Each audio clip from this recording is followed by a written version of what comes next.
Good morning and welcome back to the day 2 of this chilling under 17 two-day clash between Leewards and Jamaica.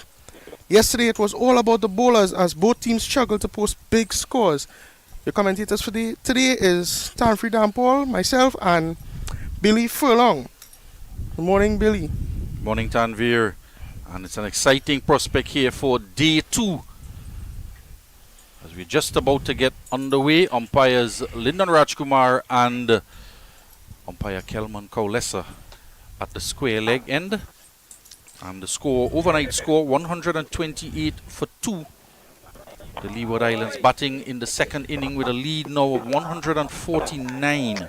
Reminding you the Leeward Islands winning the toss yesterday, opting to bowl first, was dismissed for 96, and in reply Jamaica could only muster 75. So first inning points to Leeward Islands. We're about to get set here with DeMarco Scott. And as we saw yesterday, the spinners were very much on top of their game, Tanveer. Yes, Billy, as we saw that the wicket took a lot of spin yesterday.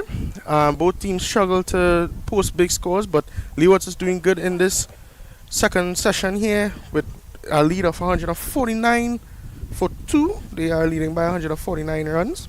And as you can see, the Leeward is in control right now, but cricket is a game of quick turnarounds, Billy.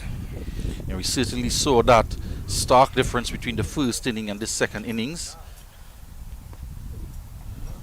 Another big turn there from by DeMarco Scott, turning into the batter. We saw that yesterday. He did the same thing, dismissing 2 batters back to back, just pitching that off stump. Yes, 7 wickets fell to the spinners in the first innings for Leeward Islands, and then 7 wickets fell for Jamaica as well to the spinners. An appreciable turn here on offer, day 2 at St. Augustine, and we are there behind the other games that took place in Trinidad and Tobago in this under 17 two-day Rising Stars Championship. This game delayed by a day for a change of venue.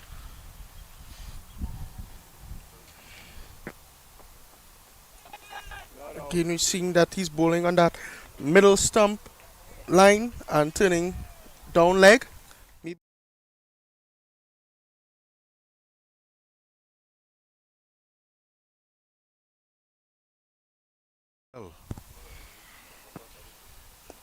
Yeah, no surprise that we see them starting with spin. This is the end that Scott started from in the first innings. He picked up a wicket off of his second delivery and swapped ends after that to pick up 4 wickets from the northern end. That's well played there, coming straight down the boundary, and it goes for 4, just making direct contact with it, coming off the middle of the bat as he steps forward and drives the ball to get between the fielders and secure 4 runs to their tally again. And Williams doing the chase there from mid-on. We didn't see him bowl in the second innings yesterday. So far, employed with spinners mainly. The first over coming to an end. DeMarco Scott 1 for 25 he has after 10. And the score 132 for 2. After 36 overs here. Now they lead by 153 runs. Brings up the skipper Tanis Francis, total of 65 of 106 deliveries.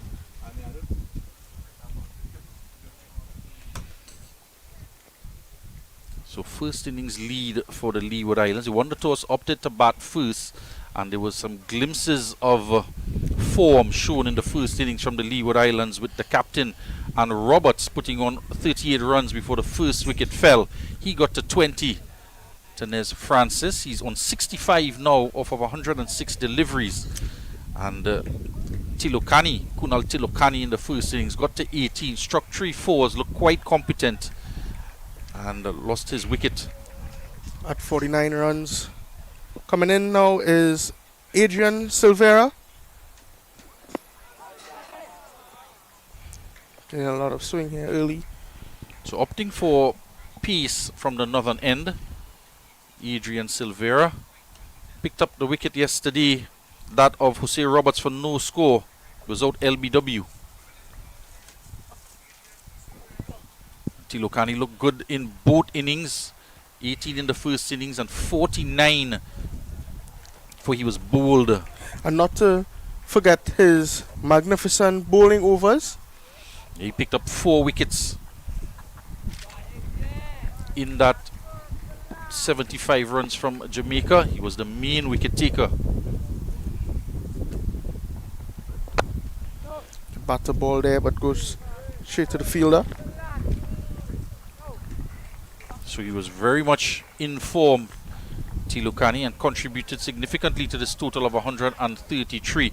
But it has to be said, in the first innings, spin was very dominant. But in the second innings so far, the Leeward Islands, particularly the captain Francis, who's on 65, and Tilokani yesterday with his 49, looked.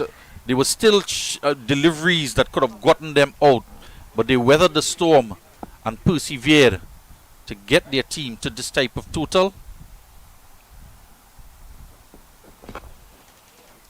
Brilliant shot there, straight through the covers, and it goes for another 4 runs. Denise Francis just continuing his magnificent gameplay from.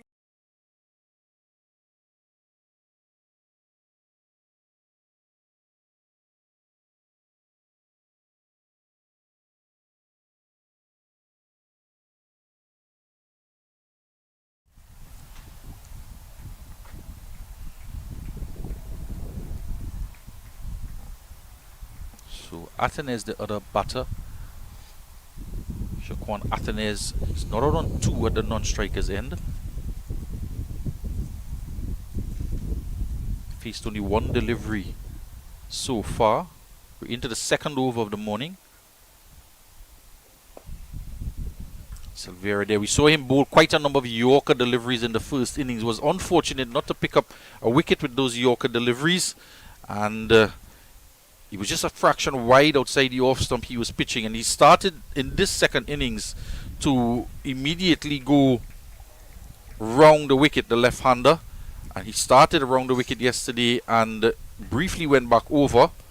But again this morning he starts round the wicket, trying to angle that ball in to breach the defenses between bat and pad of Francis. The seam position and the way he's bowling, he is getting that ball to swing in.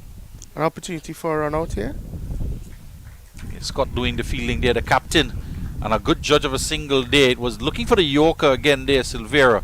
Turned out to be a full toss and just pushed back down the pitch. No timing on it and enough bat to get past the bowler, and some work from Scott to run around behind the stumps and do the fielding. Scott picked up 5 for 11 in the first innings, but in the second innings it's been a bit of a struggle for the captain, but he's been bowling quite well, just a bit unlucky. Did get the wicket of Kunal Tilokani.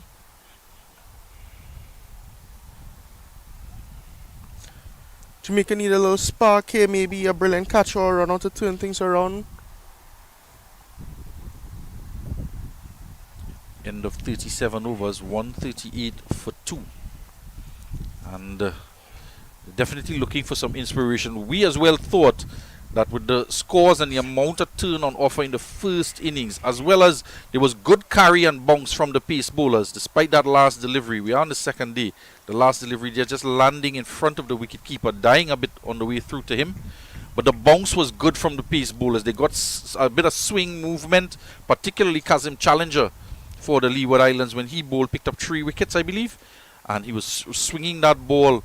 So there was something on offer on the pitch for both the spinners as well as the medium pace bowlers or the fast medium bowlers. And yesterday, I don't want to just jolster any bad memories for Tilokani, but he was called through for his captain when he was on 49 from the non-strikers and for a very sharp single, and had to scurry down. So down the leg side. Gonna get some buys here. Maybe 4. Yes. Hall cannot pull it back. 4 buys.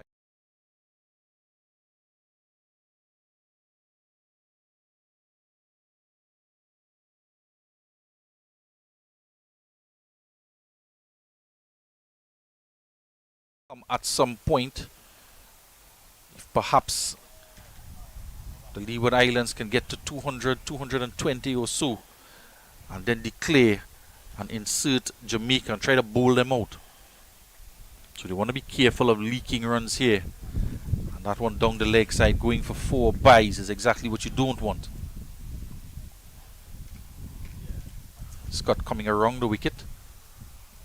Around the wicket to the right-handed Francis.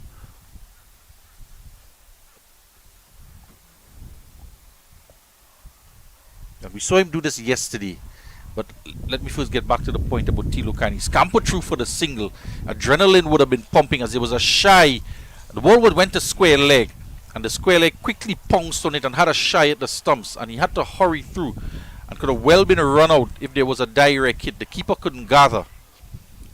After that quick single there, maybe his mind wasn't, settled back down. And then you see he got bowled right after on 49. It was that man Scott repeating one of the many deliveries that troubled the batsman, pitching outside the off stump, getting appreciable turn, and between bat and pad for a forward defensive from Tilukani, and he was out bowled. And we saw Scott pick up a couple wickets yesterday, 3 in fact, with that mode of dismissal. And Tilukani perhaps a bit unsettled after having to scamper through for that single on 49, and couldn't quite settle himself to negotiate the turn from Scott. And in the first innings as well, he was a bit confused as to his mode of dismissal. There was a LBW shout from Scott, but a judge off the inside edge onto pad, and the wicket keeper came around to take the catch that ballooned up in front of the stumps, and the decision was given out. Initially he thought he was given out LBW, but in fact it was caught. I mean, yesterday, Billy, we saw a lot of that confusion, whether it was out via LBW or out via court, and it was really confusing, but the umpire did make the correct decision. Yeah, definitely. Both umpires out there, Rajkumar.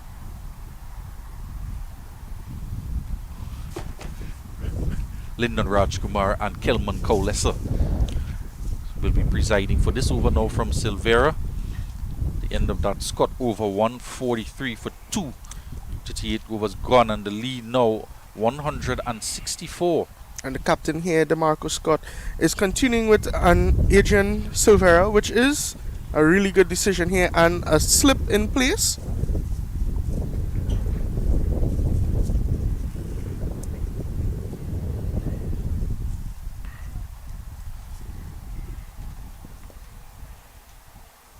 Magnificent bowling there from Silvera, maintaining that Yorker line length.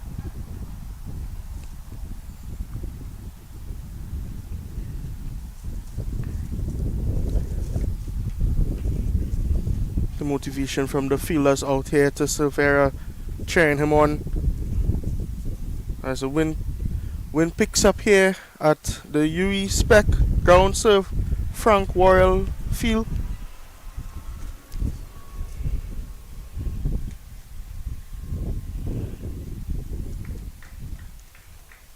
Very good delivery there from Silvera, outside off.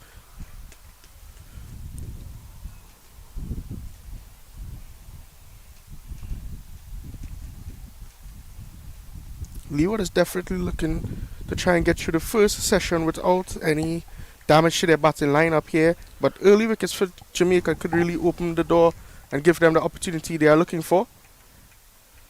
A healthy lead. They would want to try and restrict them. I want to say 200 runs.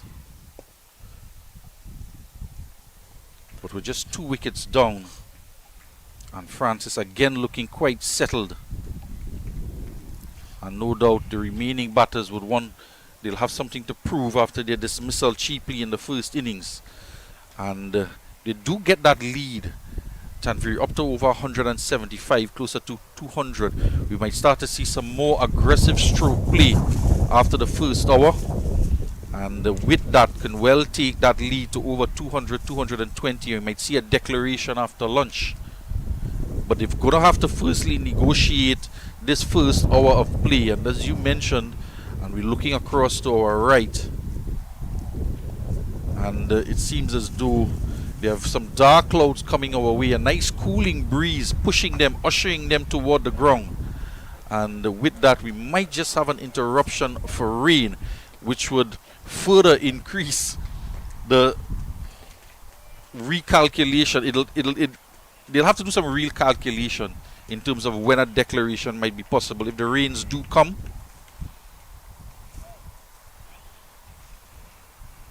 And it might just impact the status of the game. Oh, this was off the outside edge. The ball is racing down to us here in the commentary area. Our producer for today, Kadir Mohammed, picks up and throws it back at the wicketkeeper. It's not going to be a run out because it went for 4. Our very own Kadir Mohammed, magnificent leg spinner.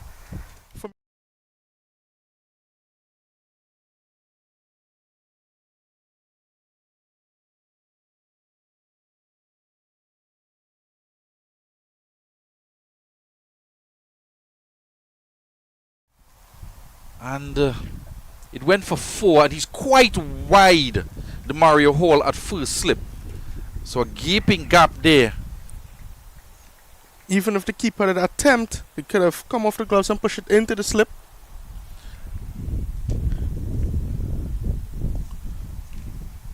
A diving effort there from the fielder as DeMarco Scott gives chase. Picked up and zipped back into the wicketkeeper. And that's the end of the over. 149 for 2 after 39 overs. The current run rate has just went up a little by 3.82. Well, that certainly is a worrying factor. Worrying as well for Jamaica. The captain of the Leeward Islands team, Francis, is motoring on. He's scoring rapidly. He's on to 76 of 120 deliveries. So he scored 15 runs already this morning off of just 20 deliveries, and benefiting from an outside edge by a separation between the wicketkeeper and first slip. Hall was more in of a second slip position, and Silvera, you have to be pretty annoyed as a fast bowler that you get the outside edge.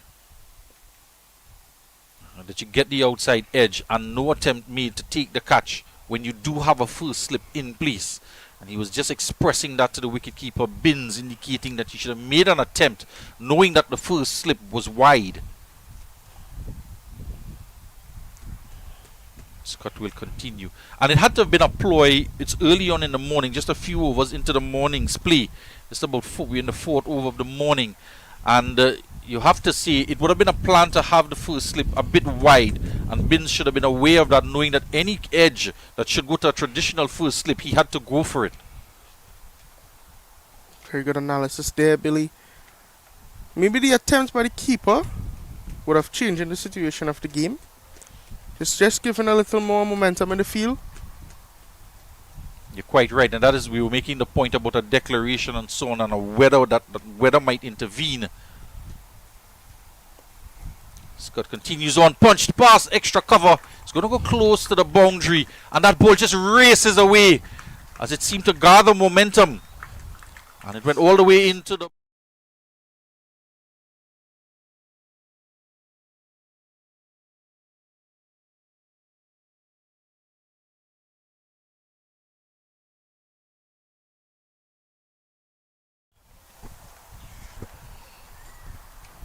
So he's dealing in boundaries here, the Leeward Islands batsman. Savio Jones could not pull that one back in. Mistime with that one there.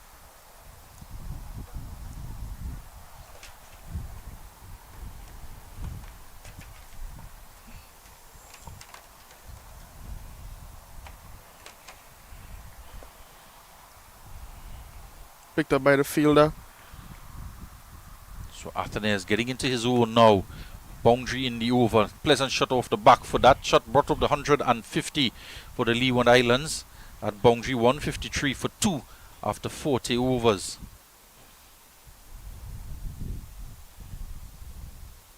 Yeah, they would have been disappointed with that opportunity created by Silvera. It was a chance, as we were talking about in the first hour of play, that the batters would have to settle and adjust the conditions. It's overcast and a lot of dark clouds around here at the Sir Frank Royal Field here in St. Augustine, and have gotten some movement as well. Hall continues to start wide at first slip, and we were saying in that first hour that Jamaica would want to get a couple of wickets to try and peg back the scoring rate and push Leeward Islands on the back foot. Another play and miss, not taken cleanly by the wicketkeeper, and they will come through for a bye as Jones and Hall receives in tandem as the ball trickled down to fine leg. And so one play and a miss, one outside edge, and no indication that the first slip is going to narrow that gap or that they're going to put a second slip in place. I understand that there's a significant lead and that you want to preserve runs, but one of the best ways to preserve runs is to take wickets. 175 the lead. Well played there by Jaquan Atenez. Jamaica as well, their think tank would want to keep an eye on the weather, because they too would know that if they could produce some dot deliveries and extend in terms of time and reduce the scoring rate simultaneously from the Leeward Islands, that they can give themselves a chance of drawing this game.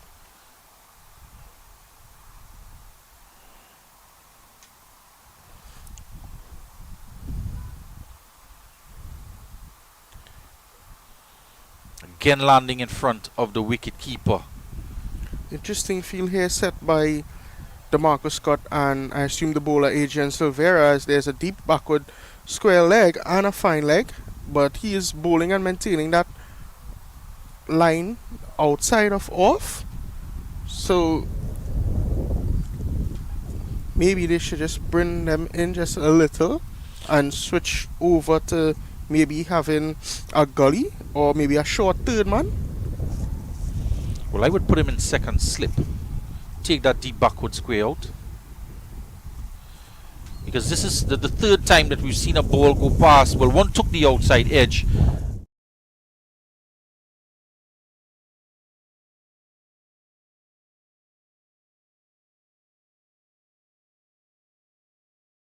The Yorker deliveries on the line of the stumps. He's been wide outside the off stump, but I would take that deep backward square out. Put him in second slip. There is already protection at fine leg. Shift the fine leg around to the left and bolster up that slip cordon. It's the first morning. The morning of the second day, and there is some movement out there in these conditions. And he is really bowling good, and he is swinging the ball big. So Billy, that really makes sense. Taking out the deep back square and bring him into slip to give more protection, and maybe that will give the bowler a little, excitement to bowl too. And he's consistently on that fifth stump line and looking to engage the slip, which means he's not going to bowl too many deliveries down the leg side. And I suspect that man out there is perhaps for a short ball. But we saw yesterday Francis was quite competent when the ball was dug in short by Henry, and he pulled it away for 4. So I would... And the mid-wicket is by in the place. fielder. The 5-4 field. Make it a 6-3 and give the bowler that added incentive of delivering outside the off stump. End of the over, 154 for 2, 41 overs gone. And Francis on 76 and Athens on 6. So we're looking at the prospects from both teams, the Leeward Islands and Jamaica, in terms of what strategies they might be employing in this first hour of play. It is overcast, and we've seen spin operate from the southern end, Scott initially, and it's going to be Fleming now, the leg spinner, to come into the attack. And I just thought, you want to, with these conditions, and the ball 41 overs old, you might want to give the fast bowlers the opportunity to see if they can get anything out there. Joel Williams didn't bowl yesterday in this second innings, but Henry has bowled and bowled quite well. But it's going to be spin.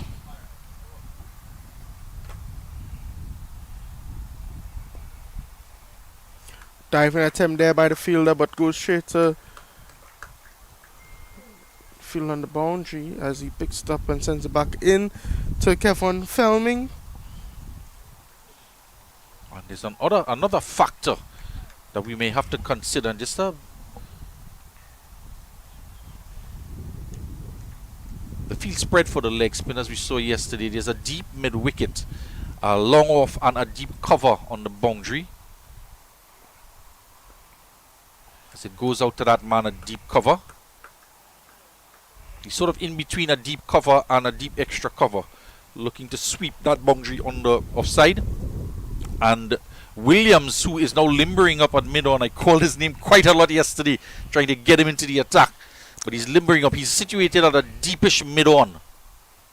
And you are seeing him warming up, so maybe the skipper will call on him to take an over. And I just wonder the other aspect that we want to bring into the discussion as to why spin from this southern end. This one cut to point and doesn't quite stop it. It goes all the way, bursts through his hands, and all the way out for the sweeper to come around to his left to field. 1 run to the total. There is that issue of that area at the batting crease for the bowlers where they land their front foot, that left boot. And we saw yesterday, this one, no run. We saw yesterday with the fast bowlers through that area, a lot of repair work was done overnight by the ground staff and this morning to repair that patch, but it was a severe erosion of that area. No run here again. A couple short deliveries trying to punch it off the back foot to Williams at mid-on. It only gets to Henry at mid-wicket, and it seems as though Williams is taking his hat off. I quite like the look of this guy. Reminds me so much of Carlos Brathwaite in terms of his run-up, and not just his run-up, his build as well, and his bowling action itself. And not to mention the deliveries he be delivering, Billy. Yeah, he bowled some good Yorkers yesterday, and then he picked the top of off stump. Yes, Joel Williams will be coming into the attack now. Facing against Joel Williams is the skipper today's Francis, who is on 78. He had Francis yorked yesterday for 20 and then picked up the wicket of Jose Roberts. A peach of a delivery that pitched good length and hit the top of off stump. And then for good measure, he dismissed Athens for LBW for no score, and he was on a hat-trick. But he did concede with an economy rate of 7.5. Did concede 30 overs, and with a containment measure yesterday as the lead built, he did not come into the attack. But he's going to have his opportunity on an overcast morning on day 2 to bowl from that northern end where he bowled yesterday. And again, he's going to bowl to the captain, Francis. And no, he's not. Just bails out of the action. Gives himself the opportunity for a loosener as the dark clouds continue to encircle us here in St. Augustine. And this time, yesterday Francis was on 20 when he was dismissed. He's on 78 now and looking quite good, despite that edge from Silvera that went for 4. No ball scored by umpire Kaulesa. So you can see why he bailed out initially in the first run-up to the crease. He wasn't quite sure or confident of his run-up. And on his second attempt, delivers a no ball. See Athens just prodding at that popping crease as well. Reminding you it was a very quick work by the ground staff as this game was shifted from Pier Road to the university campus.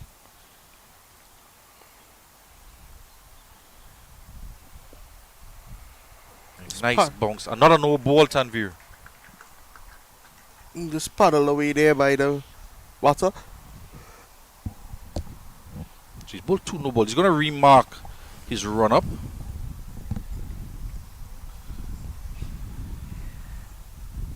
He was making the point with that erosion at the batting crease and the bowler's popping crease. I just wonder if the the fast bowlers were trying to avoid bowling from that end, and we saw yesterday Errett Richards was withdrawn from the attack forcibly by the umpire due to 2 full tosses over the height of the waist, and he was not allowed to bowl again for the rest of the innings. And he did have a lot of issues landing in that area. Well played there.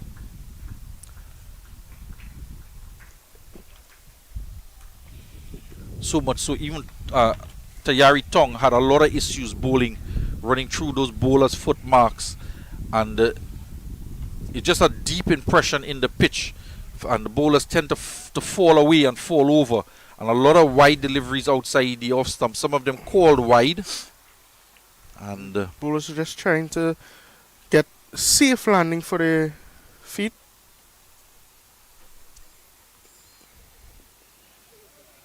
it's a half show there. They come through for a single. Good call there from Athenes, as Francis was on the back foot with the LBW appeal, and not quite in a position to take off for the single, as Hall went around behind the wicketkeeper from first slip to do the fielding, and eventually coming through for the single, and a good call from Athenes. The total 162 for 2. And we saw Tong getting some issues in that area. Richards, he switched to around the wicket, and he was uncomfortable bowling from that side around the wicket, and delivered 2 full tosses. Perico Henry as well got some difficulties from on the southern end. Yeah, we saw him as well falling over a few times and bowling wide of that off stump.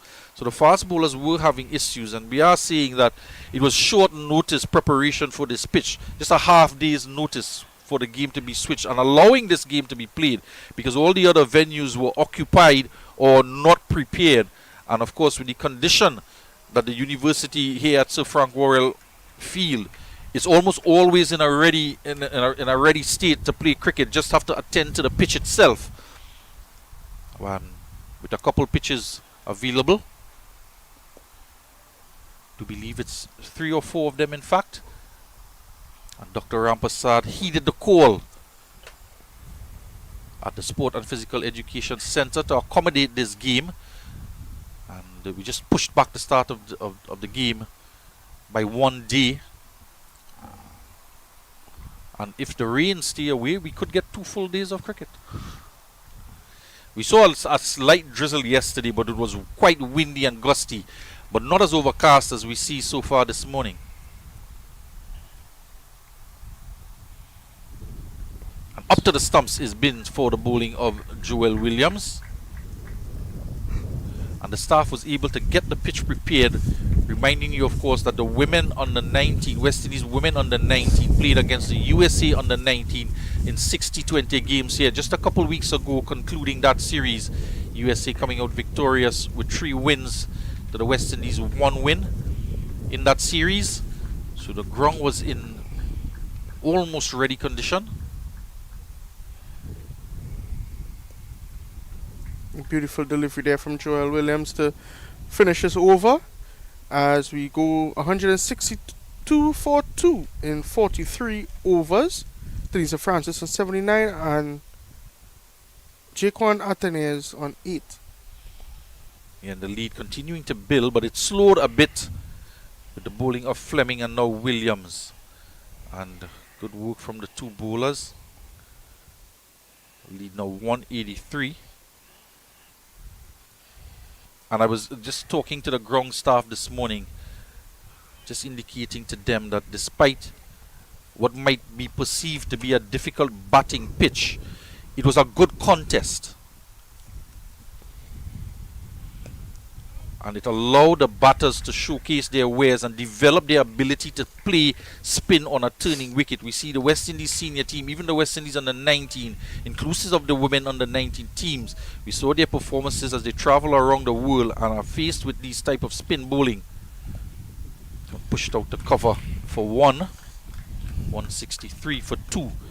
And in World Cup qualifiers and series around the world, particularly in the subcontinent, where you encounter some good spinners on pitches where you have to show good technical ability. It's a good contest here and a test of the batsman. It's an ability for the batsmen to showcase their ability to play the turning ball as well as negotiating good medium pace bowling, fast medium pace bowling, left and right hander. Flighted delivery, full toss down to Jones at long off, and just a single, the ground staff at the ready, just in case the rains do start to come down with 2 deliveries left in the over. But Tanvir, the dark clouds seem to be north of us into the very picturesque northern range, the tall teak trees at the top of the mountain behind the St. Benedict's College. As this one cut away to the man protecting the offside boundary, and they're doing it in singles off of Fleming. He's been quite short so far in the over. He tried to pitch up one that turned out to be a full toss, but protection was there at long off. Still getting the scoreboard to tick over.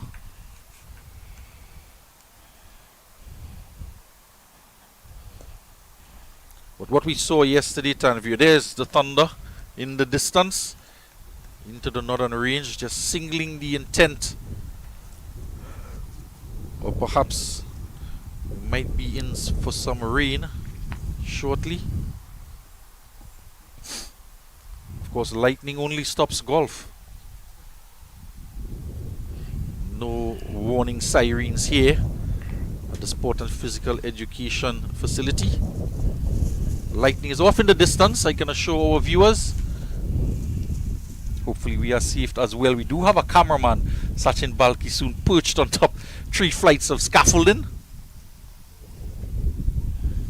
securely tied off via his harness provided by Dr. Rampasad in the university facility. Special thanks going out to them. Joel Williams comes back into the attack here to put as much pressure as he could onto this Leeward Island, and I am sure the Jamaica supporters and the teammates and the coach are looking for a magic spell here to get some wickets falling, Billy. Well, they got one outside edge off of the captain's bat, and Hall is still at first slip, but he's narrowed the distance between himself and the wicket keeper, who is now standing up. Ironically, when the keeper stands up, the first slip goes wider, but it's a different bowler. Playing a miss, and an excellent take behind the stumps there from Odean Binns, with Giovanni Richardson out of the final 11. Binns doing the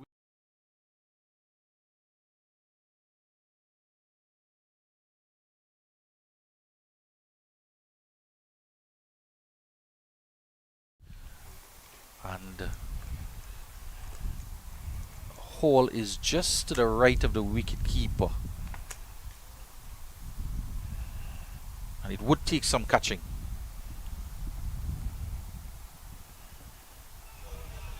Loud appeal here. A really loud appeal here, but I really don't think that got any bat onto it. If you could just have a replay there from...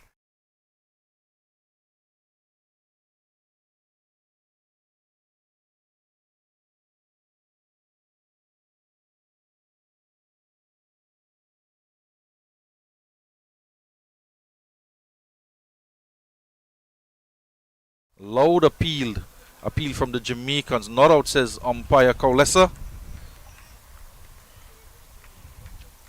Will we be seeing a captain's knock here from Teniers Francis, just like we saw from Mr. Theo? Yeah, an excellent 139 from Theo Edwards. And Leeward Islands getting first inning points yesterday at the National Cricket Centre. A nice lifting delivery here from Williams. Turned into the onside. No run. 165 for 2. The Leeward Islands 281 for 9 declared in the first innings. And Guyana just falling short. 264, I do believe. And they were dismissed. And an excellent 100 from Shamar Apple. 123 to him from Guyana. And that game pittering out to a draw.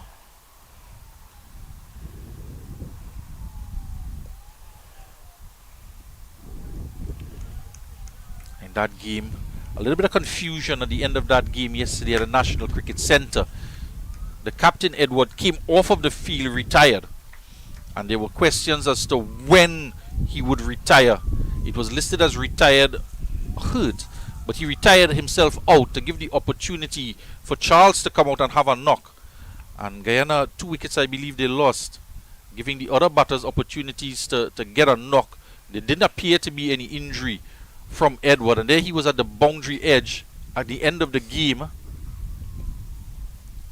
and he was in a conversation between the staff and shouting to his batters out in the middle as this over comes to an end here. 165 for 2 with 81 to Francis and 9 to Athanase, trying to get the game to be called off in that final hour of play, but they had to wait for the clock to tick over, and a little bit confusion at the end of the game as to when he was allowed to call the game off or allowed to ask the opposing captain to agree to a draw in that final over of play as they entered the last 15 overs on day 2. And eventually they decided to call it a draw.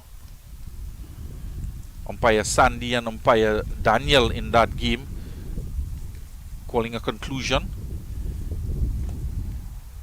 Calling a conclusion to the proceedings there. So just bonus points, batting and bowling points on offer in that game. The Leeward Islands winning first inning points. And the other game at Inshanali Park,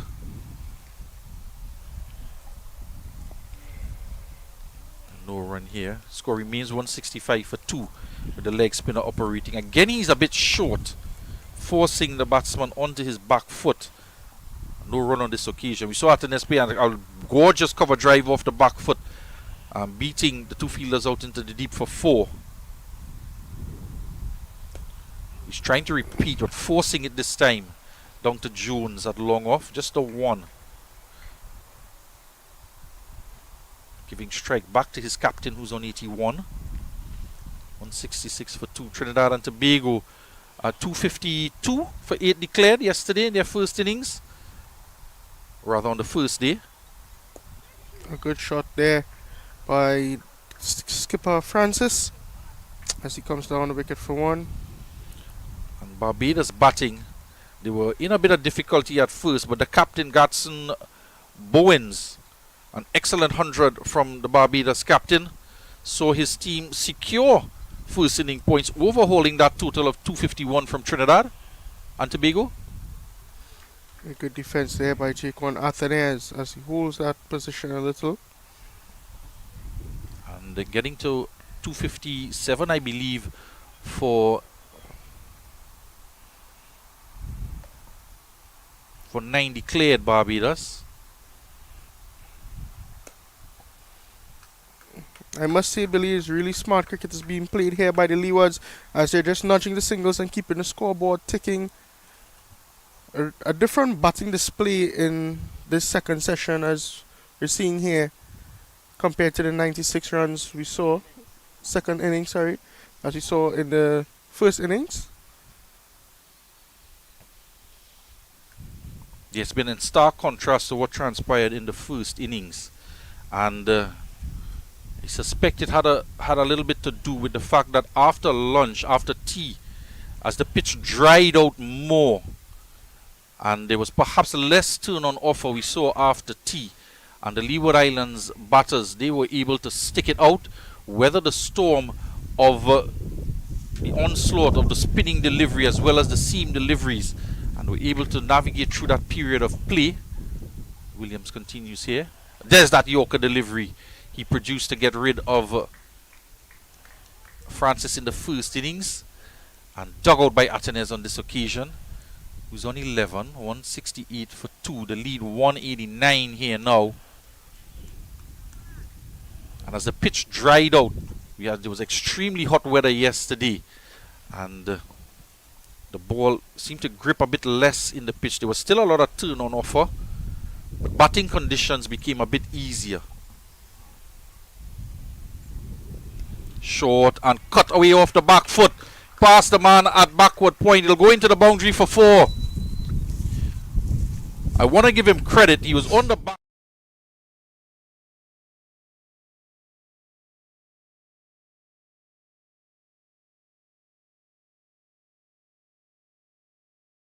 Backward point behind Flemings and sped away to the boundary for 4. He's on to 15 now, Athenes. He stood high and played it forcefully off the back foot. And he'll take that any day of the week. 172 for 2. But of course, even though conditions got a little bit easier, relatively speaking, yesterday, another short delivery. And well managed, well negotiated from Athenes. The batsmen still had to apply themselves.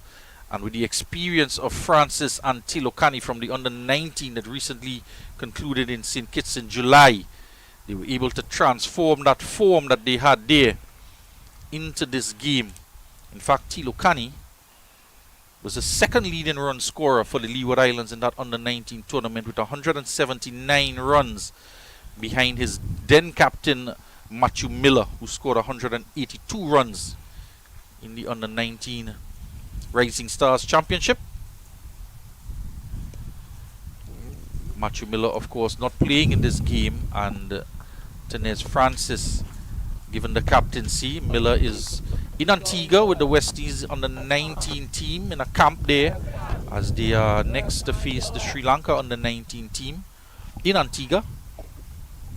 So we want to say congratulations to Matthew Miller, an excellent young talent here, 16 years of age, already playing under 19 cricket for, well, a call up to the West Indies. Congrats to him. The opening fast bowler and all-rounder, middle order batsman. It's a full toss down the leg side. Protection is there. Jones it is. Does the feelings very fine at fine leg. And buys a signal by umpire Kaulesa. So Tilokani and Francis yesterday able to negotiate through difficult periods of play and put their team in a strong position, recovering from their first inning low score of 96. They're currently 173 for 2. The captain here, Francis, on strike, eyeing up 100.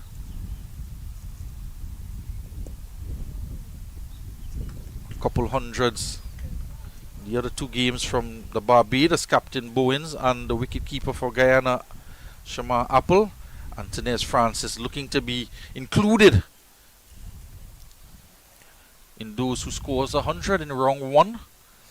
Yeah, and just a little confirmation, Billy. The Sri Lanka under-19 team will tour the West Indies during the August to September months to take part in a Youth ODI series versus the West Indies under-19. The team will depart for the West Indies on the 24th of August, as the games will be on the 30th of August, 2nd of September, 4th of September, 7th, 5th, 12th, and 15th of September. 7 games.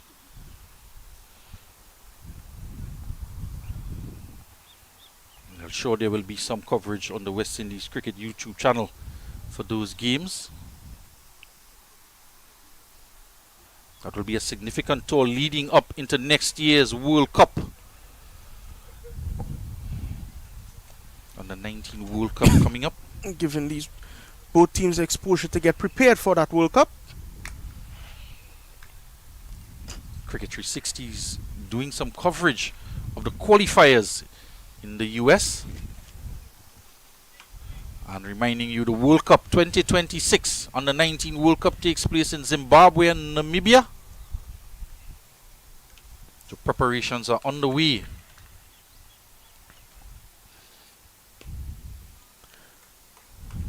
Meanwhile, Athenes is doing quite a good job here, rotating the strike between himself and the captain.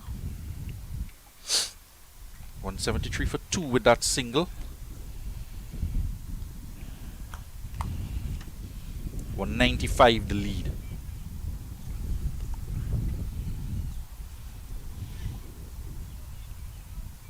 Prod forward, ballooned into the offside. Shouts of catch it from Williams at mid-on. We've also seen a really strong partnership here building between Francis and Athenes, just as we saw between Tilokani and skipper Francis, with a partnership of 119 between those two, and now these two here at 54 runs partnership.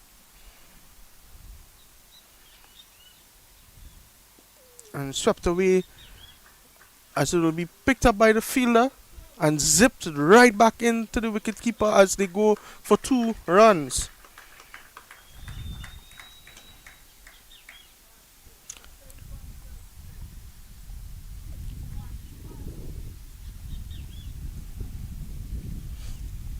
A total of 40 match boundaries and 4s, no 6s here in the studios at the moment. Oh, beautifully stopped by the fielder there.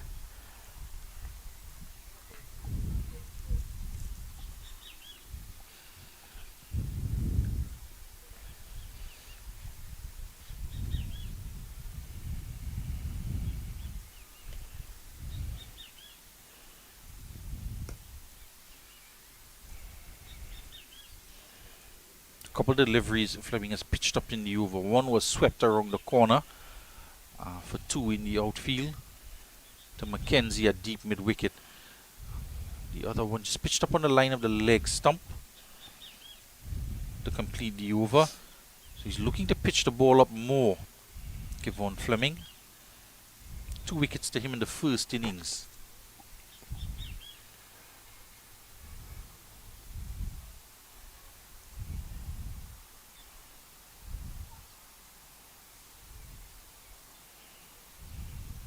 Two for 11 he had off of 5.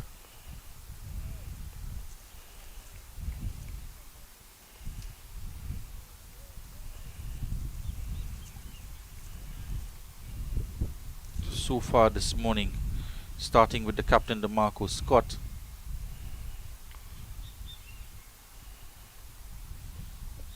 Williams continuing here. 12 overs in total from DeMarco Scott. Just 3 overs from him this morning. 1 for 29 he has, and the other wicket taker Adrian Silvera. 1 for 23 off of 6, conceding 10 runs in 3 overs this morning. We are still in the first hour of play. Good news for our viewers that the majority of the dark clouds have blown over. Steaming in from the northern edge is Joel Williams as he continues this dominant spell.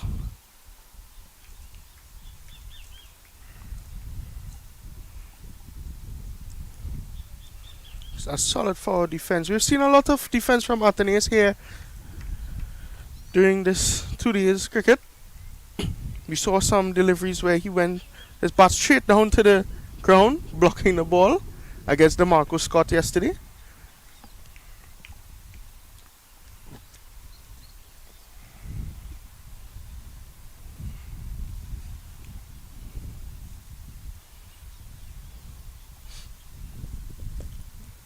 It's a little chisel at the Sir Frank Royal ground at UE.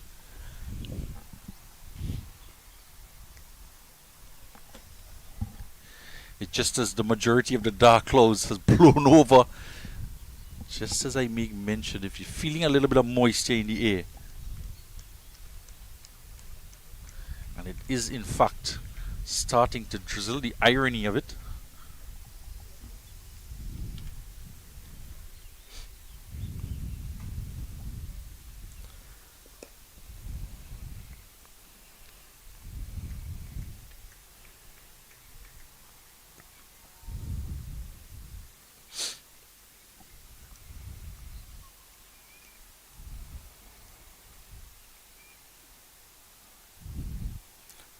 I must say these two in the crease here looks really comfortable. Athenaeus on 16 and Francis on 84. Great communication between the wickets as they turned over and had their quick singles. Also putting away the bad deliveries for boundaries. And there's Joel Williams again keeping that line and length outside of off. Keeper is up to the stumps. Bins. Again, as we spoke, Billy, there's a deep square leg and a fine leg.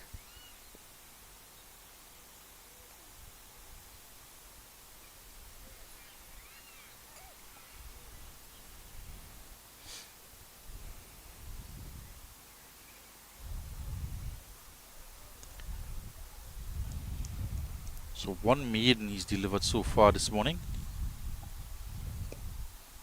Good punch off the back foot here from Martinez. The second time for the morning we've seen him execute that type of shot. It'll go all the way for 4. Again on this occasion, punched nicely off of the back foot and traveling all the way to the boundary.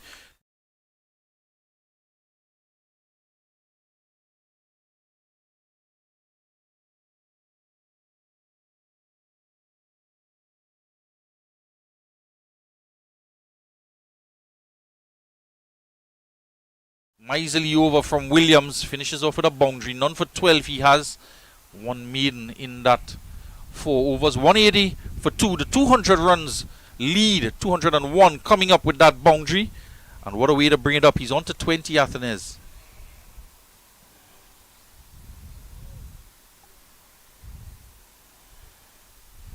So the sun's starting to peep out now through the dark clouds.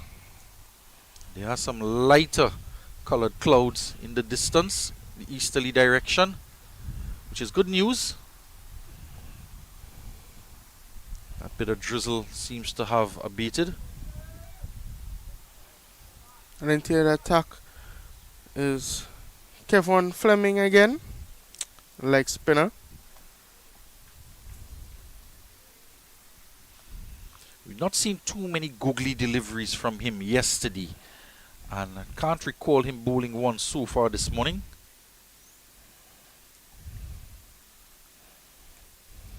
He's been a tad bit too short at times.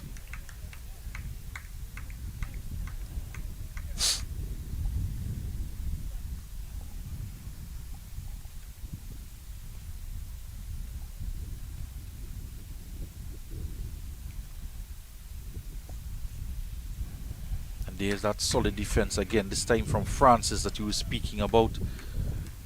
All the batters look quite competent in that forward defensive shot, but it has to be said that Scott got through a couple of those forward defensives.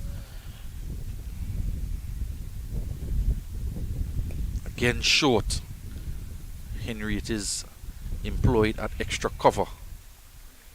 Restricts the scoring.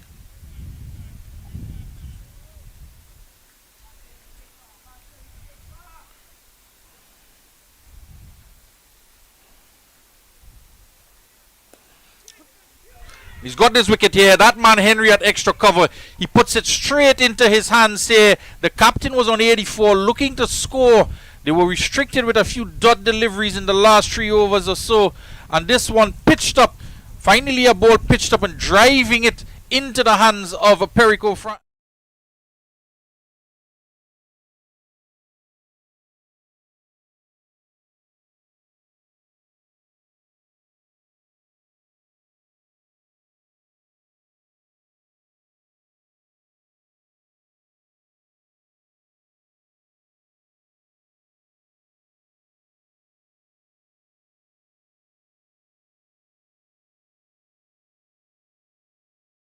He was the backbone of this innings, but the skipper, he finally falls for 84, and Jamaica could take a sigh of relief here, Billy.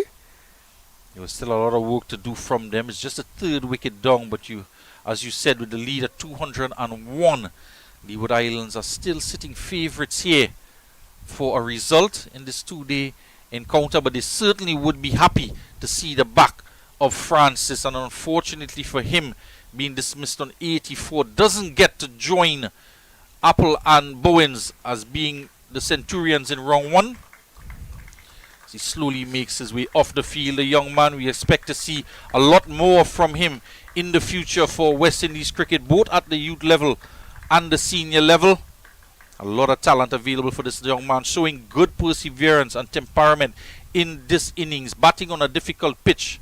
Coming in, winning the toss, having been dismissed for 96, but going out there yesterday and this morning and producing a score of 180 before he fell, putting his team in an excellent, strong position here on day 2.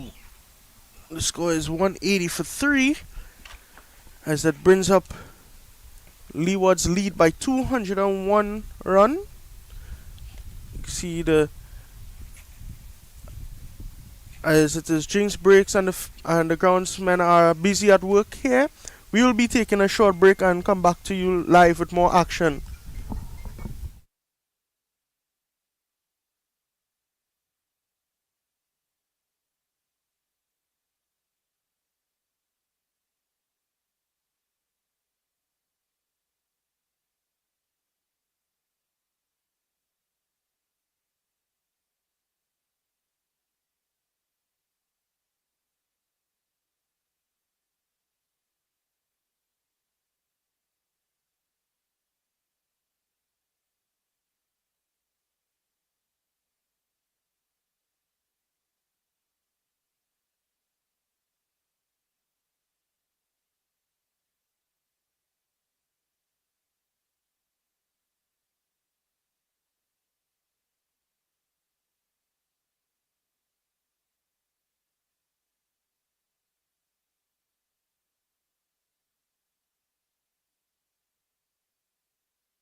And we're back here after the drinks break as Light Brown takes the strike to filming now. As the under 17 boys lead by 201 run. The score is 180 for 3. As the ground staff is still just having a pee into the crease.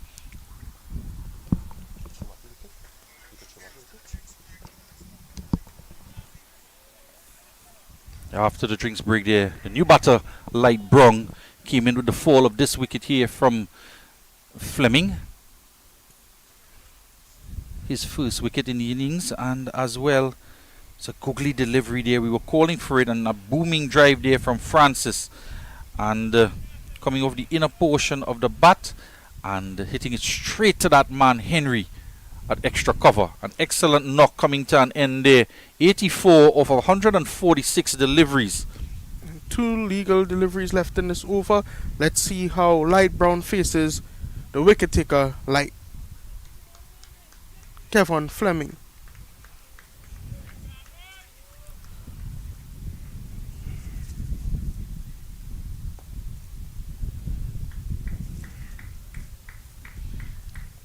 So he's brought another man in a catching position next to the first slip.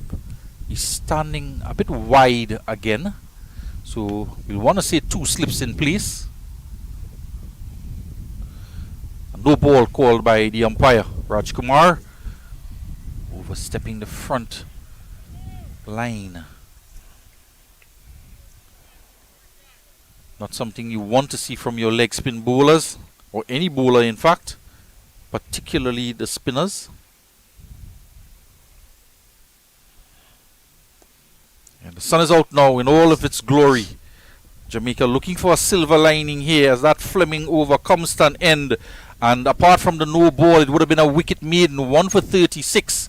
He has 181 for 3. 50 overs gone, and with this lead of 202, Jamaica would want to continue to try and peg back the Leeward Island batters and get themselves back in the game. They might just be playing for time here as well, Tanvir, because there's a lot of time left in this game. We just completed the first hour of play, and 72 runs coming in that first hour in 15 overs, so a healthy run rate as well for the Leeward Islands. It's going to be Joel Williams to continue after the drinks break from the northern end. 1 slip in place. And something we've seen, Tanvir, we've seen different people being employed in the slip positions from either end to different bowlers. And there's not really any consistency as to who would occupy a first slip, second slip.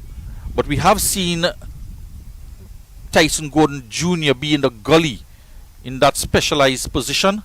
But compared to first and second slip, there's been a rotation of personnel there. Normally you have a designated first slip catcher, would usually be the person to be in first slip.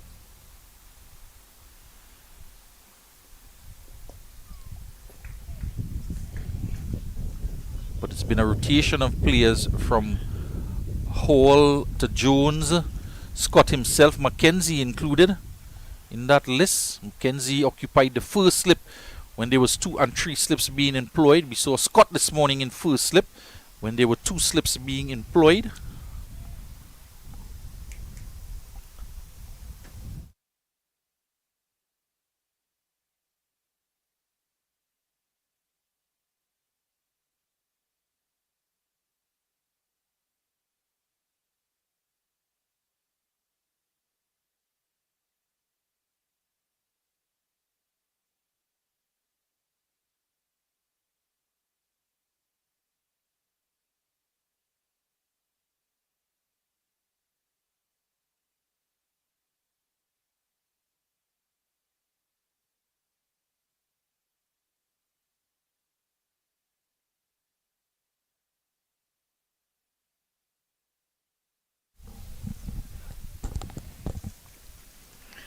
.181 for 3 into the 51st over. Williams, who's been quite tidy. 12 runs he's conceded so far. Just 1 boundary in the last over to spoil what would have been a maiden over. Nice punch off the back foot from Athanez. Jaquan Athanez would want to try and continue on where his captain left off. He's on 20 off of 65 deliveries, provided excellent support for his captain in that partnership of 60. Calling for a run here. So worked it into the onside. This is what he's been doing all morning. Excellent rotation of the strike from him. But now he might just want to exert his dominance in this innings with the fall of his captain, having been there for the first hour this morning, continuing on from yesterday. One more delivery for this over. So the new batter facing up for the first time, light brown to Williams.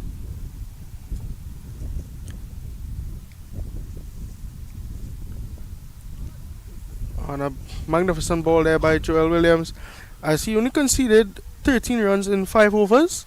Really good bowling from him. Let's have a look at the replay here. A very interesting choice of shot. He's trying to pull it off the front foot, and the ball angling into him. Can't quite seem to time it, and just drops it, hits it into his pad, and lands in front of him for no run. Another excellent over from Williams. Just 1 run in the over, and he had a 1 maiden so far, and just 1 boundary conceded in the over he bowled before this to spoil the maiden. So on the back of his 3 wickets yesterday for 30 runs, and he's doing a containment job in stark contrast to his economy rate yesterday of 7.5. Fleming, a full toss from him, gets past Henry at extra cover, walk out in the deep to do, and an excellent tumbling stop out there in the deep from Hall. Keith Atherton like there in the outfield, scampering across to his right, tumbling stop to prevent the boundary, and 2 runs to the total. So Fleming working on trying to pitch that ball up, but he's bowled a few full tosses trying to do so. Yorker delivery here. Call through for a single, and he's being sent back here. Trouble at the non-striker's end. And in fact, the throw comes to the wicket keeper. The ball went behind the batsman Athanez, and Light was calling through for the run. In fact, it signaled by the umpire. And he was not in agreement for the run, but charging down at him was Brown. He was forced to leave his crease to avoid the run out Athanez. But the throw came in at the wicket keeper's end and not the non-striker's end. and eventually they come through for a signal bye by the umpire. Leewards will want to steady the ship here after losing their captain, for sure. But 2 quick wickets here could really change the outcome of this game. It's another full toss here from Fleming. He's not quite pitching the ball in the right areas this morning. He's been short, he's been full. Not really picking up back that length. We saw the one googly from him that prized out the wicket of Tenez Francis. There's that pitch of that's where he needs to be. That ball angling in, pitching on middle stump, on off stump rather, or just fractionally outside the off stump and spinning away into the wicketkeeper's gloves. Look at that beautiful delivery there, Billy. Like you said, that's what he needs to be bowling. And another one. So he's now starting to rip it, getting into his groove here. And the 2 slips just waiting there for anything off that outside edge.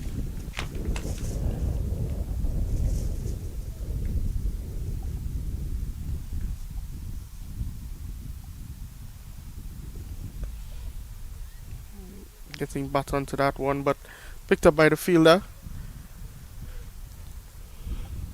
End of 52, 185 for 3. And continuing to build on their lead here, the Leeward Islands. And the ground now bathed in sunshine, so any threat of rain has now diminished.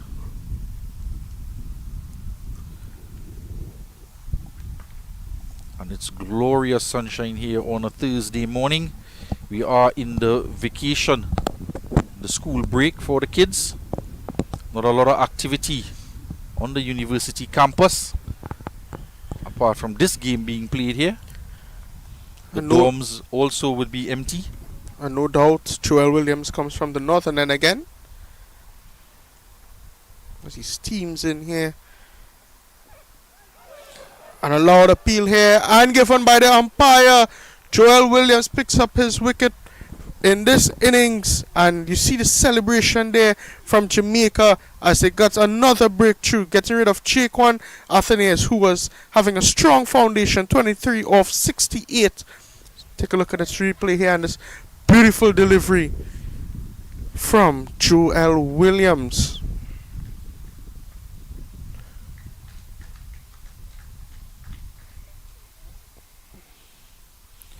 Yeah, and a delivery that he's repeated during the course of this spell. And it has to be said, excellent work again from the wicketkeeper, standing up to the stumps, taking that fine edge off of the bat of Athanasis. He added 21 runs this morning. And the bulk of those runs, 20 runs or so with his captain. He's going to have to go now as the 4th wicket goes down, the score on 185, and the breakthrough from Joel Williams. That good delivery there, just short of a length, and angling into the batsman, and getting that outside edge. Yes, and Eric Richards now comes up to face Joel Williams. And we are greeted again by the 2 little birdies. Almost perched on our doorstep here as Jamaica breaks through with another wicket. Just in front of our camera, in front of our desk here. See if they go. Enjoying a game of cricket too, Billy.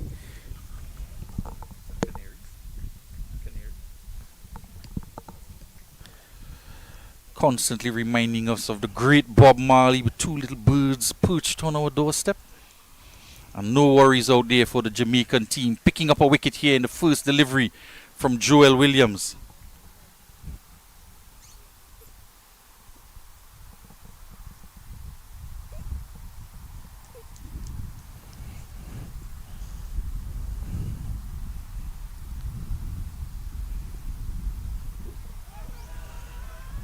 Another loud appeal here.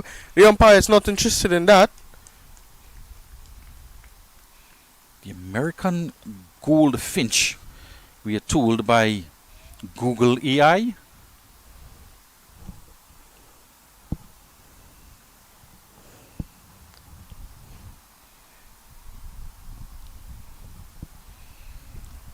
We'll have to just question that AI.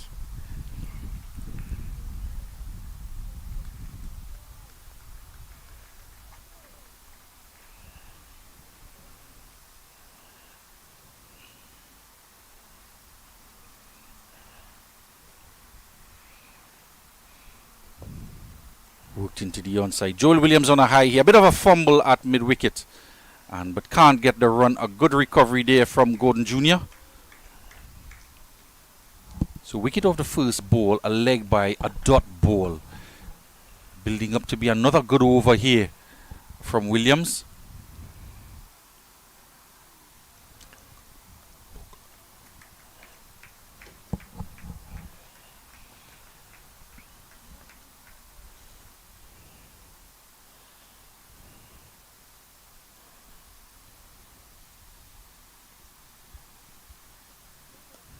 And that's in the air, well played over the fielder as the fielder gives chase.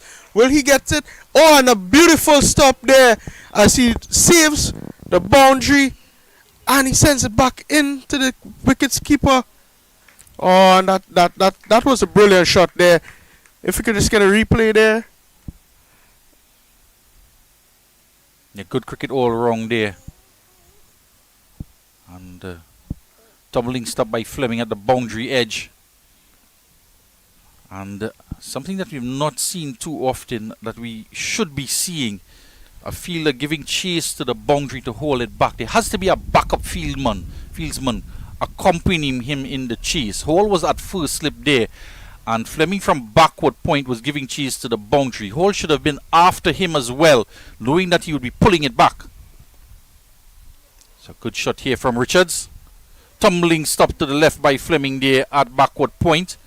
And just one run to the total, perhaps saving a couple there. But Hall should be following up, backing up the fielder. So when he pulls that ball back, Hall would have been there immediately to get that ball, retrieve it, and get that throw in. Something we see a lot with the Australians, that any ball that beats the infield and a fielder giving chase, there's always another fielder converging on it, doing the backup. Fleming diving away, tumbling well past the boundary rope, had to pick himself up, run back in about 15 yards to retrieve the ball and get the throw in.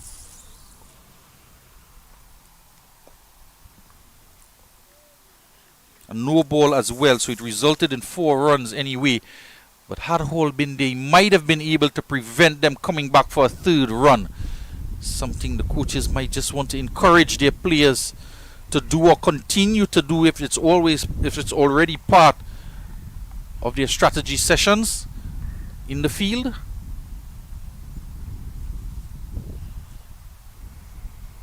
And certainly at the youth level, with development at the forefront, we want to see the right things being done. And when it's not happening, here's the opportunity to correct it as these players go on from the under 15 to under 17 and under 19 level. So when they do transition at the international level for West Indies, these things become their bread and butter. Yes. Have another look at this catch here in that over. First ball from Joel Williams. Playing it off the back foot, just short of a length, not quite sure front foot or back foot. It's that in between good length, just around 7 meters or so from the batting crease, and he's been very consistent in that line and length. Joel Williams, 1 for 18 he has. So despite having been hit for a boundary in that over, he'll be quite happy with that particular over. Reward for good fast medium bowling, good line and length consistently from the tall fast medium bowler. New over now from Fleming to Richards. Called through to Williams for a quick single and a shy at the non-striker's end. And he's disappointed with himself, Williams, there. But he's sitting a bit deep at mid-on for the leg spinner, as we've mentioned a few times, and pushed down to him and calling quickly for the run, Richards. And he was a bit slow to take off. Despite the fact that he called for the run, he thought it was an easy single and then had to put in the throttle to get down to the other end. He also did not slide his back in, and it's another fundamental of running. You want to see the batsman sliding his bat in, as it was a sharp chance there for a possible run out. Gonna get one into the onside there. Work for Williams coming around, but Mackenzie helps him out from a mid wicket. Richards on that occasion. There's just one run there, but that quick single, you want to slide your bat in. Short and punch to Williams. Certainly in the game here. Joel Williams.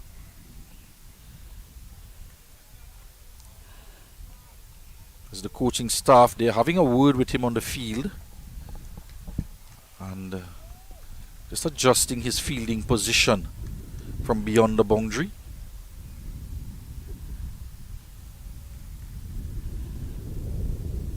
Short and cut away. Henry sticks a boot out, and well, he stuck his two hands out, put his boot as backup, and deflected it to Hall at mid-off and no run. The big boot of the tall Perico Henry at extra cover, already taking a catch to get rid of the captain Francis for 84. Off of this very bowler here, Fleming. 193 for 4. And one delivery to come. The pair of Richards and Brown trying to rebuild here, Tanvir. Yes, they need to stay in this wicket as long as possible.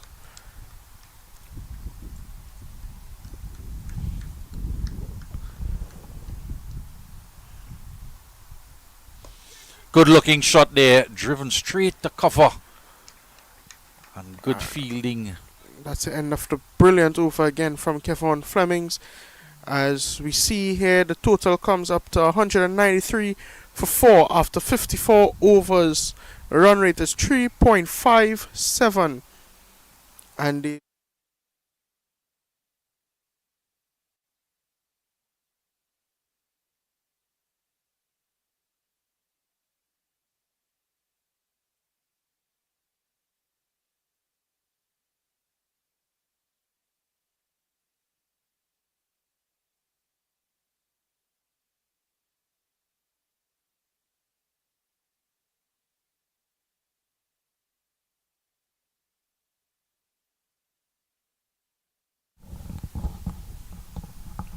$193 for 4, 54 overs bowled, 214 the lead, and we were eyeing up around 220 runs, looking at a possible target for a declaration, to start to think about a declaration as they near 200, and the time is a factor here.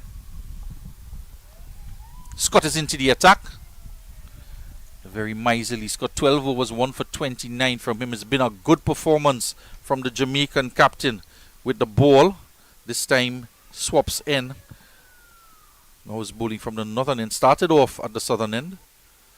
opened the bowling today, and I think he takes back his spot at the northern end where he picked up his 5 wickets. 4 wickets from the northern end, 1 from the southern end. And I think you're right, he favours that northern end.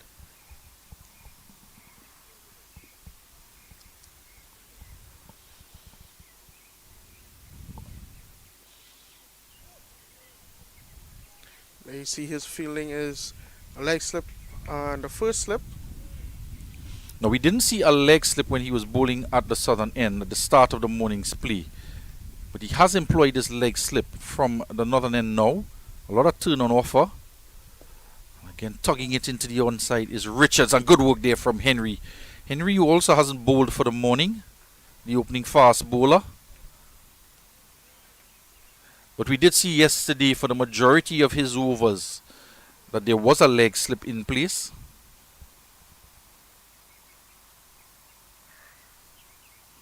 Short and trying to work it again with the turn from outside the off stump to the onside. And a little bit of variable bounce in this over so far. Can't quite get away. Just one run in the over.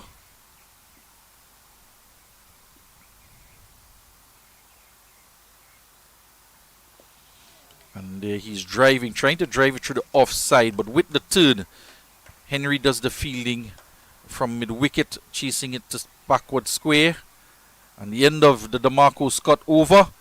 13, he's bowled 1 for 30. 195 for 4.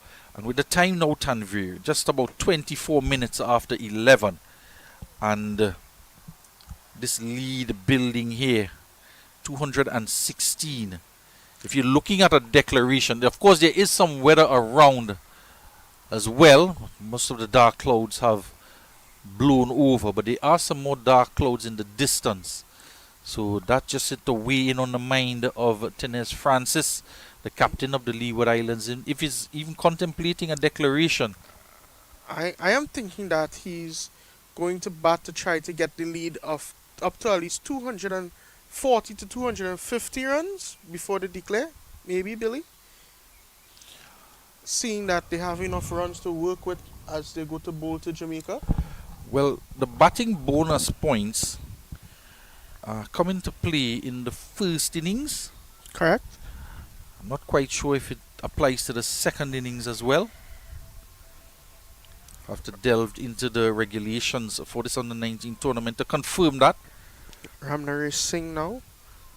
Another spinner. He didn't bowl in the first innings, did he? But he bowled in the second innings from the opposite end. And now he's introduced from the highway end. A lot of generous flight, Tanvir. Yes, a lot of flight on that delivery there. And good fielding. They picked up and sent straight back into the wicketkeeper. In a broad brim hat, you see somebody there patrolling that boundary here in the West Indies, and your mind inevitably goes to Keith Atherton. Of course, Atherton a left-hander, but quite smartly Hall has been operating in that sweeper position. Couple good tumbling stops to his right, preventing boundaries.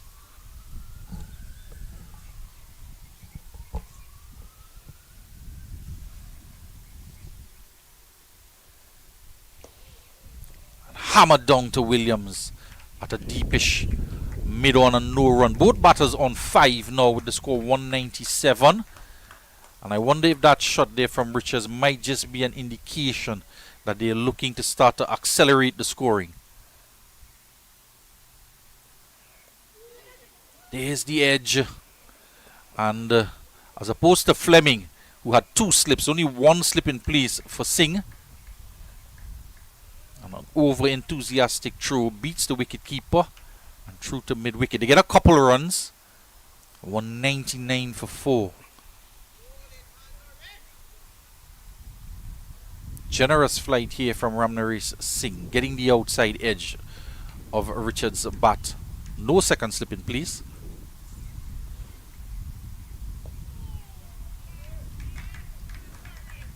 There's a slip, backward point, extra cover, deep cover, long off. And 2 extra covers. They're very close in proximity, Henry and Gordon Tyson. Lift it down the ground. It'll go all the way for 6 into the covers next to us here at the southern end of the ground. And that's our first 6 in this 2 days matchup between Leewards and Jamaica. I must commend Joel Williams for supporting Ramnaresh Singh at every delivery as we hear. But brilliantly picked up there and dispatches that delivery for 6 to end the over.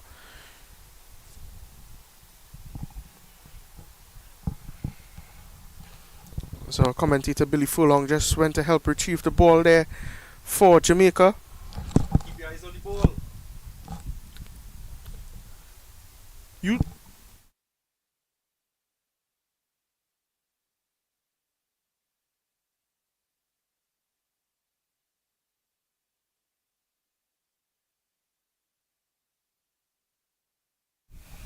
.200 up, coming up with that 6. 205 for 4.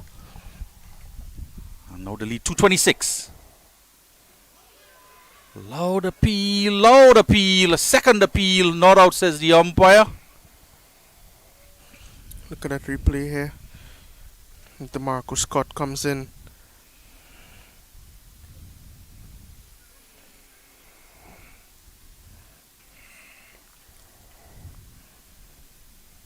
Perhaps a bit of inside edge on the pad.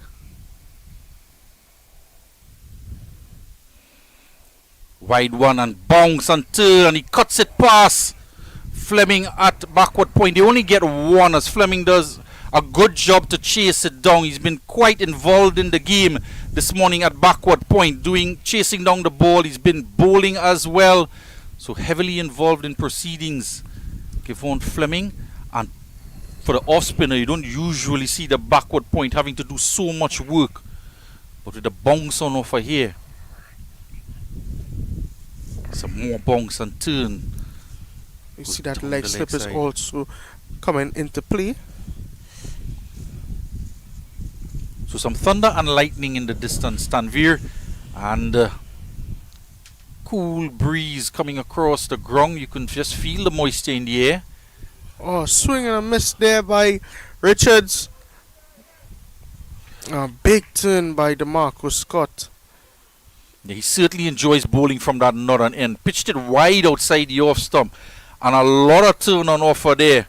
Spinning, beating the inside edge. A big booming drive from Richards, who is looking to accelerate, perhaps with a declaration on their mind, and a play and a miss. And we've seen Scott get that ball to cannon into the stumps with that type of turn. Just left alone there by Richards. And it's a keen contest, Tanvir. We've been talking about it. And it's, you want to say difficult batting conditions, but the batsmen have been able to apply themselves and negotiate through difficult periods of play to be in a strong position now, the Leeward Islands. A bit more flight, and he pushes it past cover. He'll go close to the boundary.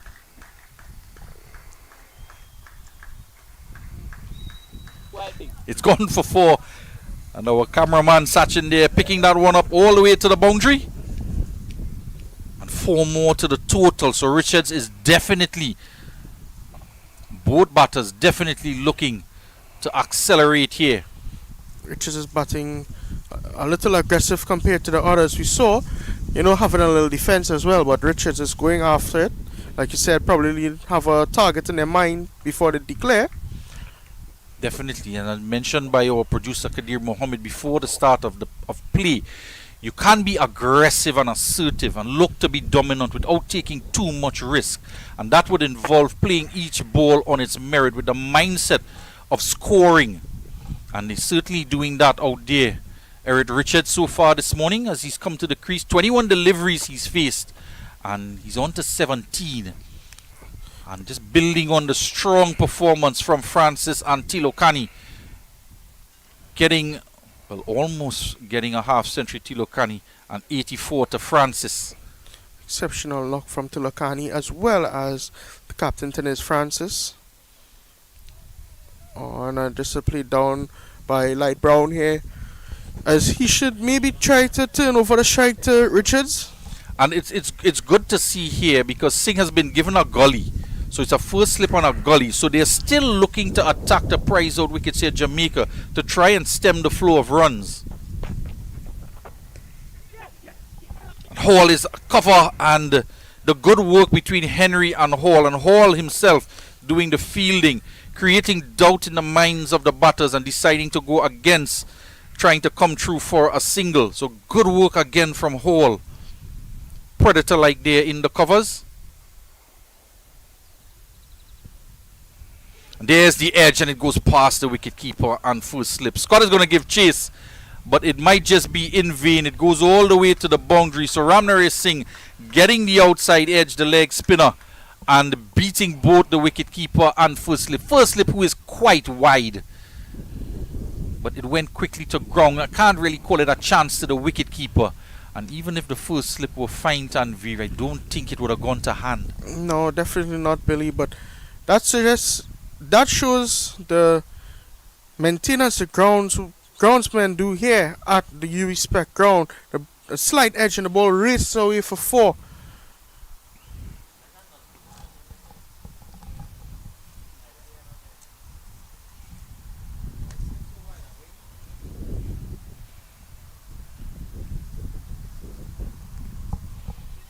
Played out to Gordon Jr. in the gully. You could see just how far the first slip Scott is from the wicketkeeper for the leg spinner. He's probably a full step wider than a traditional first slip, and definitely too deep.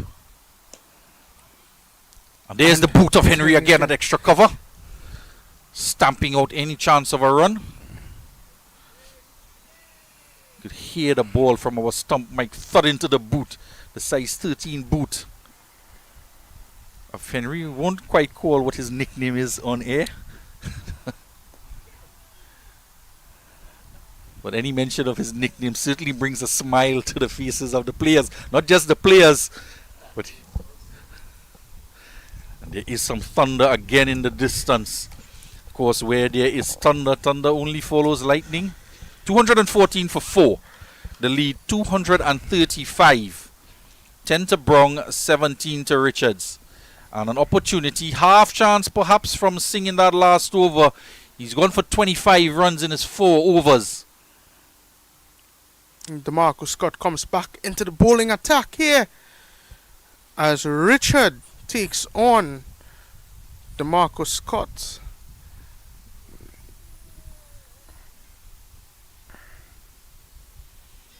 We were having discussions about a declaration. Now, had that declaration come at 11:30, it's now 11:34 and a half.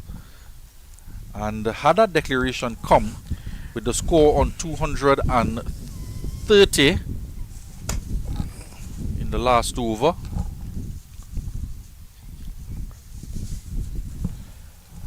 and with half an hour and 10 minutes for a change of innings, couldn't have an opportunity for 20 minutes to bowl at Jamaica before luncheon session.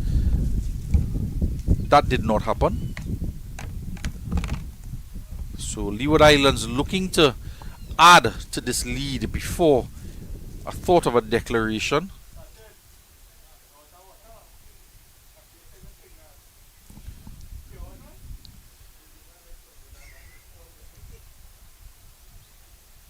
Flighted delivery lifted in the air, and Williams it is, or is it Henry there who takes the catch? Looking to be aggressive, Richards trying to go over the top. Seems as though he held back the shot, but a good catch there at mid-off, and Richards is going to have to go for 17. Nice flighted delivery, not giving any pace on it, and hitting it in the air, trying to go over the top. Losing his wickets there, and he goes for 17. Not a bad knock there from Eric Richards. Trying to increase the scoring. The scoring rate for the Leeward Islands is currently at 3.66. Perhaps trying to push it up to 4 runs and over. With the lead on 235. Jamaica have struck, and Scott gets his second wicket. The 4th wicket going down with 214 runs on the board.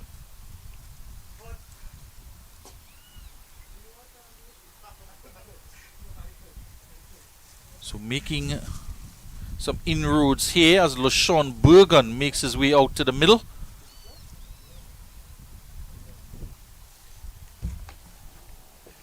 Jamaica fighting back here on day 2 at the Sir Frank Worrell Field here in St. Augustine. Taking the crease now is number 6, LaShawn Bergen.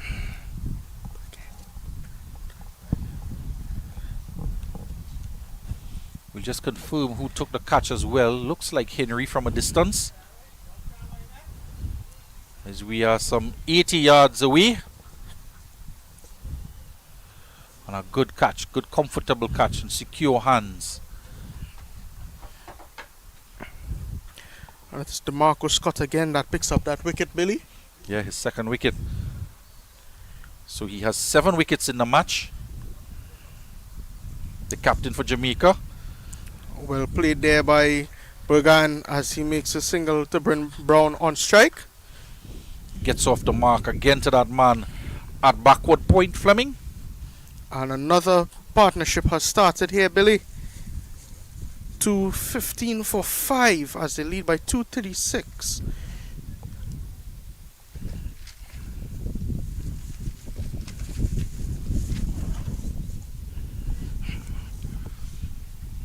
And that's the end of over. 215 for 5 after 59 overs. Light Brown on 10 and LaShawn Bergan now into the batting attack with 1 run as they lead by 236 runs.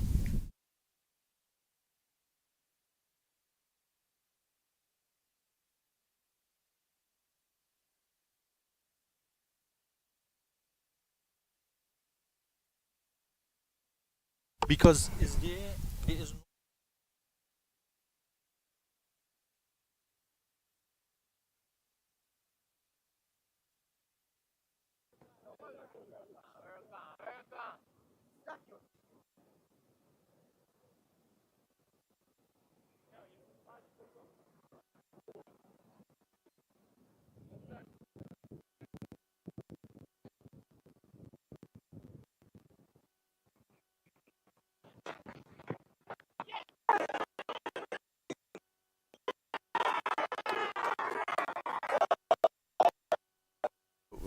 And bowling there by Ramnari Singh as he takes up the wicket of LaShawn Bergan.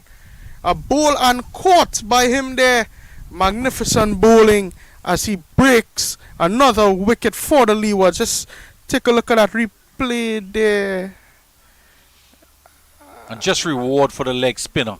Yep. And yeah, just spinning across, getting a leading edge from Bergan. He's pitching into middle and leg stump, and more middle and leg stump, and gets the ball to spin across, trying to turn it into the onside was Bergan. Gets a leading edge, but excellent work to get to it firstly, and then to hold on to the catch as he tumbled onto the surface in the rough pitch playing area.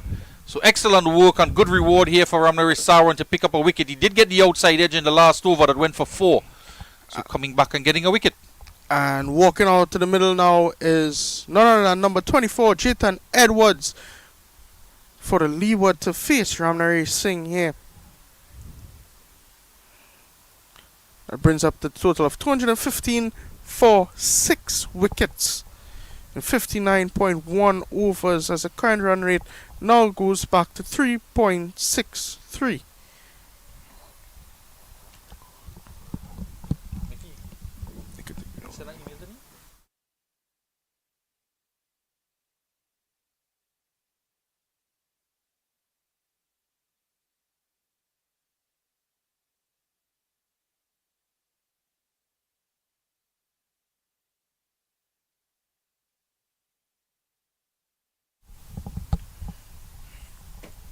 Back here, Ramnari Singh gets ready to deliver his another ball.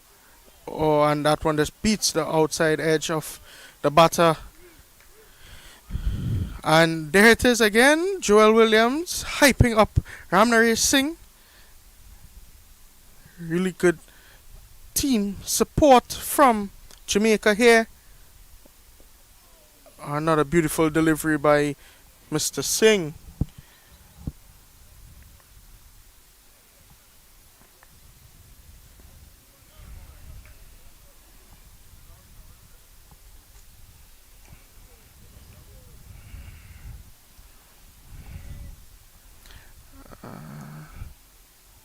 Oh, beautiful delivery there. A big turn from Ramnari Singh. Batter didn't know what to do with that delivery. Just take a look at that replay there. So he releases it. Oh, big turn. Batter don't know what happened there.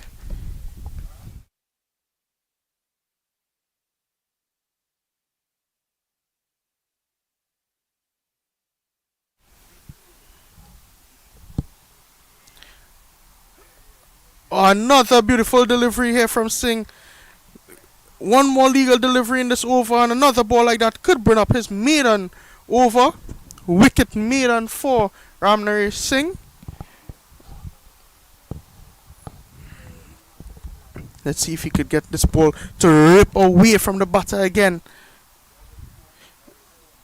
And that's his maiden wicket as over changes, and the total remains at 215 for 6 after 60 overs. So 8 bowlers used in this innings, and the last of the bowlers used, Ramnari Singh gets a wicket. Now they lead by 236. What do you think is a good score that they should declare at, Billy? I was looking at 250.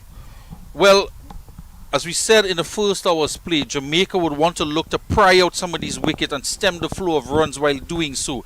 The run rate has hovered just around 3.5 runs and over, and with that they still managed to score quite quickly. And with that, Jamaica persevere to try and take wickets. Now with 6 wickets down, to answer your question, I'm not quite sure they will declare.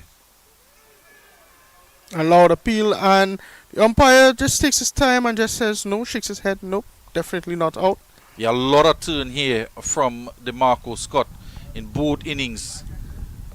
And you have to be pretty adjacent for the umpire to be convinced that any spinning delivery from the off spinner will actually impact the stumps. You're going to have to start it very wide outside the off stump, and that one certainly was, and worthy of an appeal. Down the track. Out to the man, a deep mid wicket with that amount of spin as well. If he tries to hit it to mid on, the amount of turn and revolutions on the ball, that one made its way down to mid wicket, spinning off the face of the bat. So you want to be careful with trying to hit straight down the ground. Might just consider employing the sweep shot. We haven't seen too many of those from the Leeward Islands batters, but it certainly would negate some of the turn on offer here from Scott. And then trying to engage the leg slip with another turning delivery. It goes past him and it'll go all the way to the boundary. And not even the speedy Demario Hall can get to it. And another 4 runs to the total, Tanvir, and they've continued to score at a high clip. Beats all fielders, but giving good chase here was Hall, but we're not quick enough. So he was out on sweeping on the boundary, and he was able to haul in a few, quite predator-like in the cover area. But on this occasion, chasing it down from first slip. The ball just beating him into the boundary, and you did mention how fast the outfield is quickened up today as compared to yesterday. And it raced across this lush Sir Frank Worrell field here in St. Augustine. And welcome 4 runs for the Leeward Islands, 220 now for 6. Incidentally, it was leg by signal by the umpire, so it would not go to DeMarco Scott's figures. But the captain, that would be far from his mind, as this lead continues to build with this healthy run rate of 3.62. And goes in the air, and this man Henry is again called into action. Takes the catch, and another wicket falls.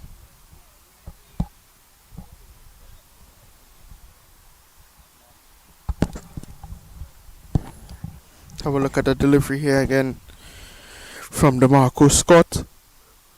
We just have to confirm if it was Henry again. I was in some doubt as to who the fielder was on the last occasion to take the catch. Is it Joel Williams? It resembles Joel Williams, that of Joel Williams. Yeah, so it'd be back-to-back catches for him. So let's just get a confirmation of that here, Billy. So the 7th wicket goes down now with the score 220, and I don't think a declaration will come, Tanvir, as wickets starting to tumble now.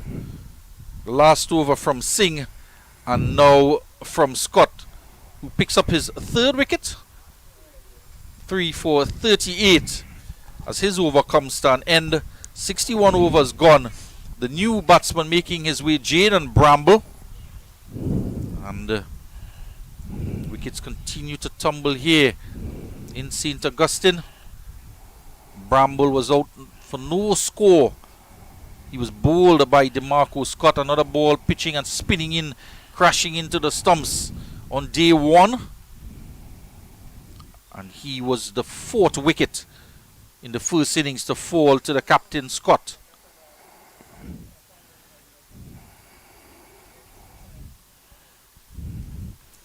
.220 for 7 after 61 overs. 241 is the lead.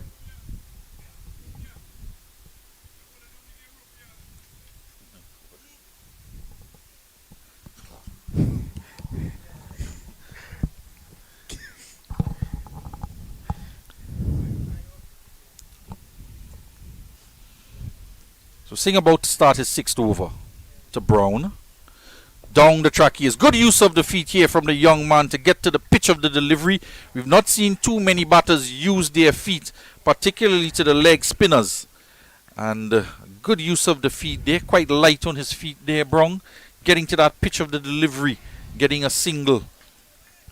I just confirmed, Billy, that it was Williams who took the catch of Chetan Edward.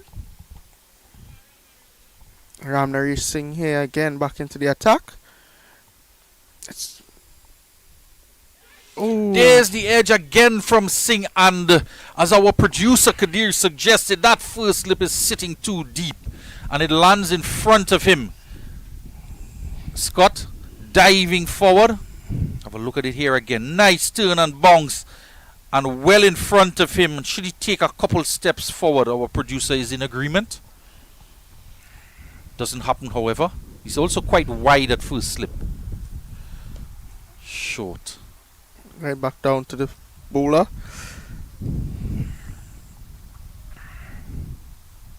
Our match referee for today is Ramsahai Ramesar.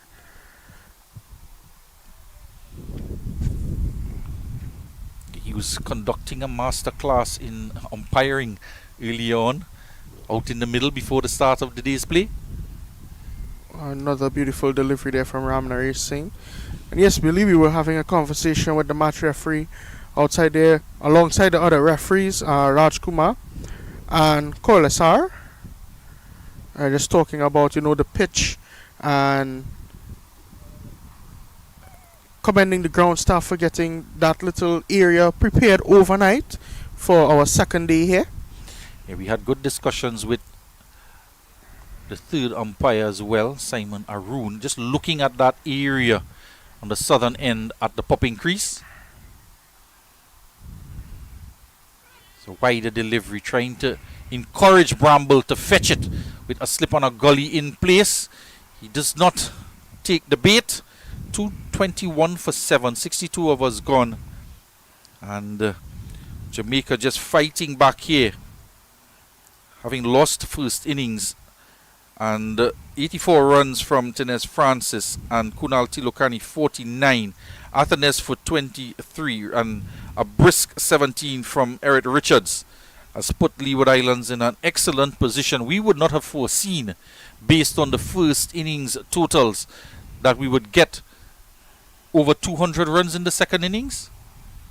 And this game of glorious uncertainties. A misfield by the captain. They can't get the run. However, you never quite know what to expect. There have been 35 extras in this total as well. Down the track. Gets it through the gap. And some work from Williams at mid-off. He's not going to get a handed, diving away the tall, lanky, fast bowler. And Brong with excellent use of the feet again, working the off spinner past cover. And you see him shut the bat face as well as he hit that one to smother the spin. But the timing as well was what turned that shot into 4. And a good-looking shot to take the total to 225. It's well said, Billy, and we always know that the momentum in cricket can shift in just a space of a few balls, and we're experiencing that here today. That's what makes this match so thrilling. Short and pulled into the onside. And it's the first pull shot we've seen. The substitution, Giovanni Richardson, is on the field, doing the fielding there at deep backward square. It's one of the few pull shots we've seen used in this game.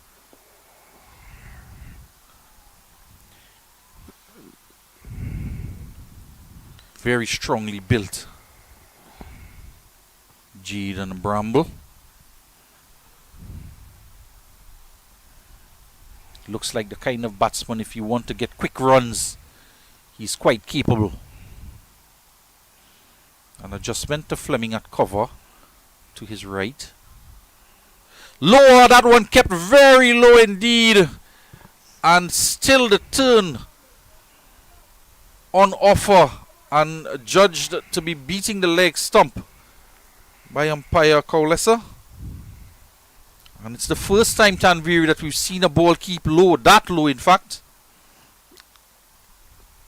That's so true, Billy. This is the first time seeing it keep at that level Majority of the ball so far is actually bounced and turned and pitched.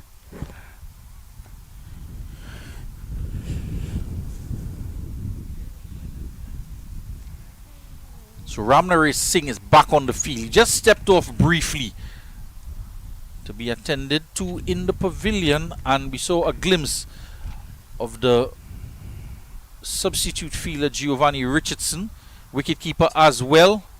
Tall, strapped young man. Also looks as if he could hit a good long ball. So Singh quickly back onto the field as lightning again in the distance in the mountains. And Singh looking for lightning to strike twice here to pick up a second wicket. 7 wickets down. He struck a couple overs ago, picking up his first wicket in round 1. Fully flighted delivery, driven past the diving Singh. And a bit of a fumble in the outfield, but Williams is there to back it up. Mid-off coming around and not quite able Savio James to stop it, but the ever-present Joel Williams was there to back up, coming around from deep mid-on. And a fighting effort in the field here from Jamaica. Just a few minutes away from lunch now. Good delivery here, nice flight. The length and the line was good as well, and looking to score, looking to lift that one. Brown over extra cover and didn't make any contact. Ramnaraj Singh here is looking to strike again. And Good that one shot. also kept a little low. A good pickup and sent back in from James over here off the boundary. Yeah, Light Brown looking quite good, negotiating the bounce on that occasion. And he's on to 20. 229 for 7.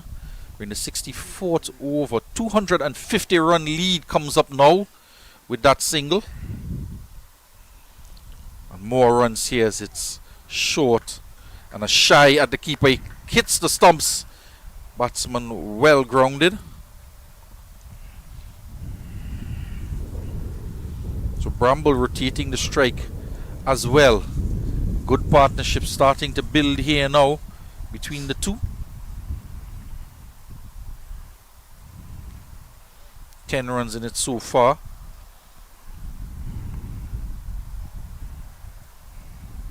In 3 overs and 4 ball. They're looking to score quickly. Some chatter out in the middle between first slip and Brown. Fully flighted, full toss. Flicked away to Williams to get a single.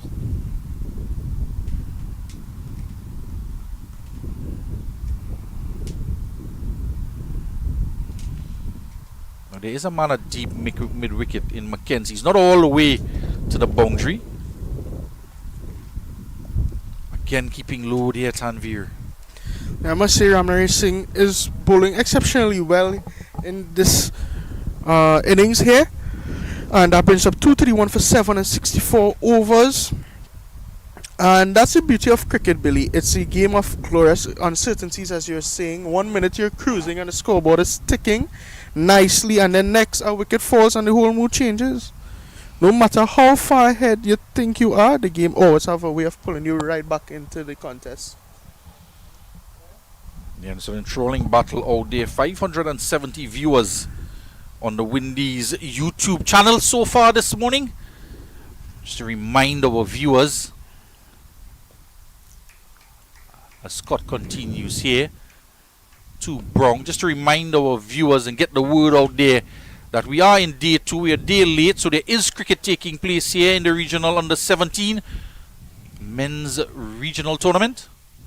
Looking to come down the wicket here is again Brown.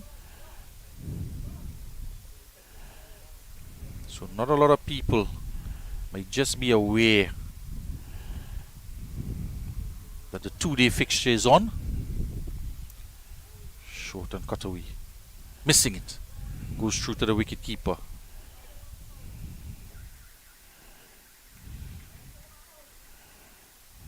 Barking out some instructions there from the pavilion. Is the stuff again? It goes past leg slip through the legs of, and it's going to go to the boundary. Hold this time from first slip, cannot get around, and it goes into the boundary for 4. So not for the first time. It beats the man, Savio Jones, at leg slip. Traveled very quickly to him and not able to stay down and get anything onto it. And first slip coming around, cannot do. He could only retrieve, he could not save it. And into the boundary for 4. 235 for 7. Some more lightning and thunder in the distance.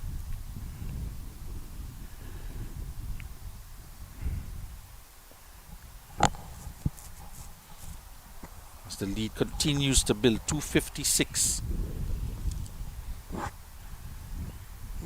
Partnership of 15, just off of 23 deliveries here. And Tanvir with just a few minutes before lunch. Can't help but wonder if a declaration is going to come after lunch, or when will it come after lunch, if at all. There is thunder and lightning in the distance, as we've mentioned a number of times. Some dark clouds are wrong. Doesn't seem to be any imminent threat of rain.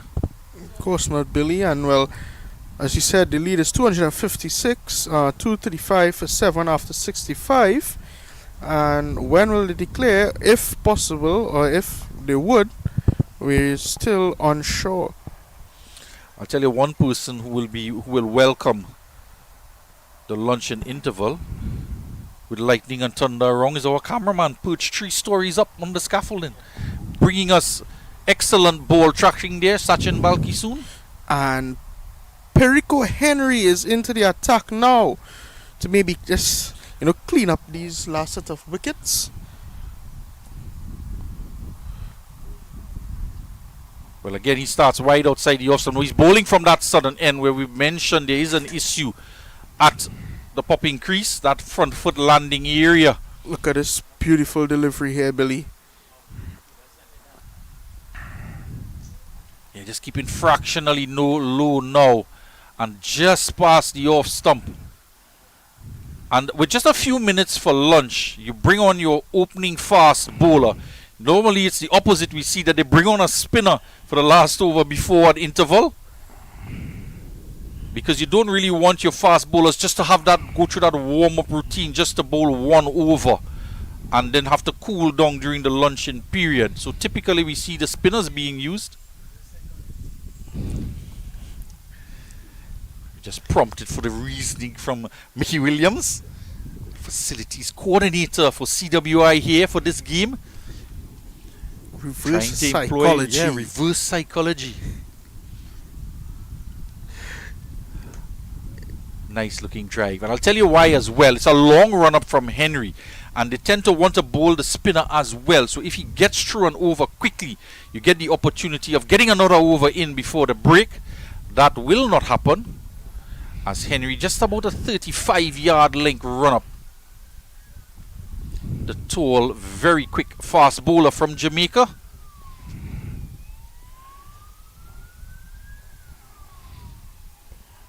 And hurrying on to the bat, they call through for a single. The ball did not get very far, and a shy of the non-striker's end. He would have been out, it seems, from the reaction had that one hit. The wicket-keeper sprinted onto it. A pull shot attempt. It only landed at the feet of the batsman, and quickly with the gloves off, the keeper raced down to try and throw down the non-striker's end, the stumps, and missed just fractionally. Had it been a direct hit, Billy, yeah, he it would have been out. He would have been continue running back to the pavilion. Well, clearly Brong wants the strike. He's on 25, so calling through Bramble, and with that intention from Brong, you just wonder if a declaration would come after lunch. Just going wide outside the leg there. Otherwise, I don't really see a reason for taking a risky single like that. You probably just want to hit another one over the boundary, get some more runs inside for them. Yeah, the lead now over 250, 257 to be exact. And it's a good landmark for a declaration. And the last ball here of this over.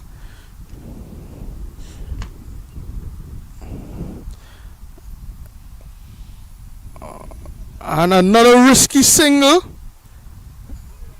And a loud appeal and given by the umpire, given by square leg. And that's it. Let's have a look at the replay here. Some risky singles was taken. And a perfect throw collected by the keeper. And off goes the batter. Well, I'm not quite sure it was called for. There was a call being made by Brong to come through quickly for the single on the last ball before lunch, and sacrificing the wicket of Bramble, perhaps thinking that he wants the strike after lunch if they are going to continue to bat on here. And 257 the lead, 236 for 7 the Leeward Islands stand in their second innings off of 66 overs, and scores of 84 from the captain Tenez Francis, overnight 61 with the score on 128 for 2, went on to get to 84 before he was dismissed by Fleming. And through the batting card we'll run Jose Roberts for no score yesterday, and Kunal Tikolani 49, one short of a well play, what would have been an excellent half century from him. He was dismissed yesterday. Athens today, he went for 23, adding 21 runs from his overnight score of 2. Light Brong came out looking to push on and advance the scoring and the run rate. He's not out on 25. Eric Richards was batted in the same manner. He went for 17 off of 25 deliveries, striking the solitary 6 of this game so far. And LaShawn Bergman was caught and bowled, an excellent catch from Ramnari Singh to get his first wicket in the match. He went for 1. And Jayton Edwards for no score. Caught trying to lift the ball over mid-off off the bowling of Scott to try and increase the scoring. He was out for no score, and the final wicket to fall, Jaden Bramble run out for 2 off of 14 deliveries. There have been 35 extras in this innings, 20 byes and 11 leg byes with 1 wide and 4 no balls. So the total on 236 for 8. 3 wickets for the captain DeMarco Scott for 47 runs off of 18 overs, and 1 wicket for the fast bowler Adrian Silvera, who started proceedings this morning. 1 over from Henry today, none for 28, he has off of 8. And yesterday 4 overs from Mackenzie, none for 8. And 1 wicket for Kevon Fleming for 40 runs conceded in 13. And the first wicket for Ramnari Singh, he's bowled 7 overs for 31 runs. And a wicket for Joel Williams, 1 for 18 off of his 6 overs. No wicket for 11 for the Mario Hall. So that is news here at lunch on day 2. The ground staff will tend to the wicket. There is some weather around, and Leeward Islands in a strong position here at lunch on day 2. We will take a break and resume in about 30 minutes time.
We're back here for the next session of this today's cricket, the second day. Leewards declared on 236 for 8 after 66 overs, as Jamaica now needs to get 258 runs to win here in this game. And coming out to bat for Jamaica will be Tyson Gordon Jr. and Demario Hall.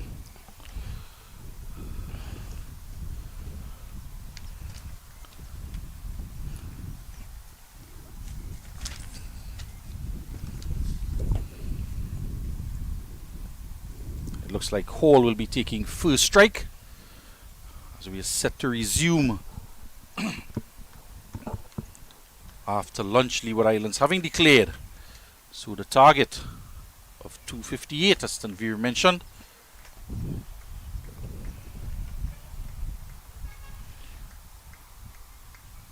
So we are about to get the second innings on the way for Jamaica. There's a crowd of players surrounding Hall at the striker's end as he takes guard, no doubt giving him a few advice as to how to proceed in his knock for after lunch. And as seen yesterday, they're going to continue with that field for the opening bowler. 3 slips and a gully, square, and 1 fine leg.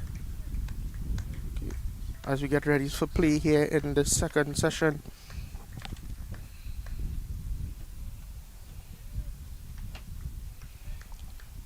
And looks to be Kasim Challenger at the top end from the north, as he did in the first innings for the Leeward Islands with the ball. Immediately he's bang on line on or about that off stump and getting that ball to swing away from the left-handed hole as 3 slips and a gully await, looking for that outside edge, trying to get early wickets utilizing this new ball. Yes, and as we saw yesterday, Kasim Challenger does a lot with the ball, Billy. He swings it really big, and he also picked up 3 wickets yesterday.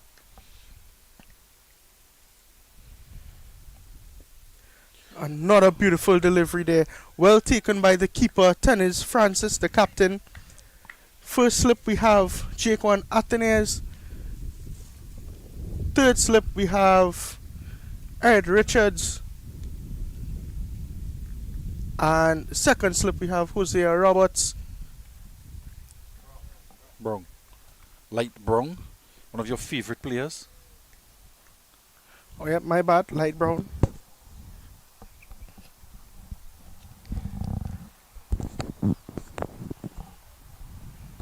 One can't help but compare the 2 left-arm fast bowlers for Jamaica and the Leeward Islands.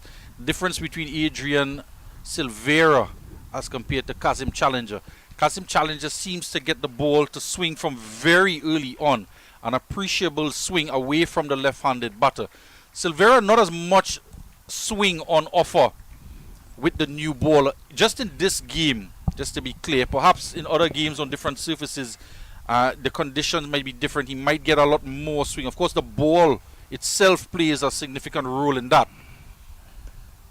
But clearly we can see between the two that Challenger has been able to get a lot more movement in the air than Silveira. Of course, just comparing the two, thinking about a future West Indies under 19 opening bowlers in mind, and you want to have a left-arm fast bowler in your armory, Definitely, at least around the squad.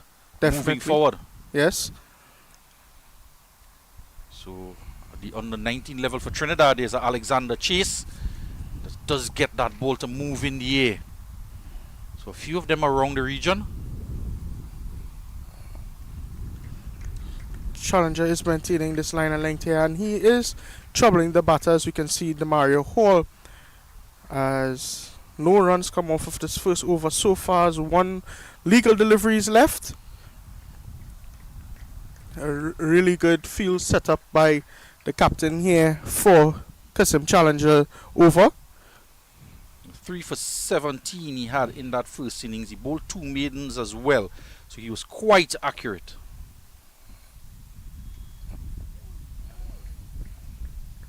And starts with a maiden here. And that's the end of the first over. So he did get the wicket of the Mario Hall in the first innings for 7. Was caught behind by wicketkeeper Francis, and he seemed to lose his patience against challenger Hall. He had struck one boundary previously in the over, and he was looking to start to be more aggressive in terms of his stroke play. He was quite competently leaving balls alone that was leaving him from the left-handed, swinging away from him, and he was actually drawn into a wider delivery, one that he could have left alone. So he was doing quite well, Hall, to judge line and length from challenger, knowing where his off stump was and when to leave alone. But just lost a bit of patience and went after a wide one and was caught behind by the wicketkeeper Francis. It's going to be Tayari Tong, who we suspect has been a replacement for Matthew Miller, who is off to the West Indies under 19 camp in Antigua.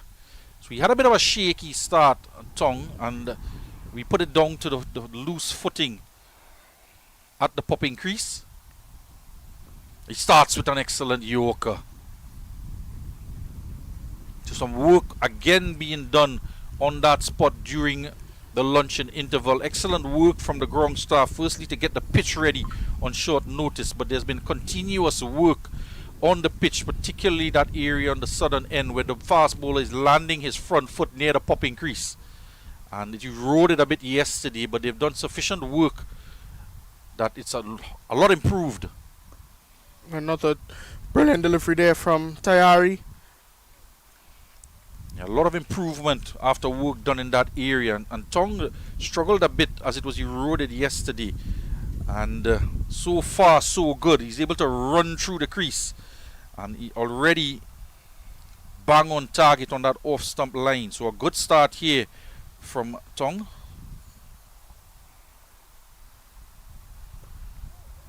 And some room outside the off stump and cut away.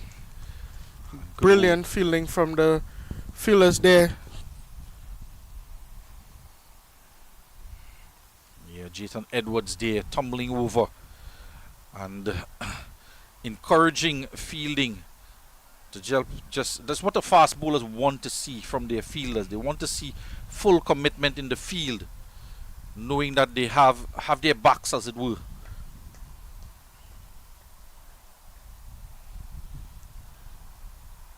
.2 overs, 1 maiden for 19 in the first inning for Tayari Tong.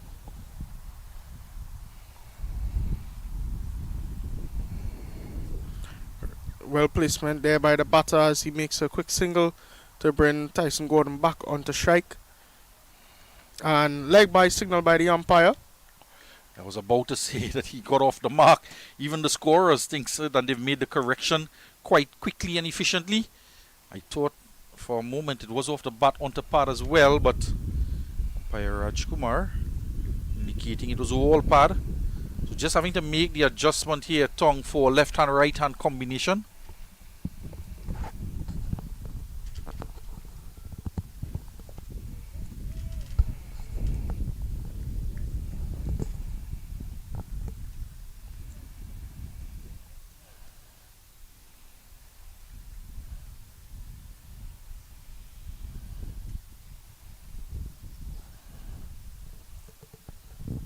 So good first over here from Tong so far. Just one run. He seems to be quite happy with that area as he's running through the crease. And there's the worry we were anticipating. This one goes through past the wicket keeper, keeping a fraction low. And we were looking at that before lunch, that we saw a couple deliveries just keeping low. And this one just dying on his way to the keeper. You see him taking a step up, Francis, the wicket keeper, and it still landed in front of him. So the presence of mind that the ball will keep a bit low and taking a step forward as the bowler was running in behind the stumps. He's had a good game with the gloves and the bat, the captain for the Leeward Islands team. Couldn't prevent that one going through for four byes.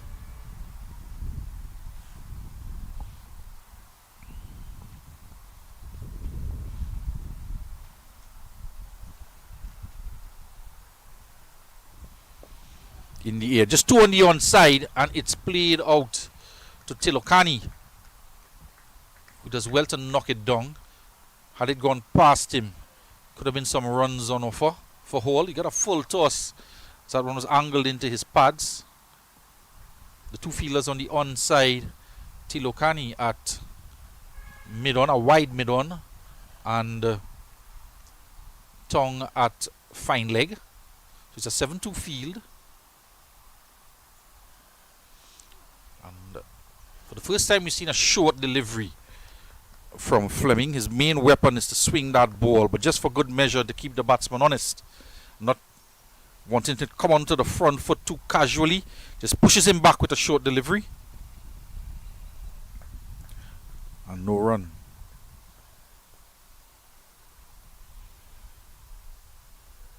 It was 3 slips a gully, and the gully is particularly deep. LaShawn Bergen. A good delivery again. Tanviri's mixing it up a lot there. We've seen a good length swinging away. We've seen a short ball and a Yorker delivery. I suspect the full toss, he was trying to get that Yorker delivery, but started it on the leg stump. Turned out to be a full toss. Correct, Billy.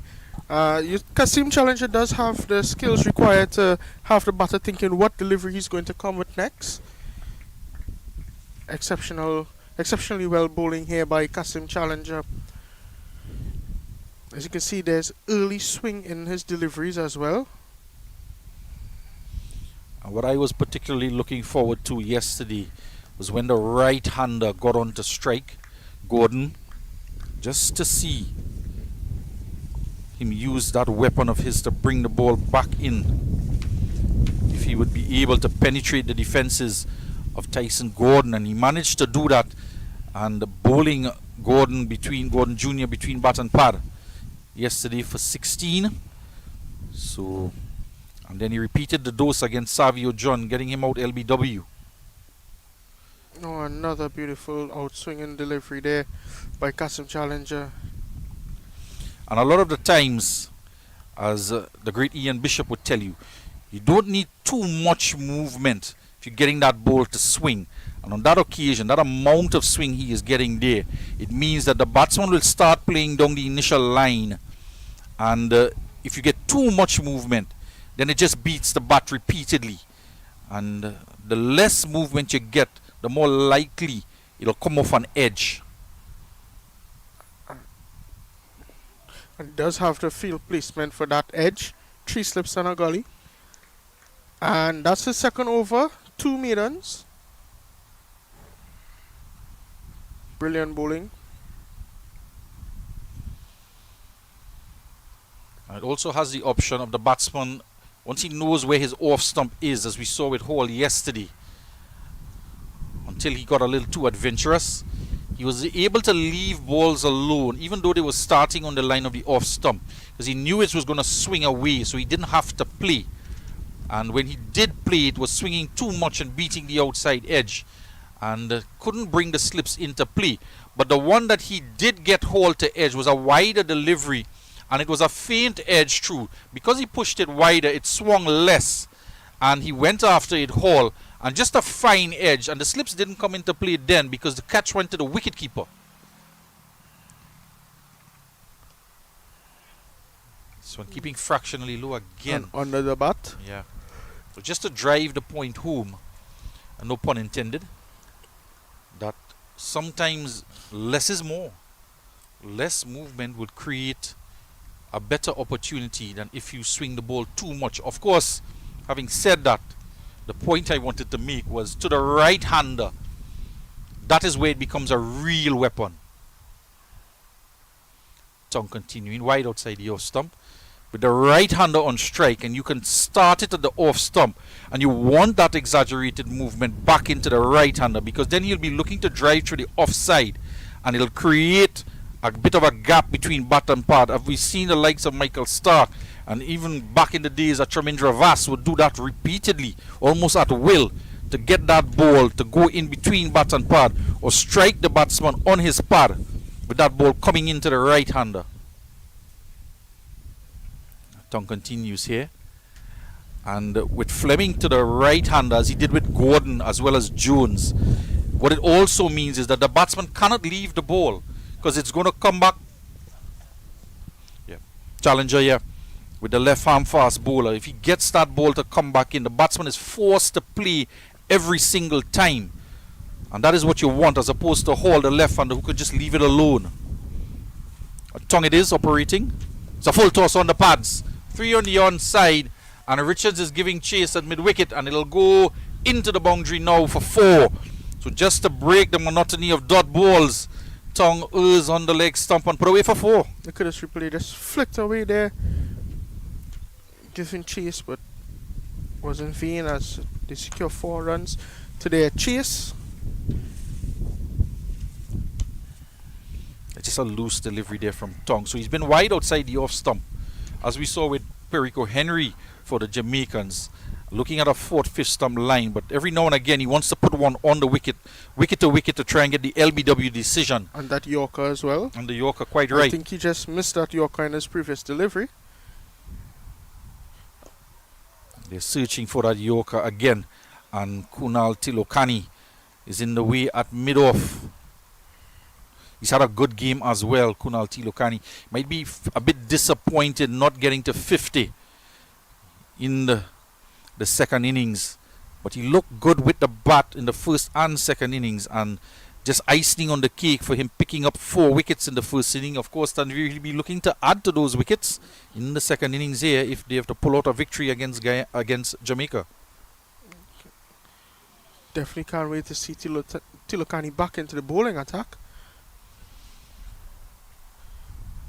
The end of 4 overs, 10 runs on the board. Another delivery keeping a bit low as he returns to that line outside the off stump. A play and a miss, keeping low and landing in front of the wicket keeper as well. And we see already the helmet being brought out for the Leeward Islands. Interesting. We might just see spin into the attack soon as the helmet is brought out.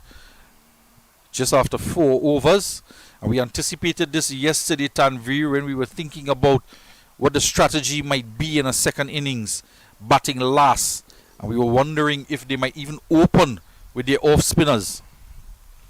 Yes, as we saw, the Marcus Scott open the bowling today, continuing opener with spin.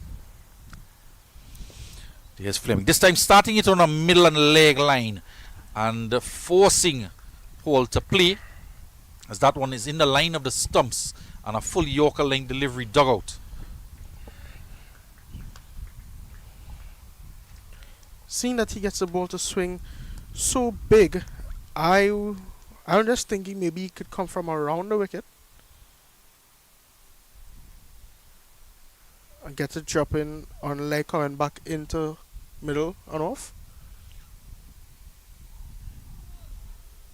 Yeah, and this is what we've been speaking about, that with that exaggerated movement, even if he plays down the wrong line, it's moving so much that he can't get any bat onto it. And yesterday it was the wider delivery that did not swing as much that took the outside edge. And even then the 3 slips didn't come into play, as we now see a 4th slip being added. And the gully, they do have runs to play with the Jamaicans having a target of 258. Currently 10 runs on the board.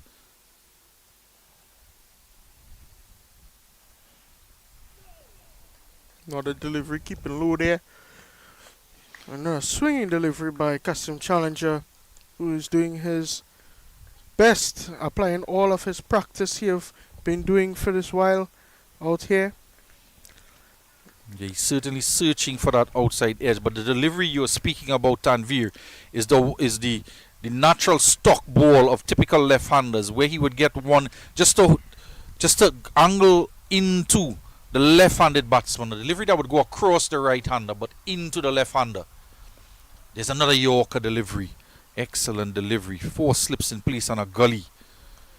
And that delivery you're speaking about should be a change-up delivery where the ball just continues on with the arm. And for a left-hand batter, that would be the delivery that you can get to go between bat and pad. And just for good measure, you might want to try and hold one cross seam, because he's playing for that ball swinging away every time.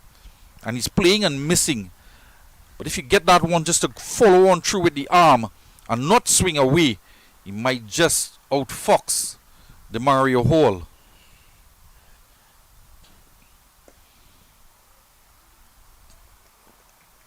As well, he can also change up the seam position and get that one to angle into the pads. Might just be a bit wary of doing that because two fielders on the onside, so not much protection on the onside if he does try that type of delivery.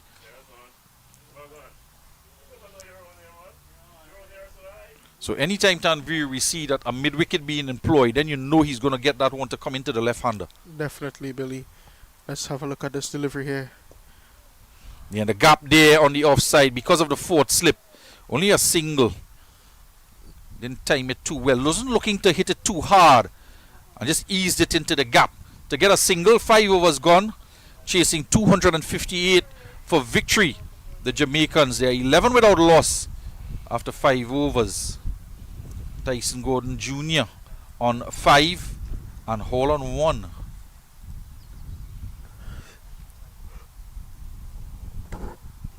I don't think we've seen Gordon Jr. coming down to bat against the left-hander just yet. We didn't see him face too many deliveries against Challenger in the first innings. And when Challenger was brought in, or did have an opportunity to bowl to the right-hander, he got him out bowled. You also see Tilakani's warming up here. 2 slips and a gully for Tong. He's on the pads, worked into the onside.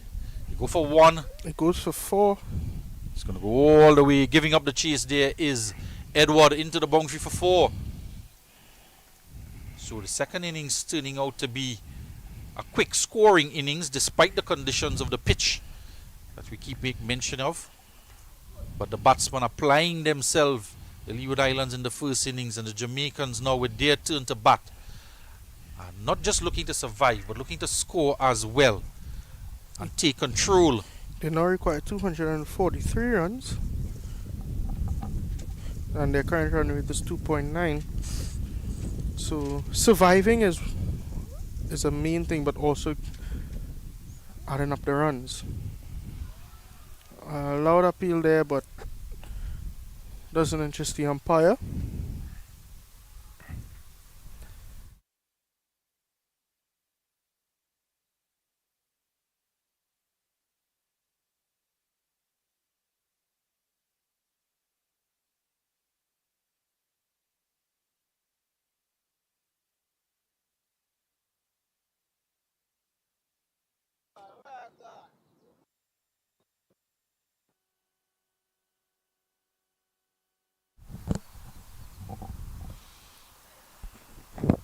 To Gordon Jr. getting most of the strike against Tong. Hall when he has been on strike, and Tong has been on his pads and is able to work it into the onside and rotate the strike. And Gordon, who is on 5, 12 deliveries as compared to 21 deliveries faced by Hall, but he's taken strike for most of the deliveries against Tong. 2 slips and a gully for the right-hander. A 6-3 field. As Tong continues to plug away at that line outside the off stump, and we will see that one delivery. Perhaps this 4th delivery, Tanvir, where he's going to try and attack the stumps to bring the LBW shout into play. Maybe a Yorker delivery. Let's hope he doesn't miss his length. And there's that delivery on the line of the off stump. Tilukani, not for the first time, fumbles a bit at mid-off as it travels quickly to him. So the helmet being brought out early, and we anticipate we should see spin on soon. And I do suspect as well it would be from this southern end.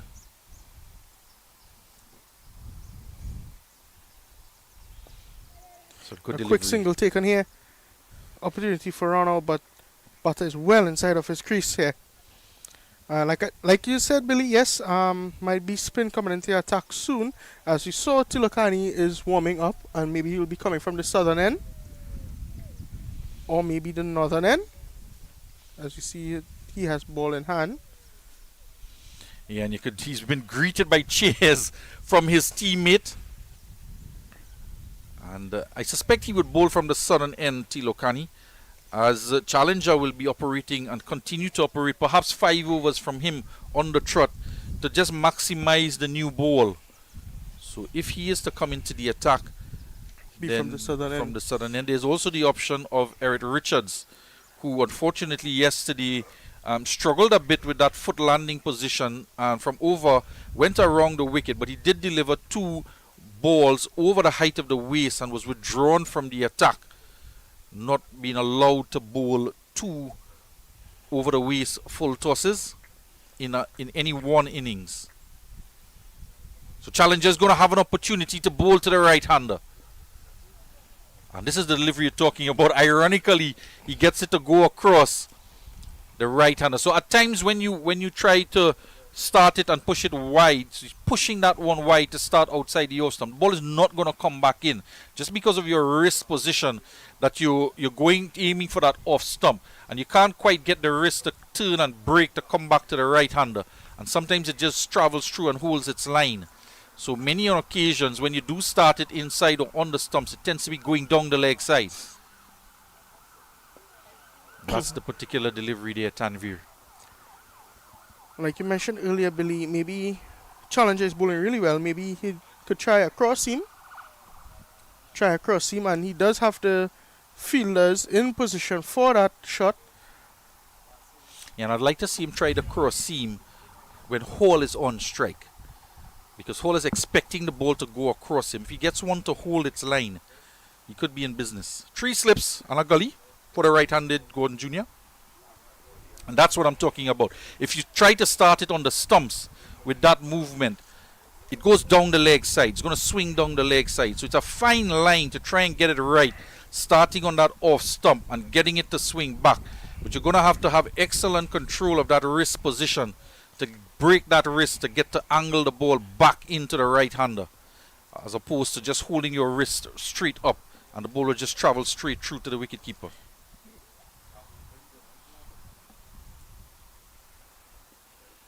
And again, it's on the pads. It'll come through.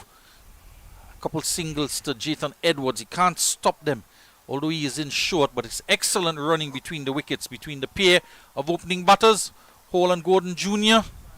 Yeah, and add to what you're saying, Billy, he could also come from another side of the wicket to help that line and length from starting from maybe 4th stump coming into off stump, or maybe off stump coming into middle.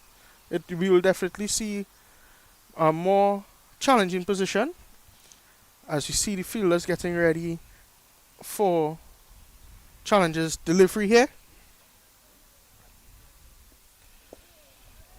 And he's starting it on middle, and a nice looking cover drive here Might go for from the 4. left-handed. It's going to go all the way. Goes all the way for 4 runs.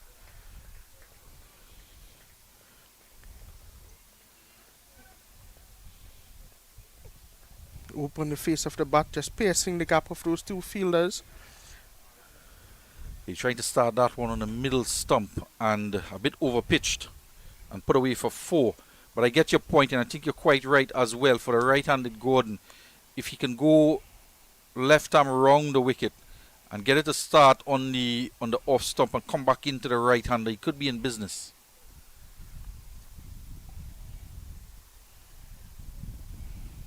Down the leg side, an appeal, and we'll wait for the umpire's decision. It's going to be called not out, as it seemed to brush the thigh pad, in my opinion, and in the opinion of umpire Kelman Cowlesser as well. A confident shout for court behind. Not out, says the umpire, and Hall remains. A good look at it here, Tanvir.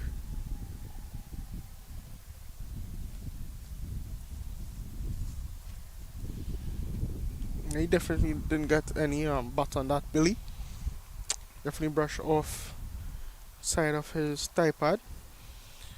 Yeah, over enthusiastic appeal from the youngsters.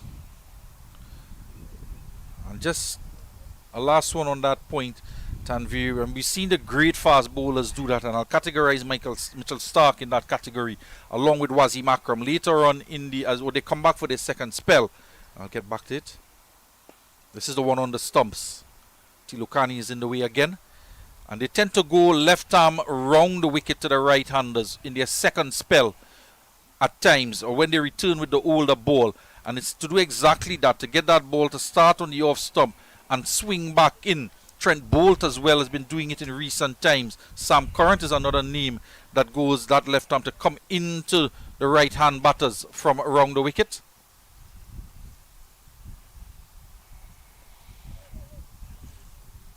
Edward does well this time. He's travelled very quickly to him as the outfield continues to dry out here at the University of the West Indies on day 2. We've seen a few balls past the outfield and racing away to the boundary. It's a lush green outfield, but don't let that fool you. It's full of pace.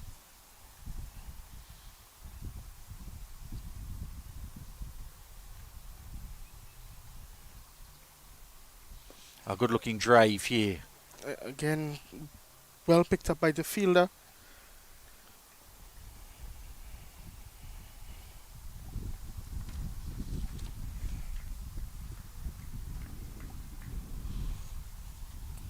So it's a better start as compared to yesterday from Tayari Tong, and struggled to get control outside that off stump. Bowled a few wide deliveries, but wouldn't call wide, but was very wide of the batsman. But in this spell, he's been tighter line on the off stump and just outside the off stump. It's good bowling from the young man.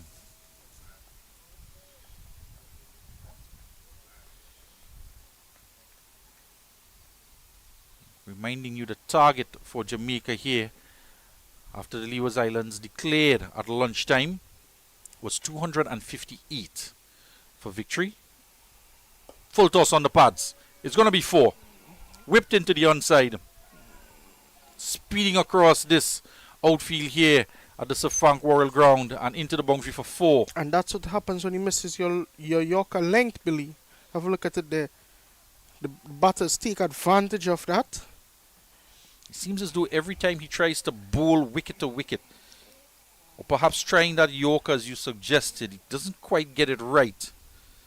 And put away for 4 on this occasion. Now 232 required off of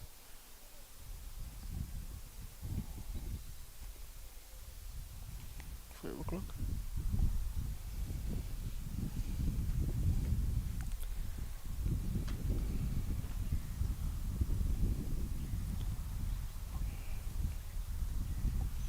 .31 overs bowled before lunch. And that's another brilliant shot there. But fielder is there in protection. End of the over. 26 after 8. And so whenever he's been on that off-stump line, he's been driven continuously and consistently to Kunal Tilokani at mid-off. And that is a type of delivery. If he can just vary his length fractionally short of a length and get a little bit of movement, he can engage the slips or even the wicket keeper for an opportunity. But it's when he tries to go into that middle stump or searching for that Yorker that he is not quite in control. Have to work on it, the youngster. We are at round 1 of 3 rounds of 2-day games here in Trinidad. Kasim Challenger does get his next over. So you see he's playing, but he's looking to leave alone as well. And a late leave there from Hall. So I just want to see one delivery where he can hold it cross seam or just angle the seam into the batter's pads and start it on that same off-stump line. And he just might be able to outfox Hall, thinking that it's going to go away. And in fact come into the batsman with the angle from left arm over the wicket. Just as a change-up. But he'll have to be careful, and he's also mindful that there are only 2 fielders on the onside. And this one that beats the fielder. 2 is giving chase. 2 fielders are giving chase. And a brilliant attempt, but it still goes for 4. Well, that is a fantastic effort from Eric Richards. Diving away, chasing it down from third slip. Pulling out the dive. I thought he was going to give up on it. He's not even in the frame. But there will you'll see him just enter the frame. And getting it's a good bit of work. He gets his hand down, pulls it back in the air, but it was just over the rope by the time he got his hands to it. But showing very impressive speed, young Richards, chasing that one down. And good to see as well, I was making the comment before lunch with the Jamaicans, there was a backup fielder following him to the boundary to get that return in as quickly as possible. But it's going to be 4 more, Tanvir. Fielder is giving chase, and he actually saves this one this time.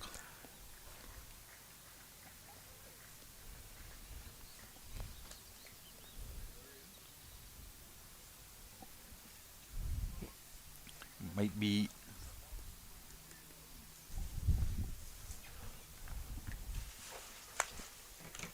right-hander comes into strike. 3 runs to the total with that delivery. We're just trying to establish who the fielder was giving chase. I would like to say it is Roberts. Yes, Roberts. Yeah, excellent work. I thought it was going for 4. I had it written down as 4, but just slowing up in the outfield on that western side of the ground. Quick single here. And a shy. And they're going... Francis lets it go, the wicket keeper. And good backing up, preventing the additional runs for any overthrow.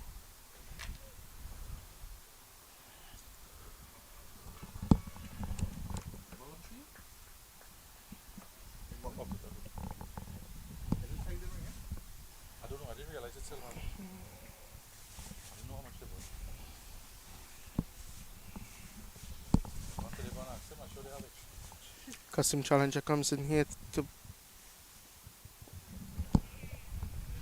just hammers that one down a little. Yeah, so that one was coming into the body of the left-hander, but it was a short delivery.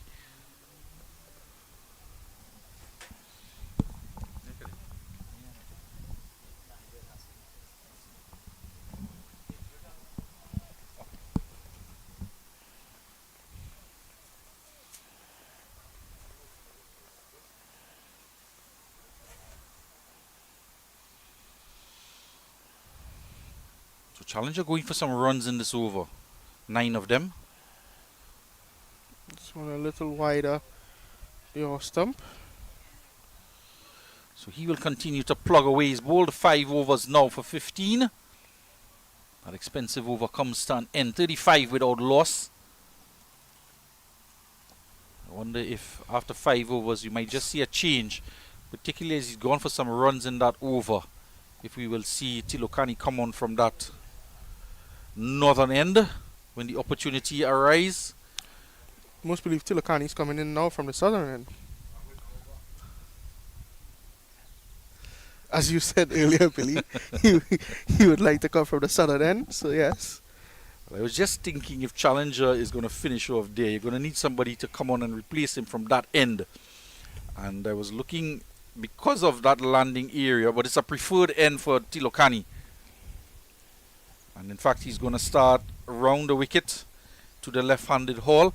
And we saw him yesterday pitching on a middle and leg line, even a leg stump line, and getting sufficient and appreciable turn as well as bounce.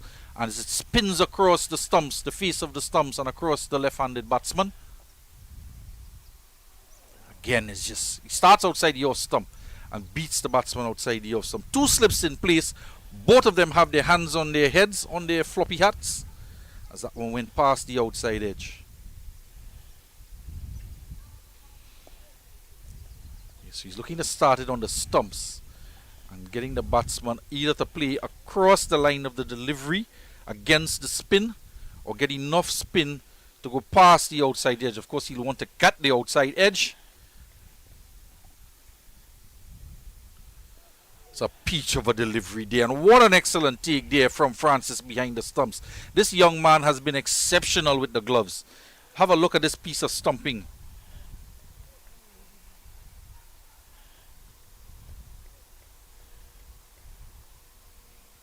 So not just that he reads the spin and the degree of spin.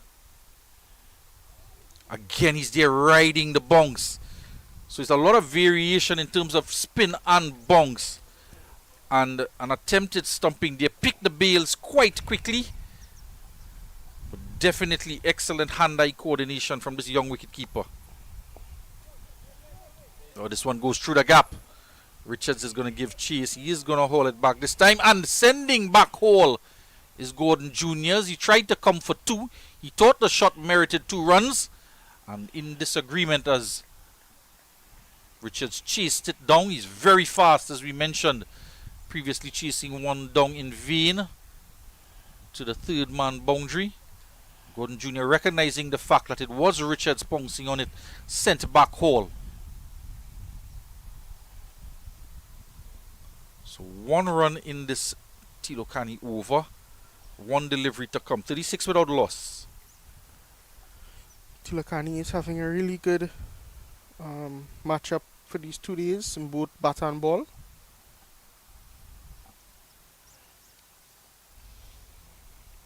So a bit of change in personnel in the field. Square leg and point, just swapping positions for the left and right hand combination. They want their best fielder at point.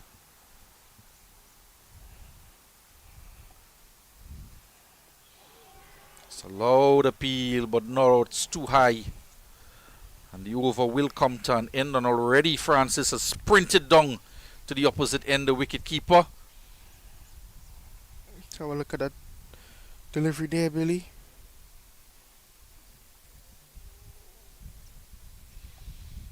Back too high over the knee roll, going over the top of the stumps. And Francis was appealing, clapping the delivery. He was not celebrating a potential delivery with the appeal.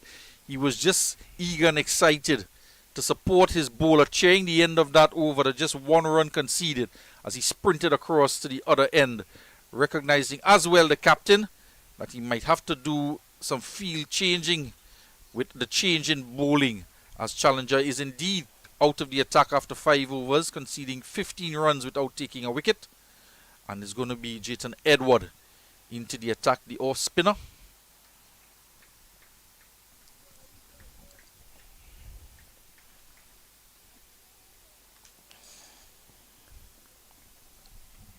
The attack is a wrist spinner. And he better also find the gap. But very good feeling again from Roberts. It's quite right, you both are. Our producer Kadir and Tanvir is bowling leg spin. And tall spinner might just get an additional amount of bounce. Got 1 for 9 off of his 3 overs in the first innings. Picked up the wicket of Odain Binns, who was out bowled for 9.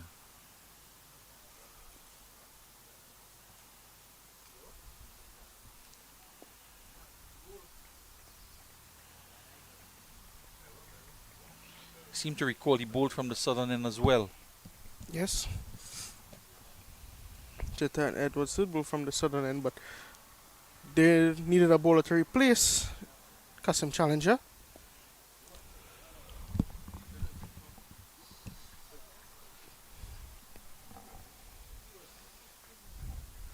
Is this brother?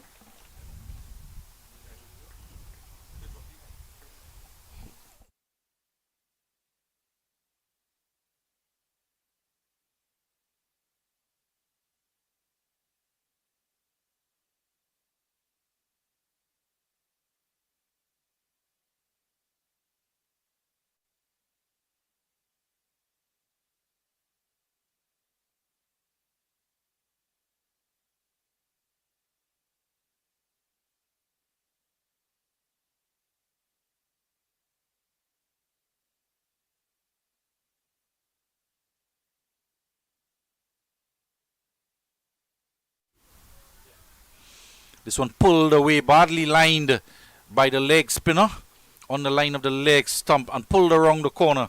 It's one of the few sweep shots we've seen employed, and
leg slip in place here, doing the fielding on this occasion. And it's proved to be a vital position. We've seen a lot of deliveries go off the bat or the pad in that leg slip area in the 2 innings. This run from Tilokani. Cut away. They come through for a quick single and not able to gather the ball. Burgon. And they get it safely in the end.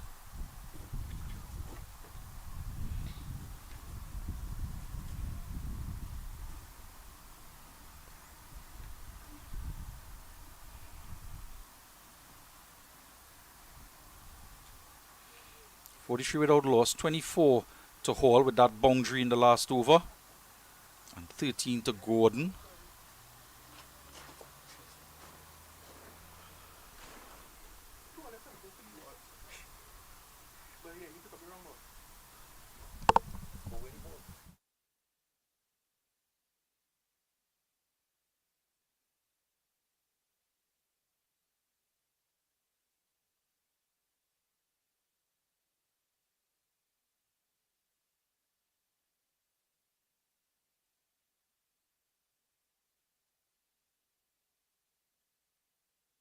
Loss, 12 overs gone, 2 runs, 2 singles in that Tilokani over, one a bit risky, sharp single to cover, none for 3 he has after 2, Gordon on 13 and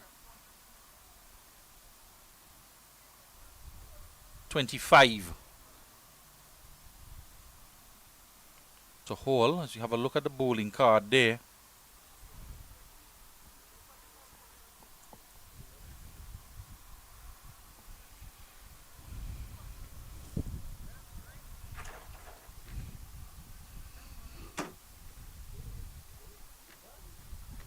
There's going to be another bowling change here. It seems Jaquan Athenes.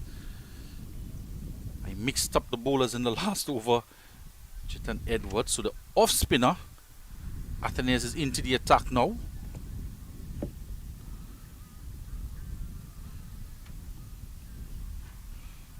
So we didn't see Edward bowl too many overs in the first innings. He picked up 1 for 9. And now just 1 over. He was swept away for 4. The last delivery of his first over, conceding 6 runs. And this goes through the hands of Tilokani at second slip. And a chase on as they come for 2.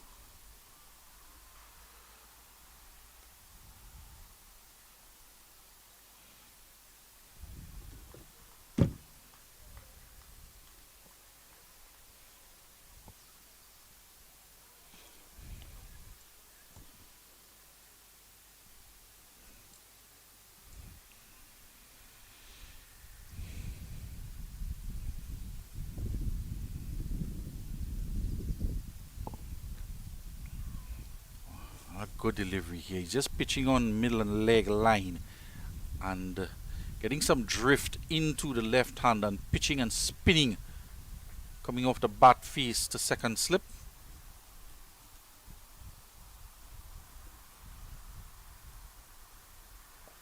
Hit in the air, and it's going to be an opportunity for a catch, and the catch is safely taken in the end as Edward and Roberts was in the line of that delivery.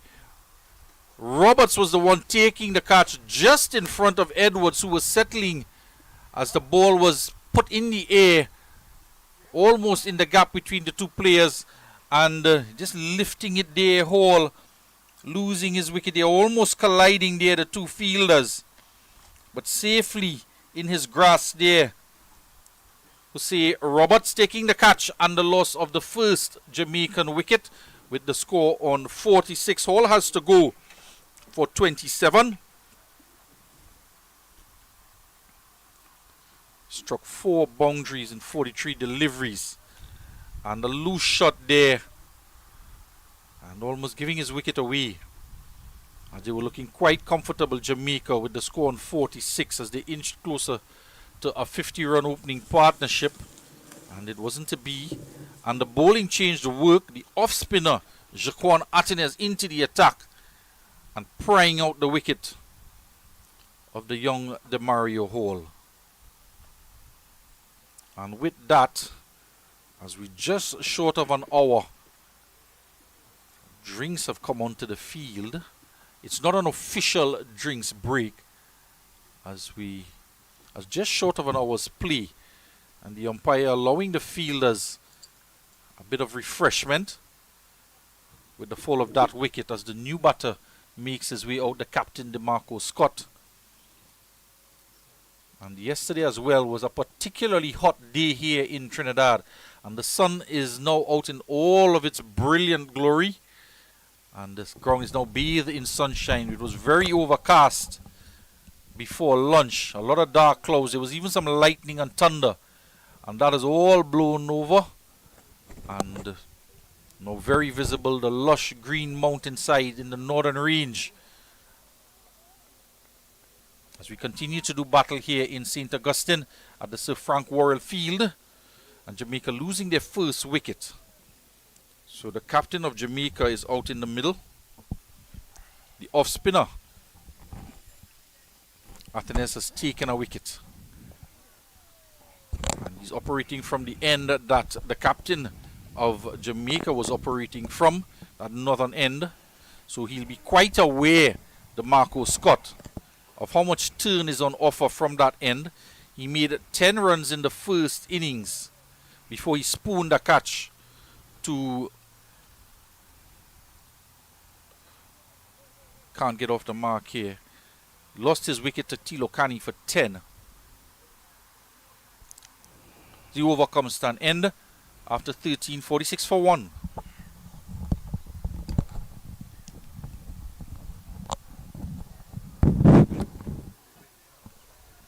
So just to remind our viewers, the Leeward Islands in their second innings declaring with the score on 236, and 21 run lead they had on first innings.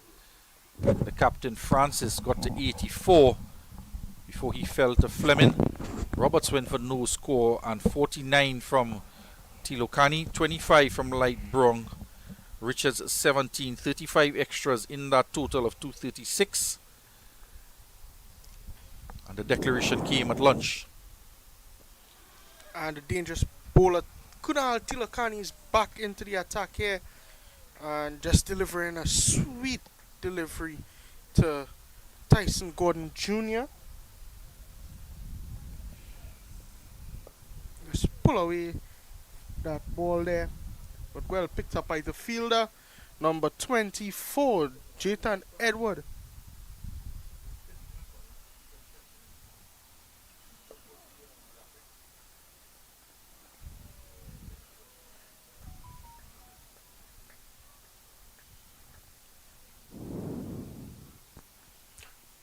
Kunal Tilakani is really ripping that ball as well.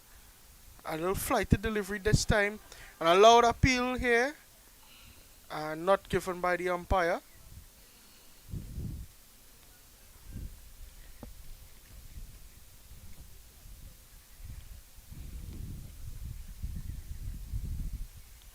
quite interesting there. That one pitching outside the off stump and a booming cover drive.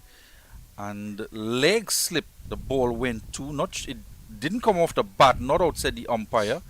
The wicketkeeper didn't make contact, so did it just bounce over the stump with that amount of spin, and it went on to leg slip. This occasion, it kept a bit low outside the off stump, through to the wicketkeeper.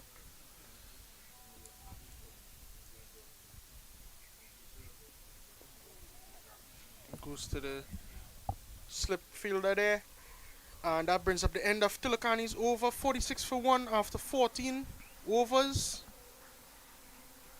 As the run rate is 3.29 and 212 is now required. The umpires just having a look at their watches to try to determine when exactly they're going to take the drinks break. And umpire Kaulesa will get to his end, the presiding end, before the clock ticks over to 1:40. And an hour play after lunch, and just radioing to the third umpire, Mr. Simon Arun, that drinks will be taken after this over.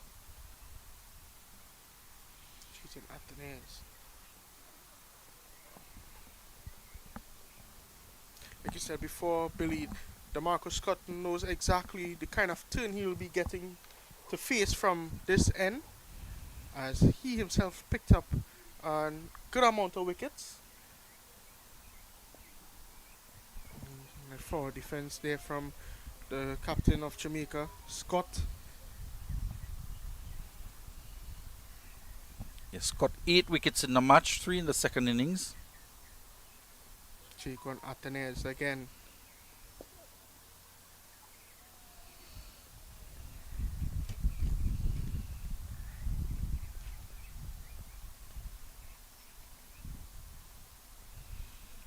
So Hush descends out there in the middle.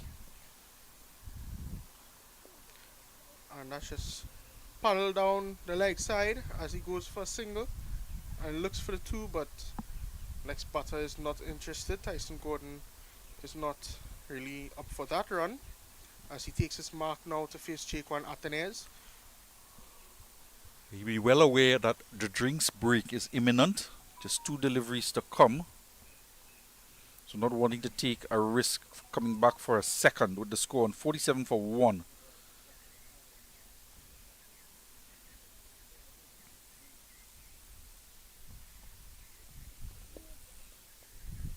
So Tanvir, there were 31 overs before lunch, and the declaration came. We are now 14. There'll be 15 overs now, almost on the dot for 1 hour after lunch, play after lunch.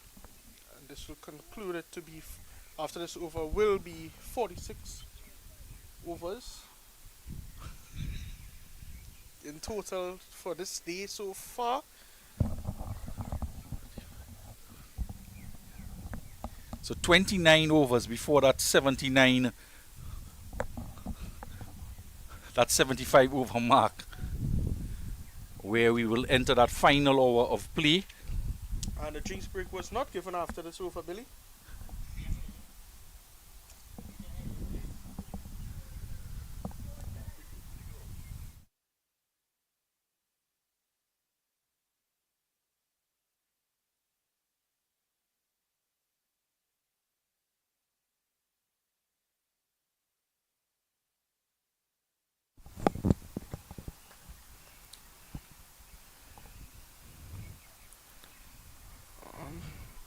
Tulukani again is back into the attack as they take a quick single. And no, Billy, the drinks break was not given after this over. And leg by signal by the umpire. Yeah, by my count it's 139. So enough time to get in another over. And a very quick over bowled from Jaquan Atenez at the northern end, allowing Tilokani to get another over in. And as opposed to before lunch, when Henry was brought on for that 1 over before the break to ensure it was the final over, the spinners hurried through to get that additional over before the interval. And that is what we've grown accustomed to seeing. And of course, in Henry's over, a wicket fell that of Bramble via the run-out route, which brought a close and a declaration of the innings for Leeward Islands. Again, one keeping low, but it's angled into the pads. Kept low and had big turn on that one there, Billy. As we know, they now require 209 runs. You think there's a possibility if they start scoring? We just have to do the mathematics here. And you did mention 46 overs? 46 overs. 47 is now being bowled.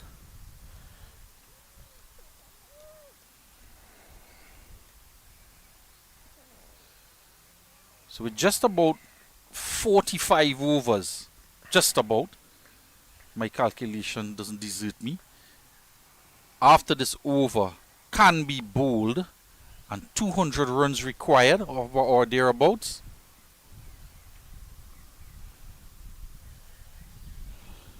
I'm not quite sure if they will entertain doing a chase as we come to the drinks break inevitably. And finally, with the score on 49 for 1 and 16 overs gone, and drinks are on the field. Umpire Simon Arun makes his way to have a drink for the umpires. The wicket to fall, the Mario Hall for 27, Tyson Gordon 14, DeMarco Scott, the both batters now not out. Scott on 2, 7 extras in the innings, 50 for 1 in fact. And half century coming up there for the Jamaicans. So we'll take a drinks break and resume just about 5 minutes time.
Welcome back live here to St. Augustine. We are here day 2 after drinks break in the afternoon session just after lunch on day 2. It's an encounter between Jamaica, who are currently at the crease, chasing down a target of 254 set by the Leeward Islands.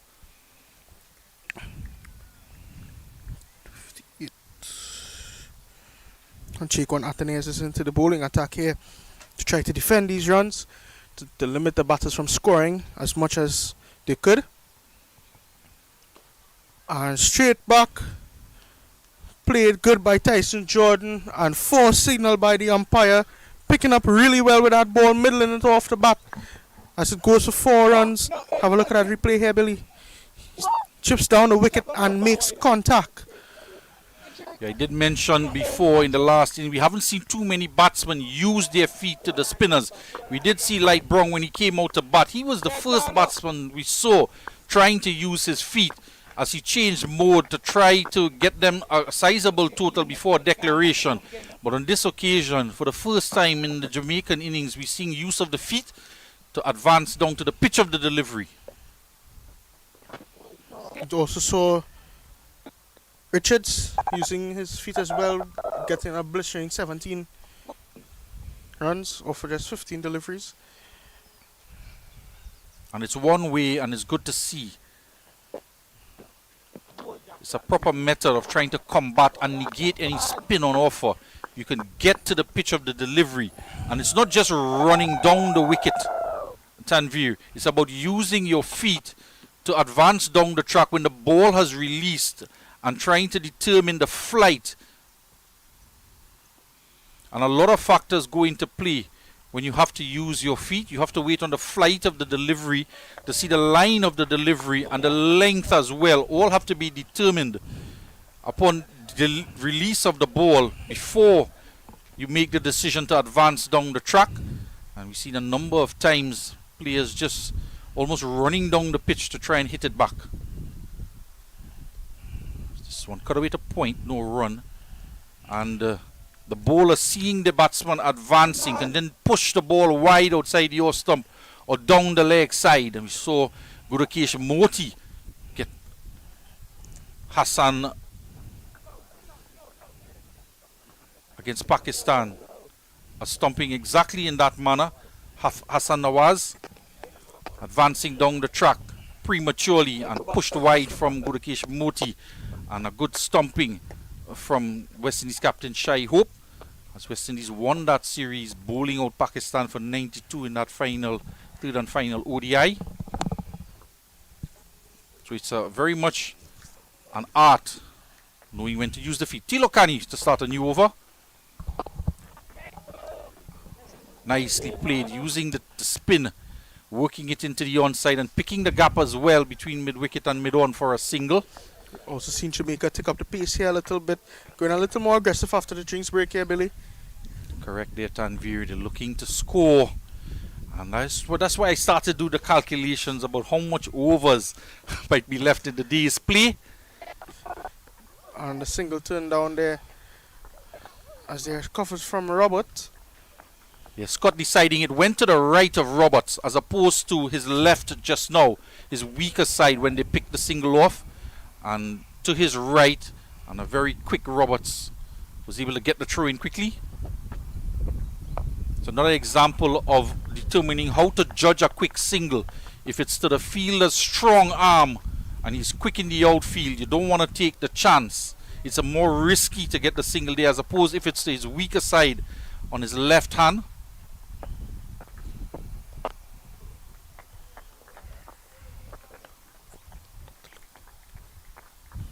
So the captain, DeMarco Scott, for this game, and had a word with Mr. Robert Haynes. So down the leg side, goes past Brown at leg slip.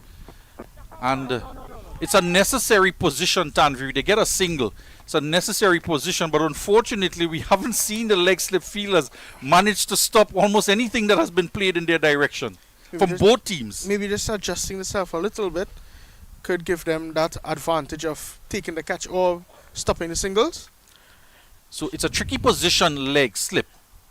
And I'll tell you why. Again, it's worked into the onside, and this time a comfortable single as protection is out there at deep square leg in that of Kasim Challenger.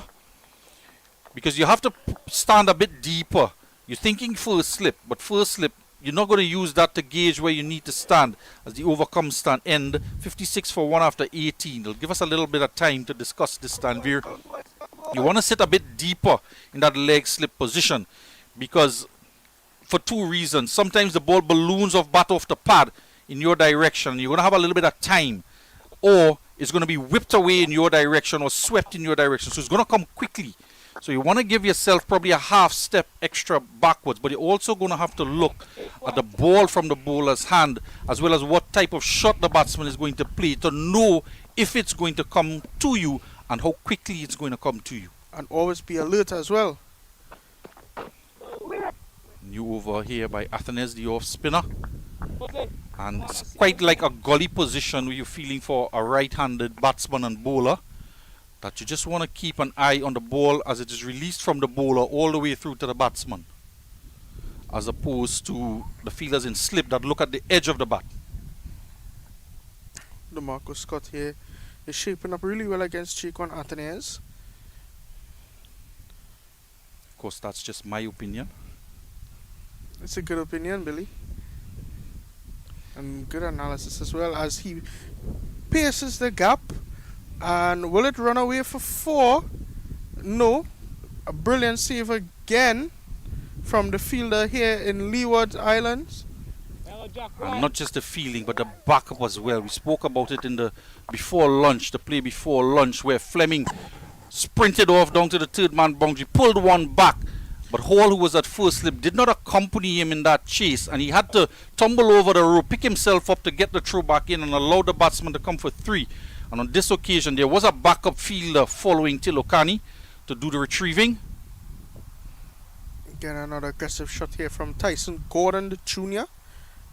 Yeah, that's a good shot because he's playing with the turn, although it's on the off stump, and looking to work it with the spin to the onside.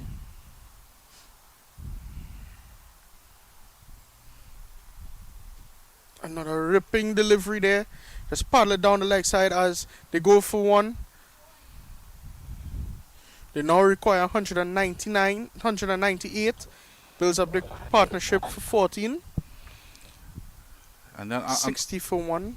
An option for the Leeward Islands captain Francis. Just looking at that leg slip position again. Richards it is in that position. Just taking his time, trying to settle here Athens, concentrating. Short, but he's gotten a lot of lift with that short ball outside the off stump. So much so that the batsman with the ball spinning into them is able to cut it between point and cover. Not always you see the off spinner being played in that direction, particularly with that much turn on offer. But does manage with that bounce to work that ball in that direction as the over comes to an end. 64-1 after 19. And I just wonder, the leg slip hasn't been able to stop the flow of runs or take a catch in that position off of the off spinners. So I just wonder if you want to use a short fine leg, as we see employed regularly in the limited overs form of the game.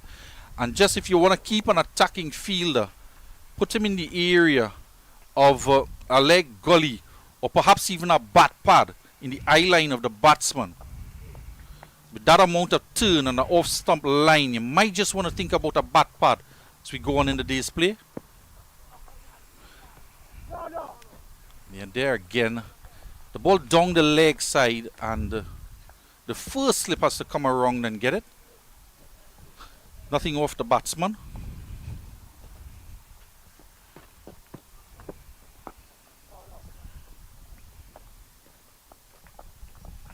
So just as an option, a little bit of variation in terms of what the captain is thinking, Francis. If he wants to use a short, fine leg. Oh, that's a beautiful delivery by Tilokani. And we saw a number of runs being scored by the Leeward Islands team through that leg slip area. And on that occasion, with Jamaica wanting to be defensive in the field, they could have used the short fine leg and take the leg slip out. perhaps as a run-saving option.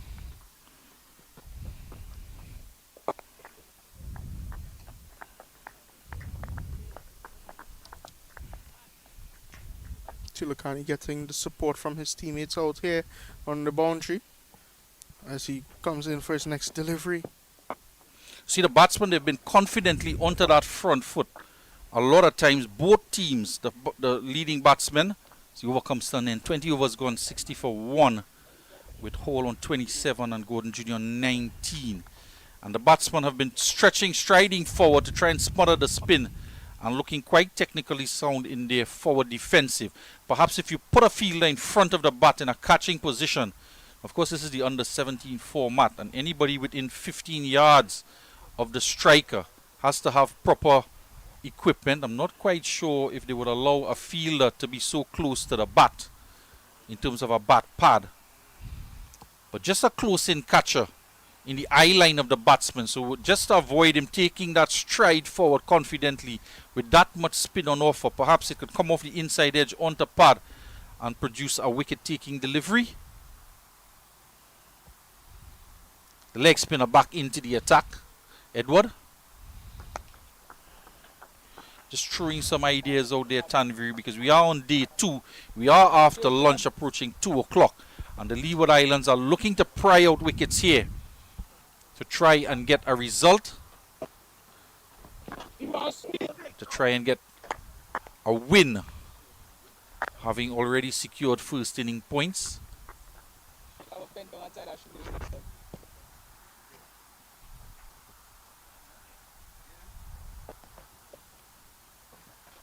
What a good delivery there. Turn and bounce past the outside edge. There is a first slip in place in that of Athenes, the off spinner.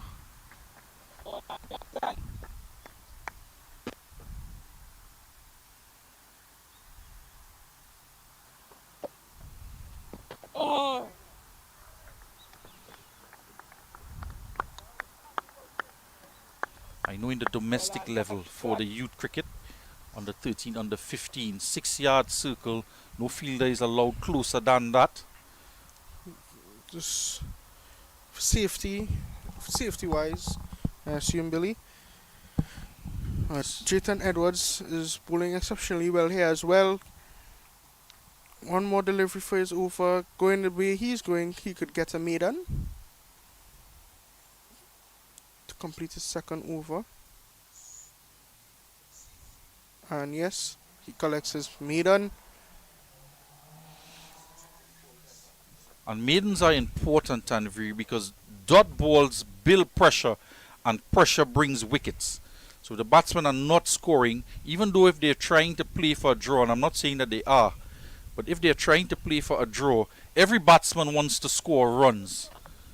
And it's not just a matter of survival, but you want to bat for a length of time, and you want to see a certain number of runs against your name. And it's not like you're an A.B. de Villiers to bat for over 250 overs and score 20 runs or so in a test match. A man quite capable of scoring with a strike rate over 200 in a test match. But batsmen do want to see a score against their name and not just have to defend if they're playing for a draw. And just ask our second producer of the day, Mr. Jason Passad, if he could do the mathematics for us to calculate how many overs remain in the day's play, and does it give them an opportunity, if it will give them an opportunity in terms of run rate required and overs left in the day's play, if it's a possibility at all. 38 overs left, Tanvir, and 198 runs left in 38 overs. So 198 runs is needed in 168 deliveries. What's the run rate required?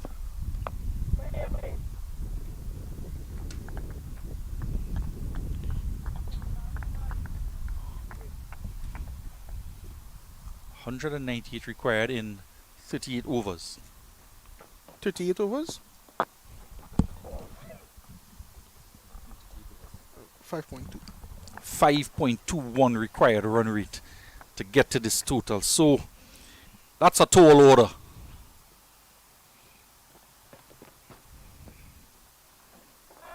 quick single here. Opportunity for a run out, but it hits the batter.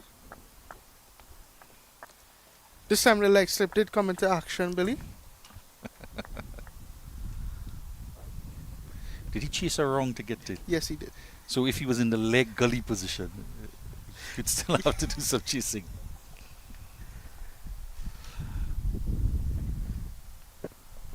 But in this game, you have to be continuously thinking as a captain, how do I get this wicket out? End of the over.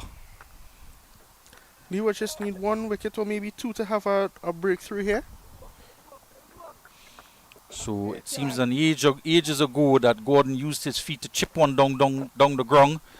He's on 20 off of 65, so it's been a bit more defensive. And the captain at the other end, DeMarco Scott, 6 off of 23. That should tell you what the mindset of the captain is. About to make the point earlier on as well that DeMarco Scott, when I spoke to Mr. Robert Haynes, indicated that he would be the captain for today, but they've listed 2 captains in this Jamaica team, and Tyson Gordon Jr. was listed as the second captain. No preference of choice between first and second, but just to say that they're going to alternate the captaincy in this Jamaican squad between the 2. As the leg spinner gets the edge and lands in front of Ateneza's first slip, it goes through his hands. Bergen doing the cleaning up, but did that go to hand on the full? Look at it here. Just land in front of him. Yeah, not too much expressions of disappointment from the bowler or the wicket keeper. Anthony did try his best there, but just landing right in front of him and passing him. He's very curious to see that a bowler that is currently, or was currently bowling, he was at first slip while he was bowling at the opposite end. And a little bit unusual to see a bowler having completed his overs then go into that first slip position, particularly a tall bowler. But there is Atenes at first slip. As we are greeted again with our 2, looks like 2 little canaries, 2 yellow canaries in front of us.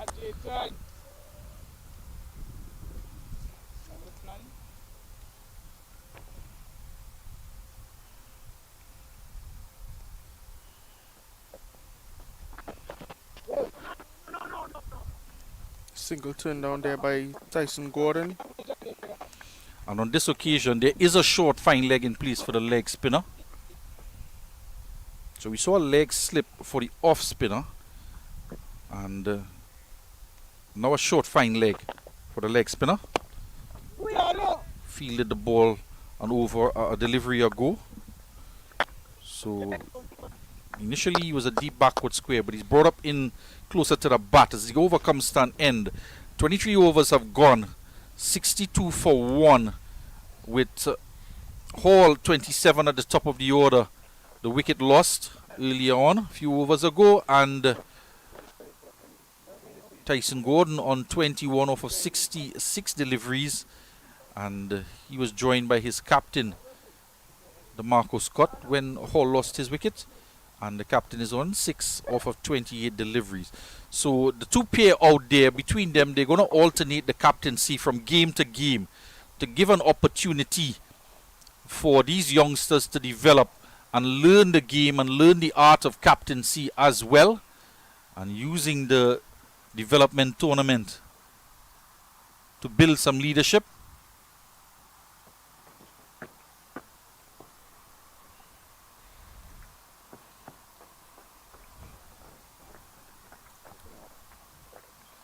Speaking of leadership there, Billy, just like to say that Karen Pollard is handing over captaincy for TKR to Nicholas Puran for this year for 2025. To quote what Karen Pollard has said here, with Bravo coming on board this year as a new head coach, we felt this is the right time to get a new captain in. Puran is homegrown, and I think this is a right opportunity for him. Puran has been a name mentioned countlessly in the media in recent months. Going to get a single down the ground. Bit of a late call, but Tong was sitting a bit deep at mid-off and has a strong return to the non-striker's end. But securing the single before the throw came in, the Marco Scott. A late call from him. First he looked up to see how deep the fielder was. He did hit it quite firmly, but decided that he was deep enough that he could challenge him to get into the non-striker's end before the throw came in.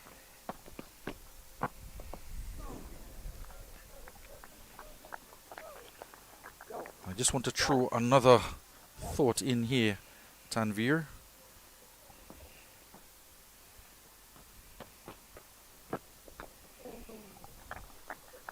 So the wicket fell,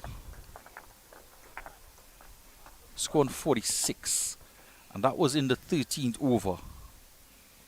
So just about 10 overs or so gone after that wicket fell.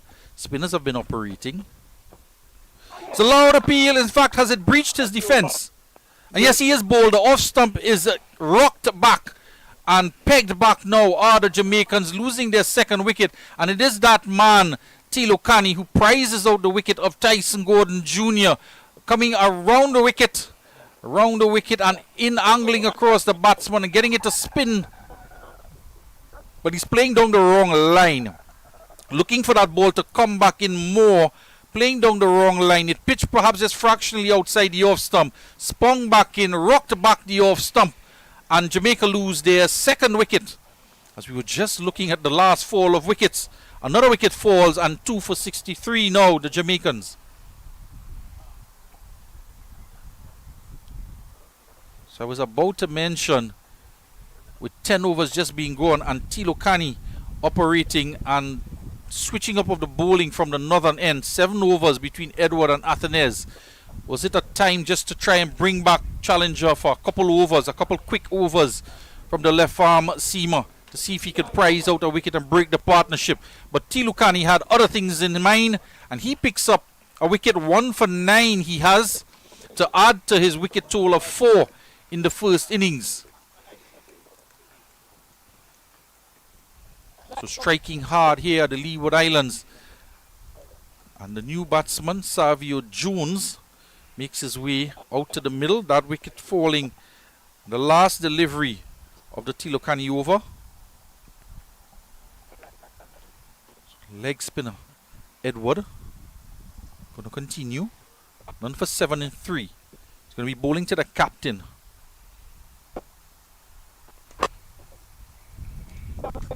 Good work there from Richards at cover. The ball spinning away from him with some backspin as it was played off of the back foot.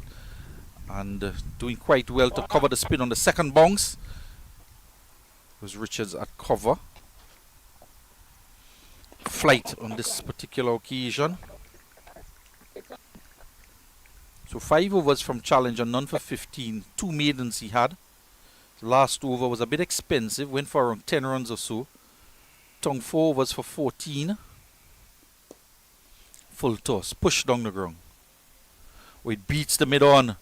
And it's going to beat the mid off as well. Roberts can't get to it. Bramble rather it is, can't get to it.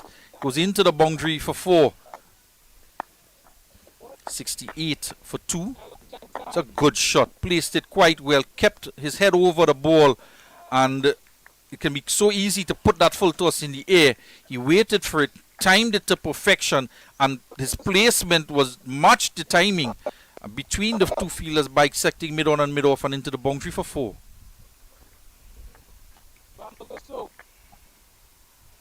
An adjustment to the field. He's asking Bramble to go wider at mid off. Bramble, I think, just stood. Another flighted delivery, and it's a catch. The first slip. Is it? Well, the ball spun away. The fielders went up in the air, and the umpire judging that Scott got no bat onto this. I thought it came off the outside edge. We're not at the best vantage point here. We'll have a good look at it on replay. Another fully flighted delivery.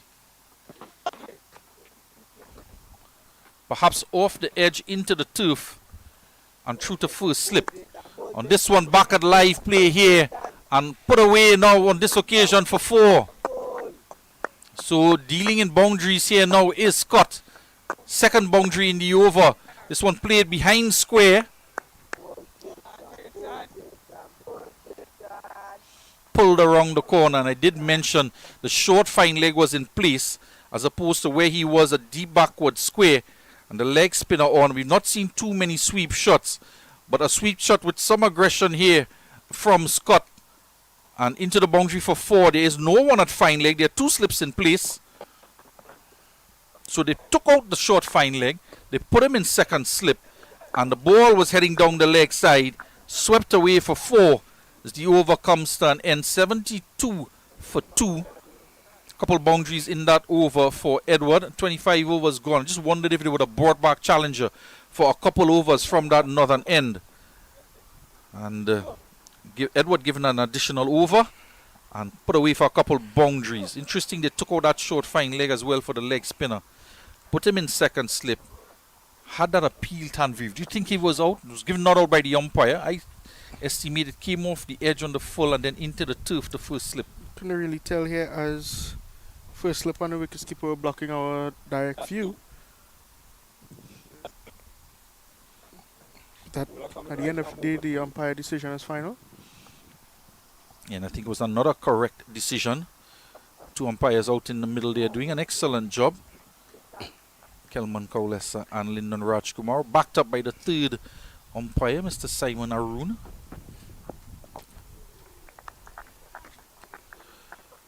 So I'm seeing now a short mid-wicket in place, very close to the batter at mid-pitch. Just about 15 yards away from the bat, Bergen. Just in the eye line for that type of delivery there, Tanvir, where it's spinning off the bat face. Just to get the batter to just maybe pop it in the air. Yeah, I don't want him lunging forward with any degree of comfort, thinking that there's nobody there to take the catch if it pops up in the air.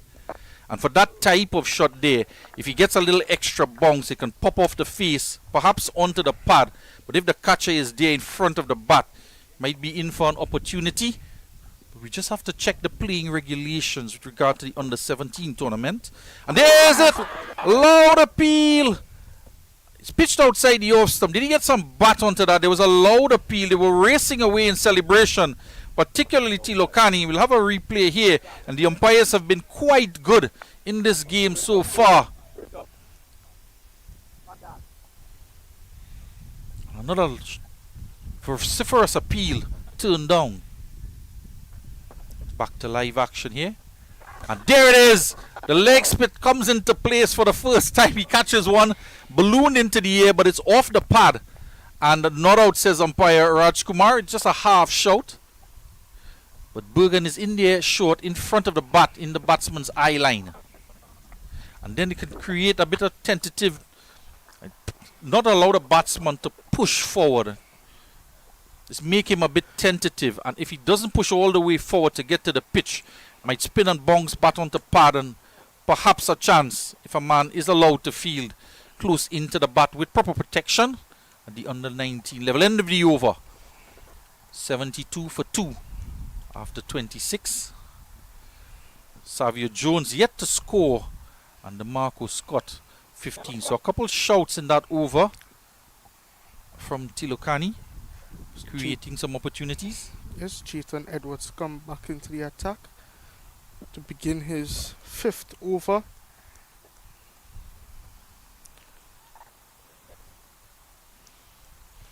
So we've increased in viewership now, Tanvir. We're up to 733 viewers online. Punched off the back foot, and there's the spin again, but on this occasion, beating Bergen, gets the throw off after recovering from that bit of misfield. Batsman coming through for a single? Or was he sent back? Yes, they did come through for a single. Was a single. Fumble at backward point.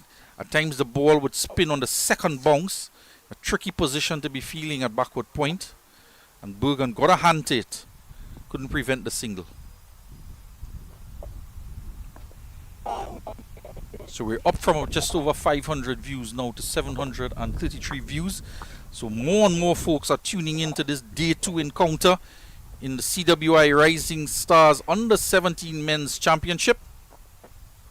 Flatter trajectory and more bounce.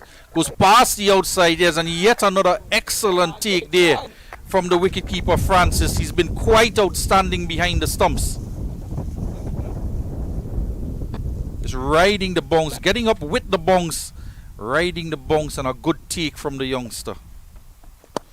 Hit in the air over the head of mid-off on this occasion. Bramble, he was in the right line but couldn't get it. Was lifted over his head and travels all the way in the direction of Dr. Anand Rampasad, just beyond the fence at long off. And the 4 runs to the total. Supervising proceedings. As we see the doc there just walking behind in charge of the facility here, Dr. Anand Rampasad. Coming out, getting a break from his duties in the administration building to have a look at proceedings. So we'll just add the viewership up to 734.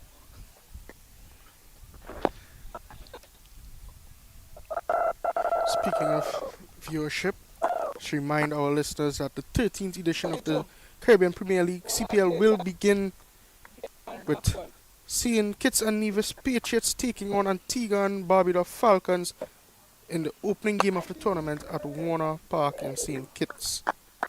Tonight at 7 p.m. NW over 77 for 2. And 27 overs gone. There's been 8 extras in the innings. And I wanted to make mention as well, Tanvir, that as we pointed to the umpires and the amount of decisions that they've had to make, the number of appeals and adjudication they have made, they've done quite an exceptional job. So it's not just difficult for the batters to negotiate turn and bounce out there, but the umpires have to be very much aware of every single delivery, how much turn and bounce is there, just to determine the trajectory of the delivery, and if that ball would, depending on where the batsman is struck, does it have enough spin or too much spin if it's going to strike him in line, outside the line, if it's going to bounce over the stump. So a lot of work out there for the umpires. Loud appeal this time, and this looks like a close one, and don't think there was any bat involved. This umpire again comes into question. They're asking the question here, Tilokani. Another over where we've seen 2 strong appeals in the last over, and again in this over. Tanvir, and he's decided to make a change. I'm not sure if it's because of the footing, but he wants the ball from around the wicket to go across the right-hander and one line, get it to spin and come back in to the right-hander. Now good to see that as well, Billy. See, he's coming across the batter, so the batter will, maybe step forward, but at the same time stepping forward, it bounces and turns his back into him. That's how he got the wicket, the clean bowled wicket. Which is why, and he's sent back here to and leg the single slipper down. again is back into action. Yeah, but he's running around in front of square, or just in the line of the square leg. Now, if that man is at leg gully, so we saw initially Bergen was there at short mid-wicket in the eye line of the batsman. So you'd want to make it as uncomfortable as possible for the batsman.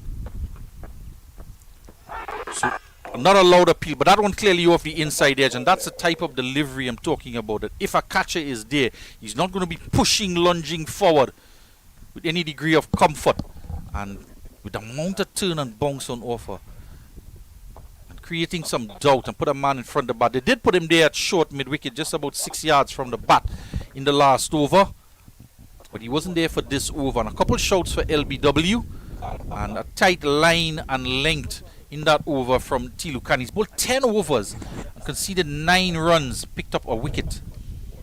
So a lot is riding on his shoulders in this last innings on day 2. At 181 runs required. I think that equation is out the door now. And it's just a matter of survival for Jamaica to try and get 4 points for a draw in the second innings. We're just approaching tea time. It's about 17 minutes away.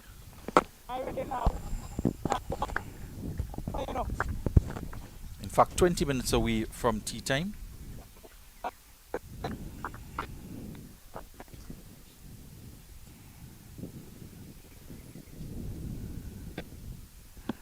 Two slips again in place.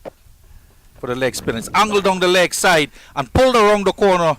A man is out there deep backward square. So there is protection this time. Didn't get it quite as fine as he did get some bat onto it. And just a couple runs or just one run in the end? One run in the end, Billy.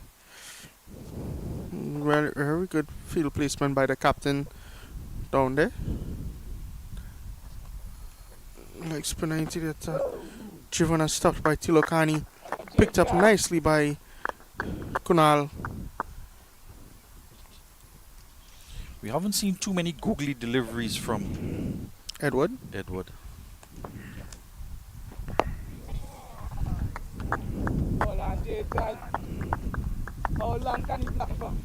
But it's been an enjoyable day of cricket. The last 2 days, in fact, day 1 and day 2. And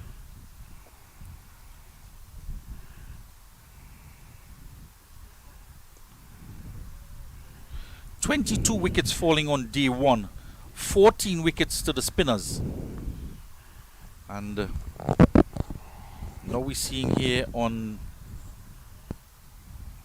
day 2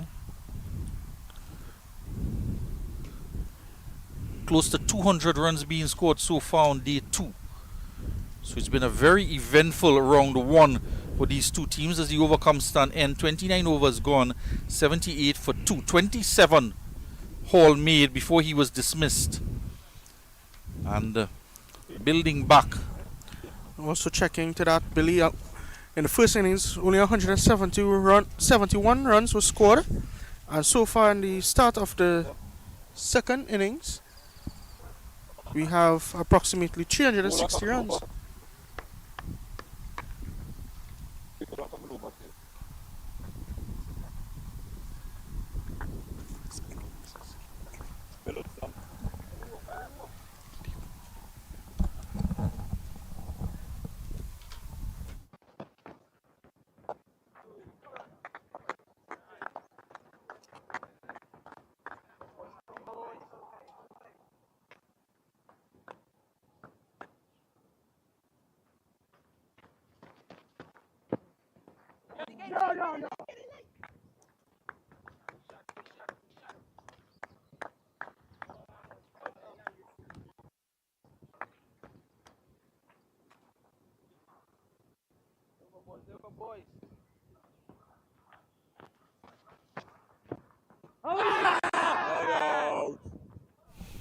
Another shout from Tilukani there for LBW. Look at the replay here. Perhaps just struck outside the line of the off stump. Yeah, outside the line of the off stump and a bit high as well. We were making the point that the umpires have a lot of crucial decisions. There's your leg slip, Tanvir. Diving away, but it's off the pad. Two delivery signal by the umpire now left in this over. Tulakani comes back into the attack again. This one just a little high. So he's gone back over the wicket to the right hander. So bowled for a prolonged period round the wicket. And he's coming back around the wicket now for the last delivery. Just toying with us now. He is. Well, he's toying with the batsman, changing up the line, but produced 2 appeals from over the wicket. And there in Bergen comes back into that short mid-wicket for that final delivery of the Tilokani over. 30 overs gone, 78 for 2. Only 8 extras. It has been very tight. And we've seen a number of byes in the innings, both innings.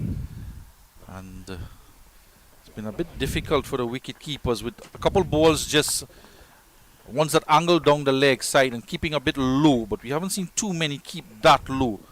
And 5 byes in this particular innings, in those 8 extras. But we did see 35 extras with 20 byes in that total of Leeward Islands 236. There's that bounce again. Picked up by Richards. So anything outside the off stump is getting a lot of bounce. Wide outside the off stump, that is. The batsmen have been playing it away off of the back foot. Again, appreciable bounce. Two slips in place. No fine leg. A backward point cover, extra cover, mid-off. With a bit deep. Just about 15 to 20 yards in from the boundary edge. Slower delivery. Did that look like the googly delivery there? That one just came back in off the inside edge. Fine, delivers his googly. You haven't seen too many googlies from him.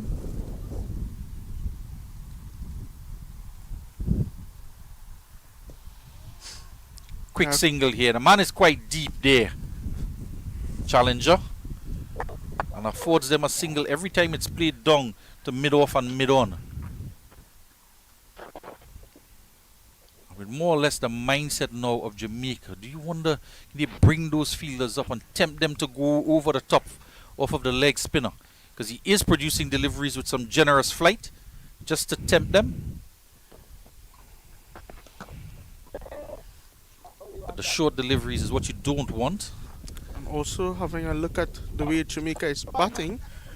Bringing in the fielders for them would also be at a disadvantage for Leeward, I would say, because Jamaica is making contact with the ball, and therefore they might take that as an opportunity to actually get the ball over the fielders and go for the boundaries. I would want them to try. Another easy single down to mid-on. Now, if that man is in, he cuts that single off, and if they want to try and go against the spin to lift it over his head, I would dare them to take the opportunity to try, because I have two slips in place. The ball is spinning off the surface with the leg break, and if he does start to advance too early, he can just push it a tad bit wider and try to get a stumping, because I don't think Jamaica are going to chase down this further 177 runs required. And stranger things have happened, but it will be with a required run rate of over 5 runs and over or so to get those runs. You see Chico and Athenaeus is coming back into the bowling attack. Just about 30 overs or so left in the day's play. And 177 required.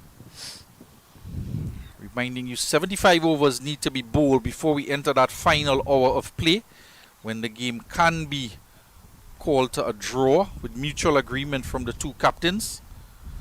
Unlike in that last test match between Ben Stokes and Shubman Gill, where Washington Sundar and Jadeja went on to make their hundreds. Trying to pull it around the corner. And a forceful sweep shot. Tilukan is out of the attack.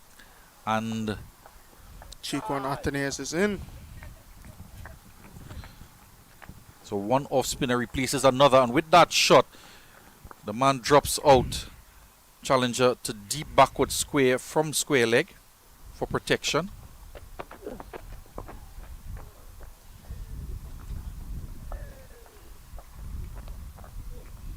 So it's been a good 2-day game. We saw wickets yesterday, as you mentioned, 22 wickets and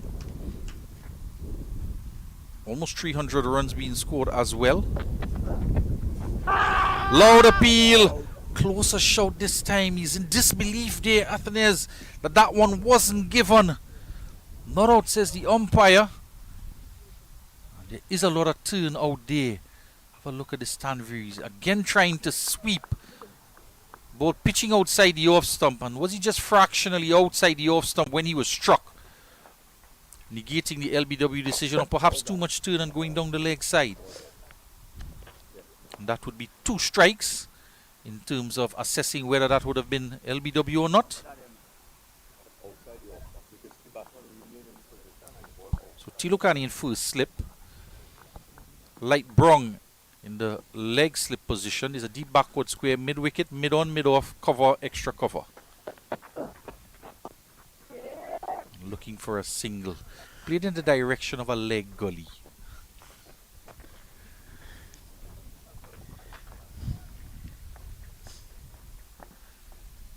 Just a single to the total. The inch along now. 82 for 2. The run rate has been under 3 runs and over during the course of the innings, as we see Richards being pushed further back toward the boundary at mid-on. Expect a delivery now with some generous flight.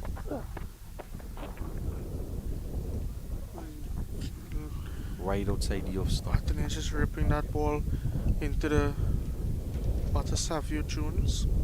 There is a deep mid wicket as well. There's the generous flight, and it goes past the leg slip. Deuce cheese.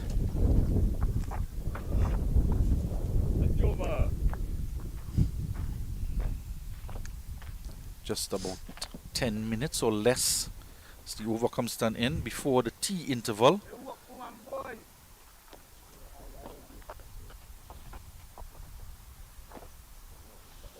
So after the threat of rain this morning and the thunder and the lightning, after lunch it's been brilliant sunshine here in St. Augustine, the Sir Frank Worrell Field. In the circle. And it's a change of ends, it seems, for Kunal Tilokani.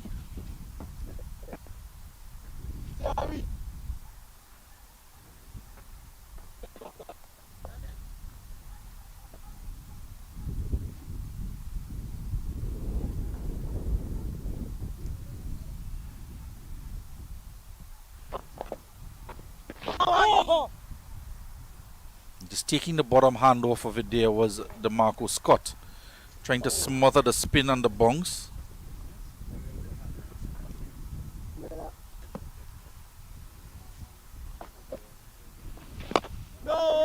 This time he's in close on a quick single to challenger, who tries to pick it up with one hand and misfields, and they come back for two.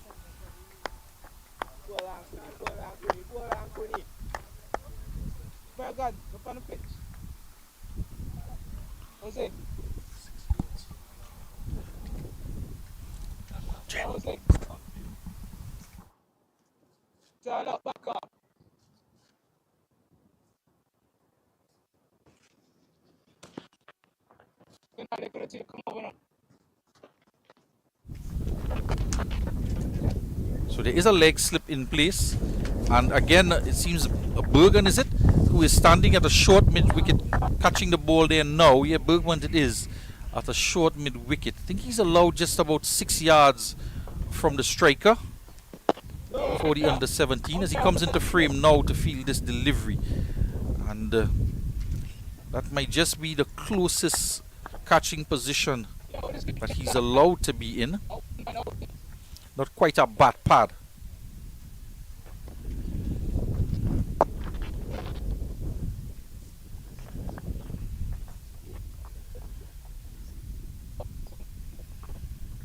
.86 for 2. Tilokani has taken up attack on the northern end now. The change of end, it goes past the wicket keepers. He's changed around the wicket. It's going to race down to us here in the commentary area. Another tumbling save here from Atenes from first slip. And again, critical that there is a fielder backing up that chase. And Brown it was, yes, the speedster supporting Atenes there in that chase to hold that one back in. So excellent work from the team. Excellent stop. Pull that back just a couple millimeters from the rope. The over comes to an end from Tilokani. He went round the wicket to go across the right hander again. Kept a bit low and went between the wicket keeper and first slip. 88 for 2. 33 overs gone. Scott is on 21. He's at the non-strikers end. Savio Jones is on 8 off of 22 to face up to Athenaeus, who just chased that ball down. There's Bergen again. He's been employed close to the striker.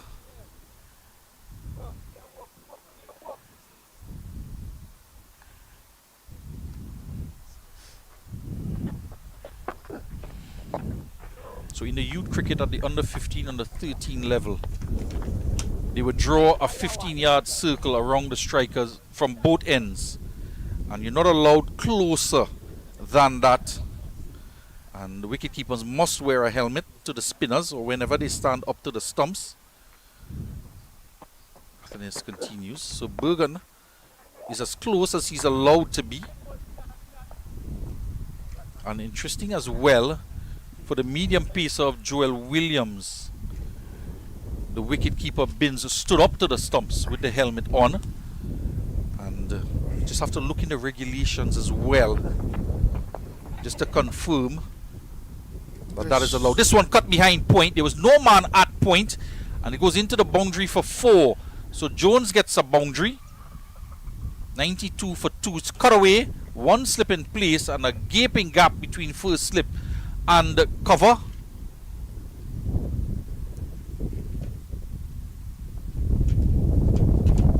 With 6 fielders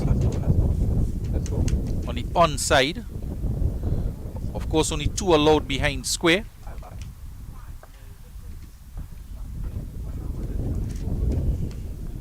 And just 2 fielders in front of the bat on the offside.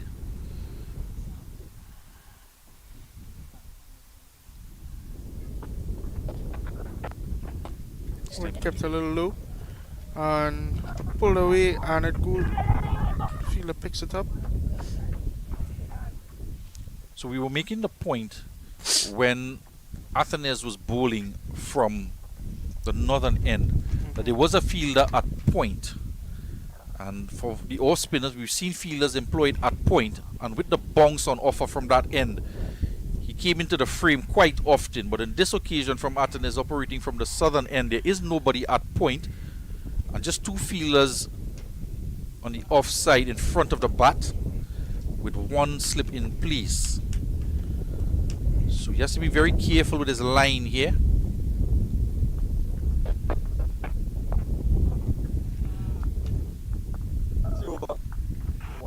Athens over Comston end. Struck for a boundary. The wide delivery outside the off stump. Put away for 4 by Jones. The total now moves on to 92 for 2 after 34. And this could very well be the last over before the tea interval from umpire Kelman Cowlessa's end.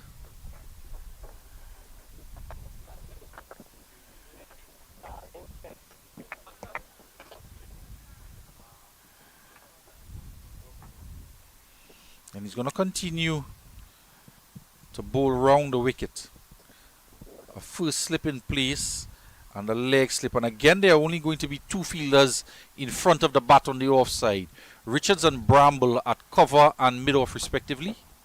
And it makes its way out to that point area. And the throw to the leg slip from Athens. The wicketkeeper just putting his hands out as I'm over here. Throw went a bit awry from Athens, bowling and fielding at first slip. It's not the easiest thing to do to maintain your concentration.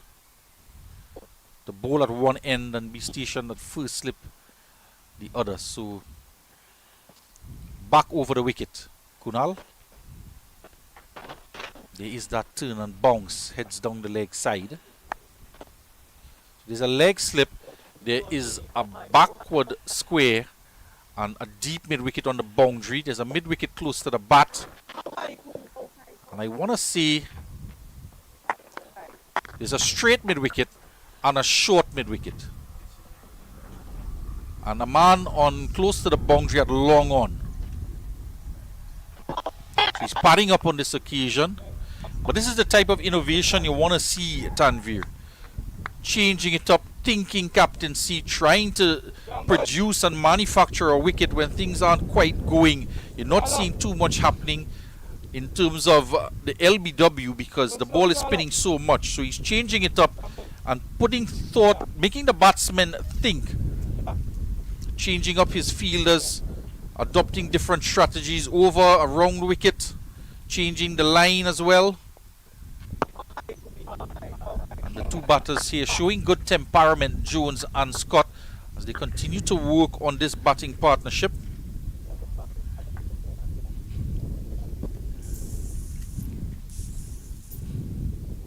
.31 runs now in this partnership.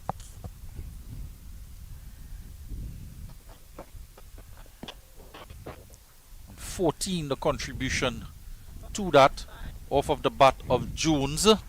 As the 35th over comes to an end, Kunal finishes the last over before the tea interval, and he has figures of 1 for 12 with 5 maidens in 13 overs.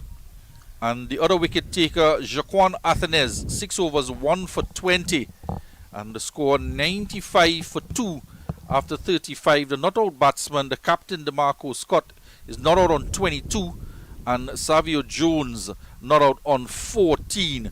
We'll take a break here as it's the tea interval, and you can join us back for more day 2 action in about 20 minutes time.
We're back here after the drinks break as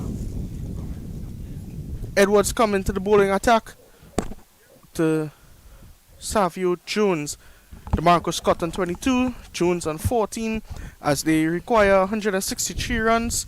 Score is currently 95 for 2 after 35 overs. We get ready for action after this tea break.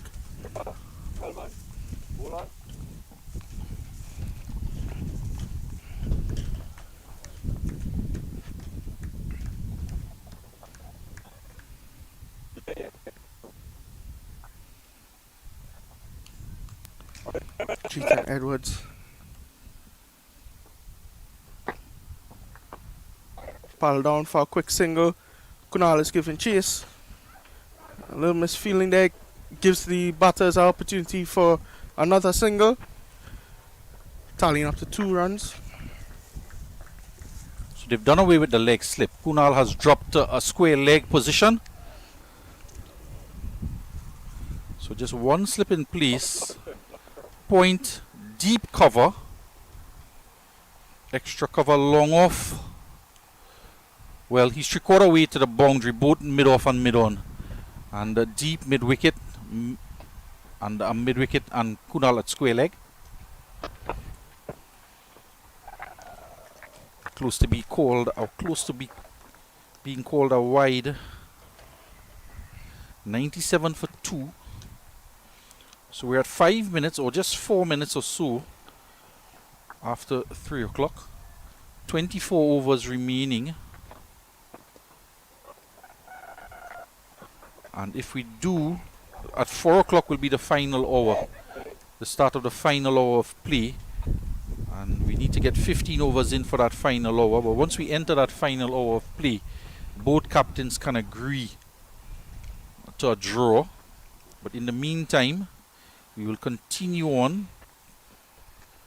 and try to get these 24 overs in. And with spin operating at both ends, it might just be possible to get a significant number of those overs in by 4 o'clock.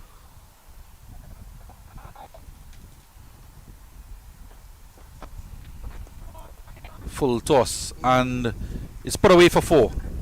Finding the gap, pass extra cover, and sped along the outfield into the boundary for 4. That will bring up the 100 for Jamaica, easily put away.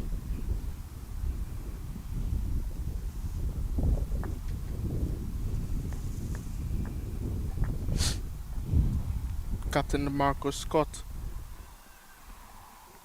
taking advantage of that full toss there.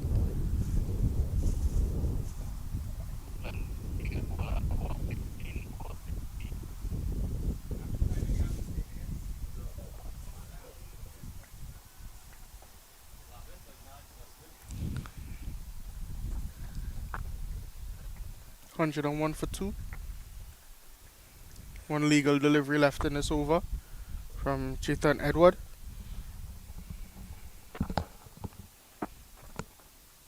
And a magnificent delivery to end this over.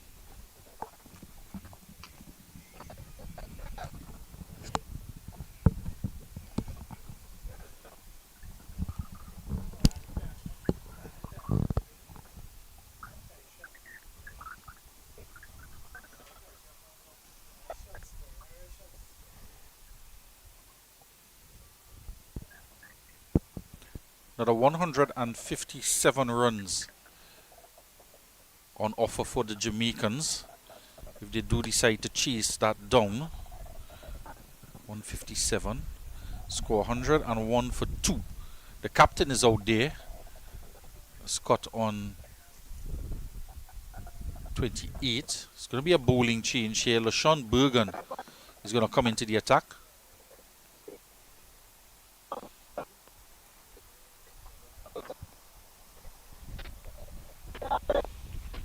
There's no sip in place for Bergen, with Jones facing up. 5 on the onside. Deep backward square, deep mid wicket, and long on the fielders in the deep. There's a short fine leg and a mid wicket. And on the offside, long off extra cover, and backward point. So the field spread. And it's worked. Bringing Bergen into the strike. He's in disbelief there, Savio Jones. The score 101. He's going to have to go. He's gotten to 14.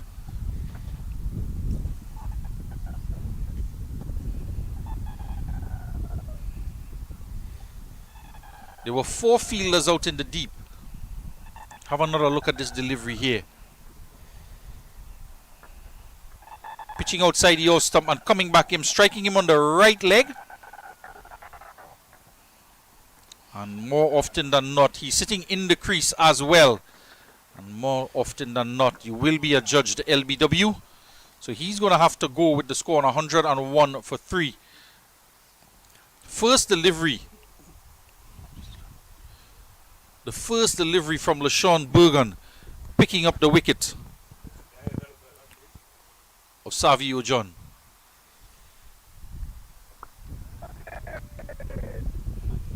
Odin Binns comes in. Have a look at the replay here, Billy.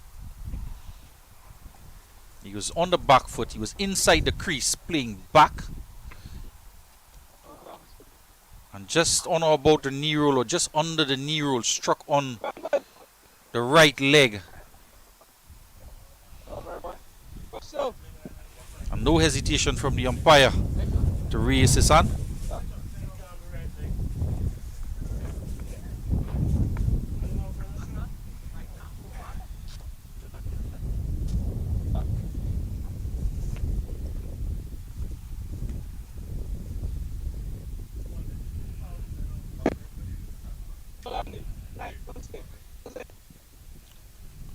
So Bergen into the attack, picking up a wicket. 3rd wicket down.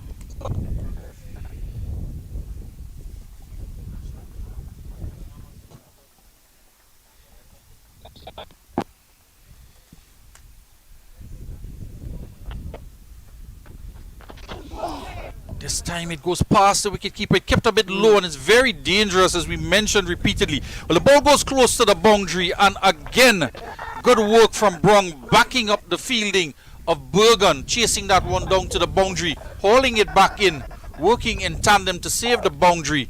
That one kept a bit low past the wicketkeeper, past the outside. Did he play a shot here, Tanvir? No, he's leaving alone. And it was Edwards giving chase as Bergen was bowling.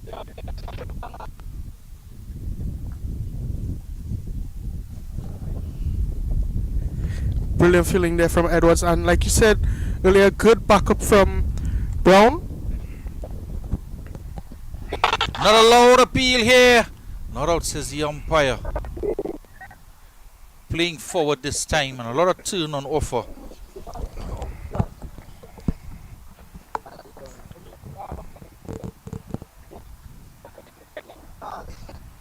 Bergen, it is the ball, and the batsman got 3. That one down to fine leg.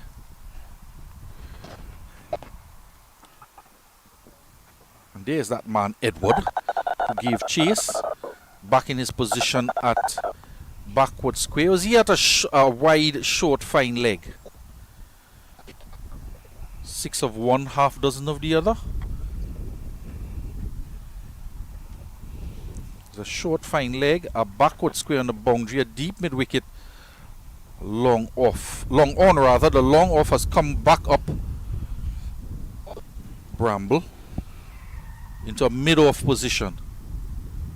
4 on the offside.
105 for 3.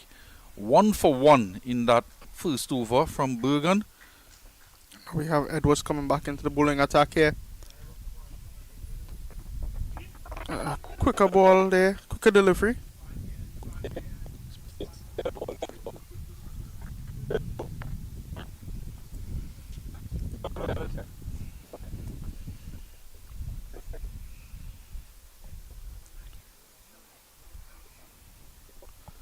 Just a bit of delay in play here. As the physio is coming out onto the field.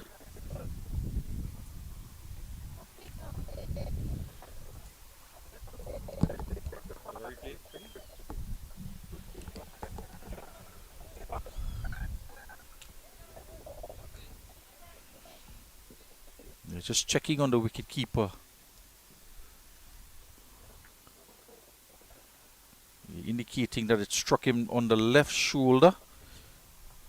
Didn't quite see if it actually made contact with the helmet.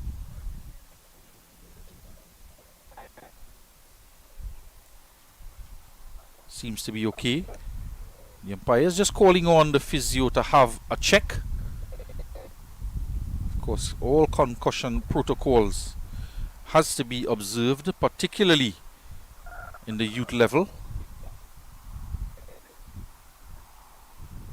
Seems to be okay now.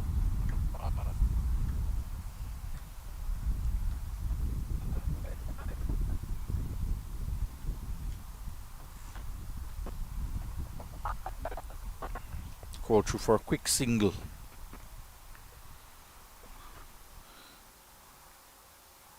So Captain Scott is out there on 29, on to 30 now with that single, as the wicket keeper comes on to strike. Odain Binns still to get off the mark. As he takes his mark here to face against Chetan Edwards. So far has conceded 31 runs in his bowling spell. Again, a nice delivery. And a single turn down by Scott. Single turn down by Scott. As you can see, they're having a little talk in the middle there. Have a look at the replay there. As you can see, Scott is asking him why. There's no reason at this particular juncture in the game, 45 minutes away from the final hour of play. Allowed appeal this time, reaching for a wide delivery. Not out, says the umpire, and Francis turns around to ask the batsman if he played it. What do you think he answered? Of course not. Not out, says the umpire.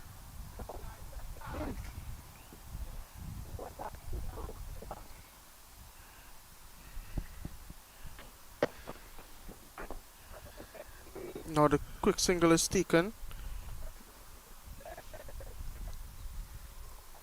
Require 152 runs for victory here.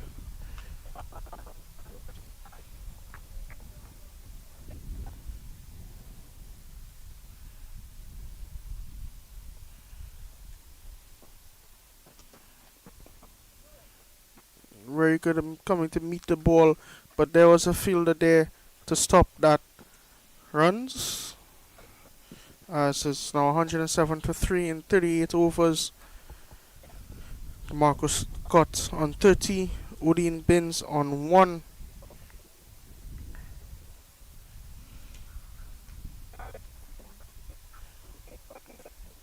So 6 bowlers used so far, just the 5 overs from Challenger. And haven't seen him come back for a second spell. 2 maidens he had, conceding 15 runs. Tong just had the 4 overs for 14. And it's been an all-spin attack since. The spinners taking all 3 wickets to fall. They do have the option to bring back Challenger or use Eric Richards as well, the medium pacers. And as well to bring back in the opening fast bowler Tayari Tong. Just for a couple overs.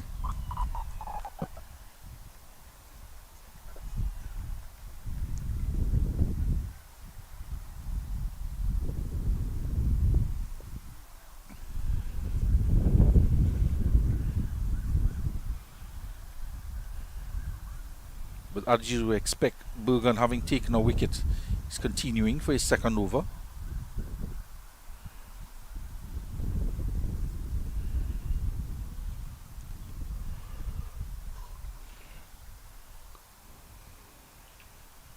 So far in this innings, Billy, we have not seen Richard into the bowling attack yet.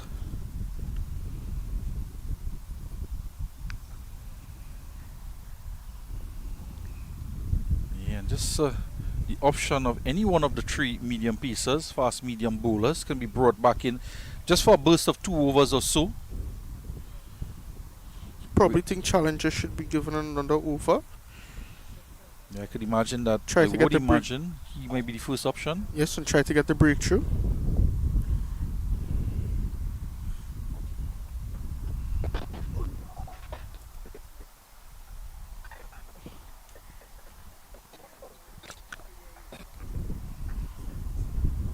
Quicker ball.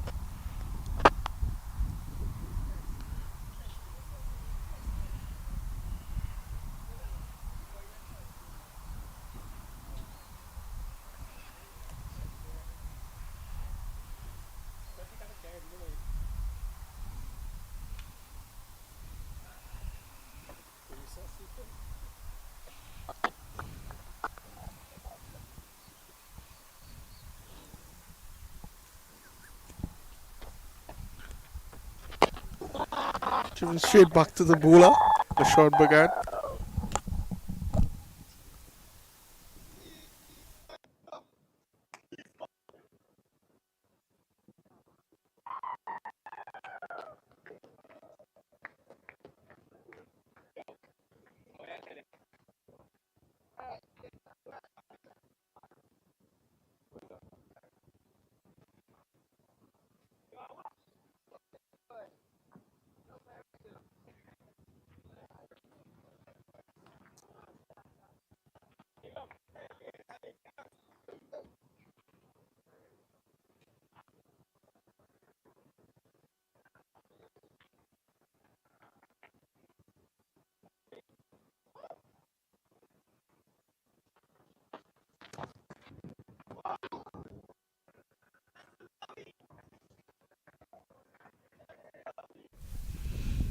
Quicker delivery there from Edward, pushing that one through.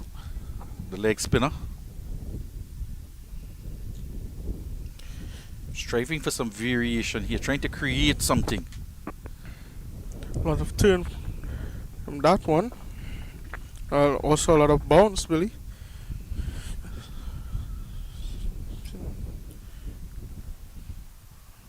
So between the two leg spinners in this game, this one played quite nicely out to deep cover. Coming forward and actually meeting the ball. We saw a lot of turn from the googly of Fleming, Kevon Fleming, but we haven't seen a lot of turn as you would expect from the leg spinners on a turning pitch. And it's a high action here from Edward. Just looking into factors that might contribute to that. It's a full toss here. Again, deep cover comes into play.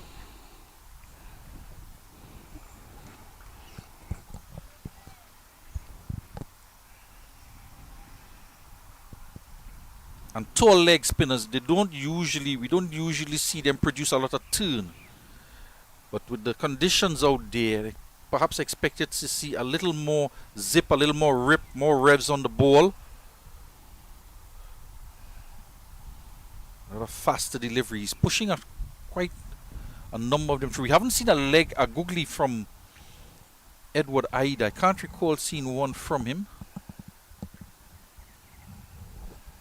So he might have it in his armory.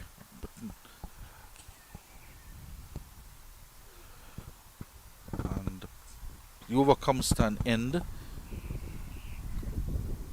I can't recall seeing too many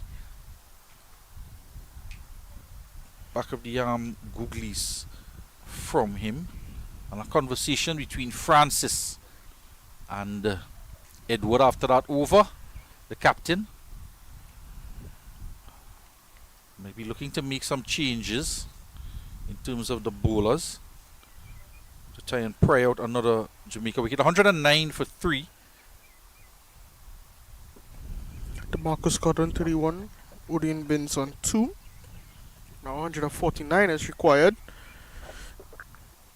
And like you said, Billy, 109 for 3 after 40 overs. Required run rate is around more than 5. Yeah, And the current run rate is around 2.7.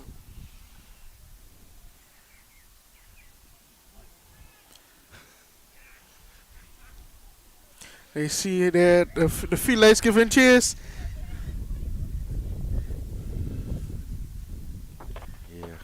very energetic light brown, chasing that yet another delivery past the leg slip. It's gone for buys and having to chase it down to the boundary. It's on Kunal there, just giving that support if needed. And this one was just slowing up at the approach the boundary edge, but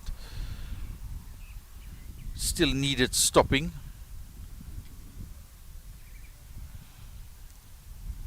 Francis just reminding his player Bramble to get into position. He's up too close at mid-off.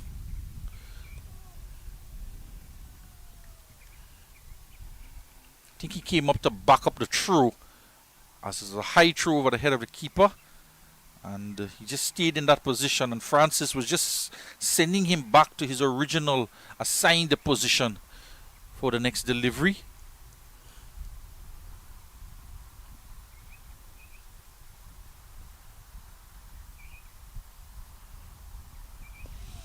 This one just keeping a little low there. Could have maybe just got under the bat to have been a wicket. DeMarco Scott with a strike rate of just about 40, and he's been there For 81 deliveries. Yeah. There's the sweep shot, and it goes past the leg slip. And this one will go for 4. It's a run trace between Tilokani and Light Brown, and the ball wins. It goes into the boundary for 4. A lot of determination from these two fielders here.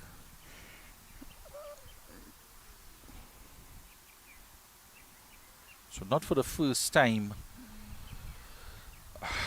we've seen a boundary or runs leaking down to fine leg.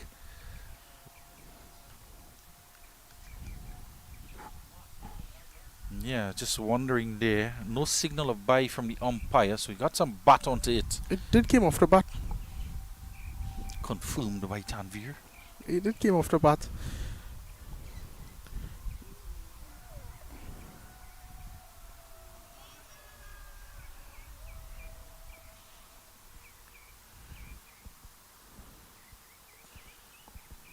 And hence it had the legs to get to the boundary. With the extra pace as it come off the bat, that's how I was able to beat the leg slip.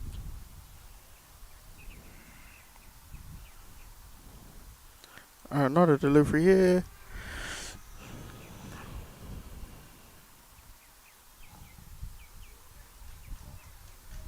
End of the over with that shout for LBW. Not offering a shot there. Scott struck him very wide outside the off stump. And 116 for 3. So the captain playing a captain's knock here, and you'd want to just ignore that strike rate because he's doing a job here to keep his team in the game. 35 off of 84. It's no longer a run chase with 142 runs required. Trying to ensure firstly that they get that 4 points for a draw in the second innings and not get bowled out. He has a partner in Odin Binns, the wicket keeper.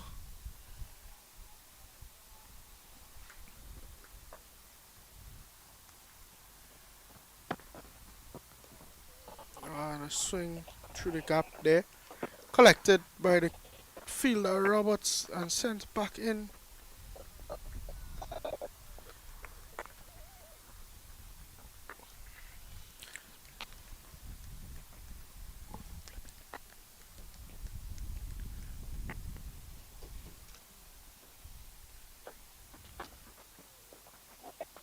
squeezing out a single here in the mid-wicket area. Tilukani has a shy at the non-strikers end, coming around from backward square. Picking up just in front of Roberts there at mid-wicket. And a shy at the non-strikers end. Come through for the single in the end. 118 for 3.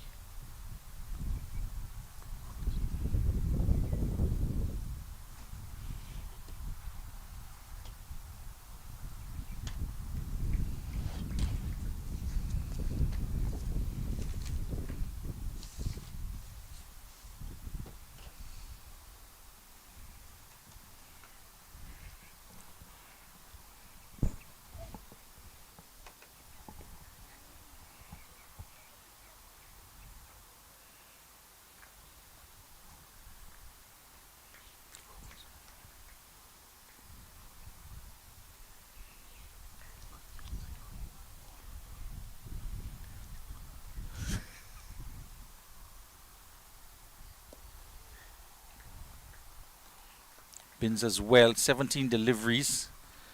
You want to provide good support for his captain. Just one more delivery here left from Chetan Edwards to end this over.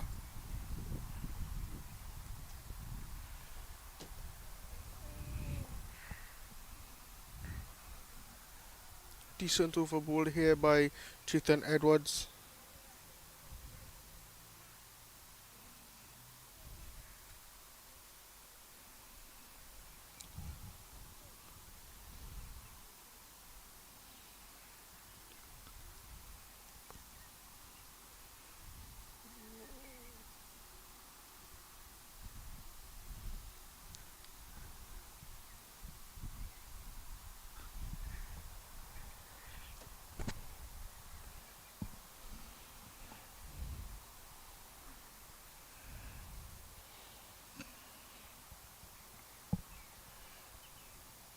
So it's very slow going here after the tea interval. 5 overs we've had.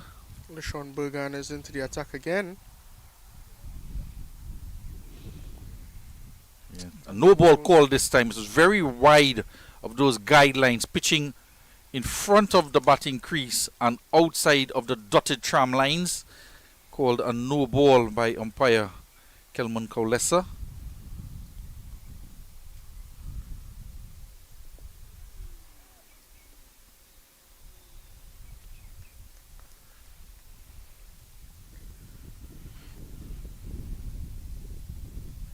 Just about 30 minutes and 5 overs after the tea interval. Things seems to be slowing down even more.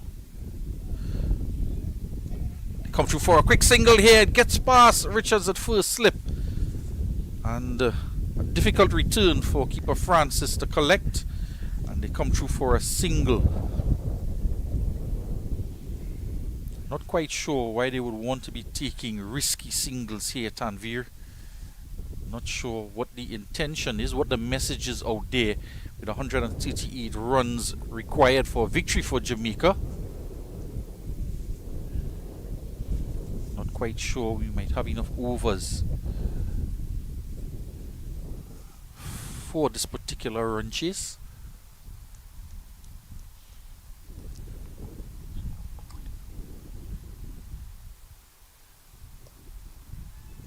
And that's piercing the gap as he takes advantage of a full toss and he gets 4 runs onto his name. Oh, look at the replay of that. Just a full toss and just stretch out and slash at that. And he pierces the gap. 4 runs. It's still being signaled by the umpire. Well, by my calculation, currently at 2.91 runs and over. They might require just over 4 runs and over in the remaining overs to get to that total of one. Well, it was 138 before that boundary, 134 now. So they've gotten that 4 runs in the over. And runs continue to come.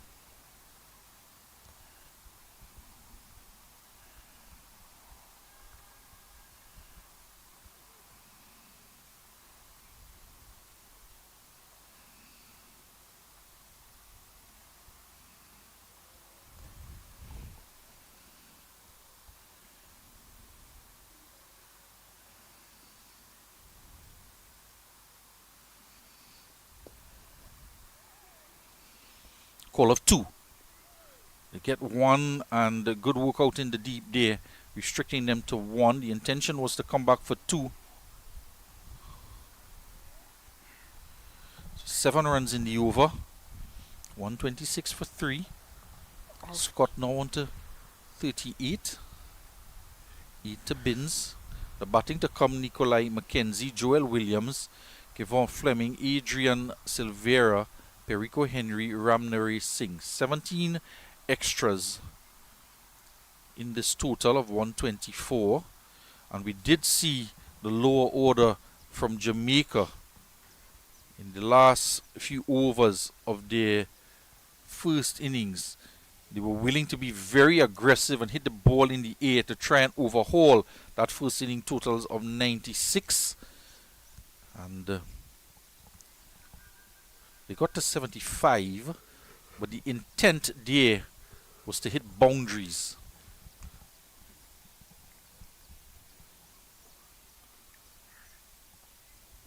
Full toss. Misses out. Admonishes himself, the captain. So it could very well be Tanvir, based on the reaction of the captain there. And we're just starting to see an increase in the scoring rate as well.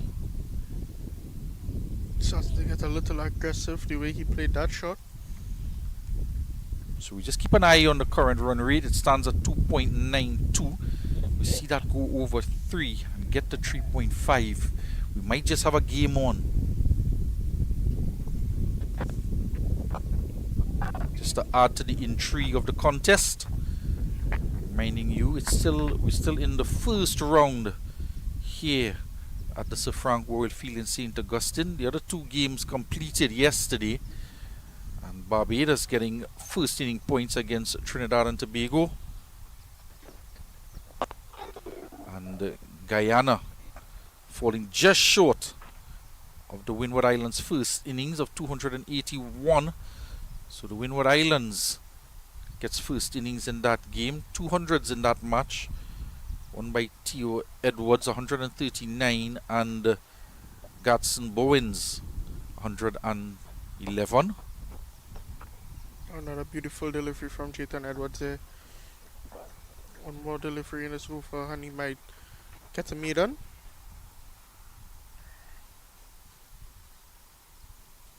And of course, Shamar Apple for Guyana got 123. So three centuries. And that one between bat and pad, through to the wicket keeper. And bowled. It did in fact clip the stumps. I saw the wicket keeper half celebrate, and then it seems as though he was appealing to the umpire. I thought, yes, not out there. I thought he picked the bails as he appealed to the. There you see him appealing to the square leg umpire, and he appealing for a stumping. And in fact, walking away was just to retrieve some water from the emergency fielder. So not out. But it did beat the edge, and a good piece of wicket keeping, collecting it and picking the bails quite efficiently. An appeal to the umpire, who made his way across for the end of the over, as well as to repair the damage by the wicket keeper to the stumps. And now coming into the attack is none other than Light Brown.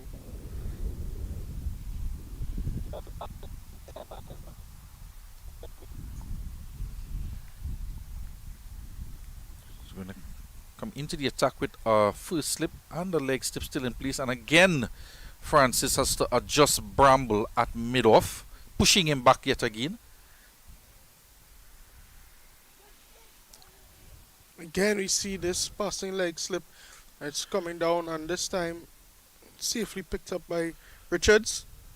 A good take again from Francis. So we've seen a lot of runs being conceded past the leg slip, and nothing has gone to hand off of the bat in that catching position.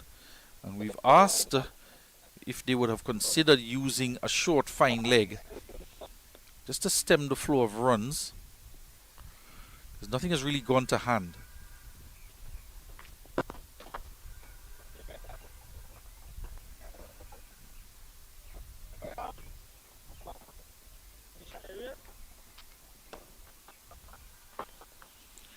don't have a luxury of a wagon wheel here. Just to indicate exactly how many runs have gone down in that leg slip area. But between the two innings, it's been quite considerable. And understandable as well, because there's a lot of turn on offer from the off spinners. Pulled in the air and just falls just short of the keeper. I mean, the fielder. The ball kept really low. And a bit of a disappointing reaction there from the captain with the gloves on. He's asking his fielder to come in and take the catch. And then he's just acknowledging to his other fielders, his teammates, as to why he couldn't come in to take that catch. Just waving his hands, no, it was landing too short in front of me. Was hitting the air down to deep mid-wicket. Did land in front of him. He bailed out of it perhaps a little bit too early, but I think it was the right decision.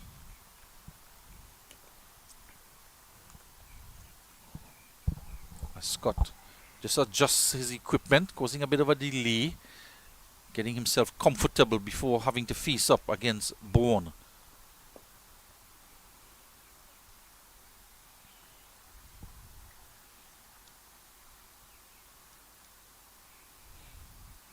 Certainly in it for the long haul here, the Marco Scott on 38.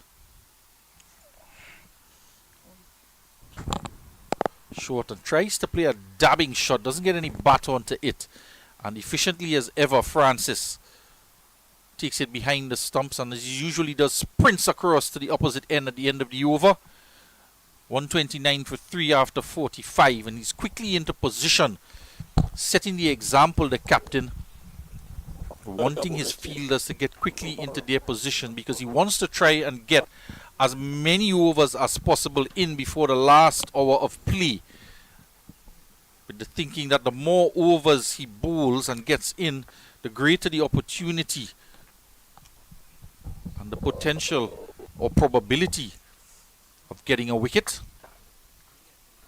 So it's going to be another bowling change here, and Tilokani is back into the attack, the off spinner at the southern end.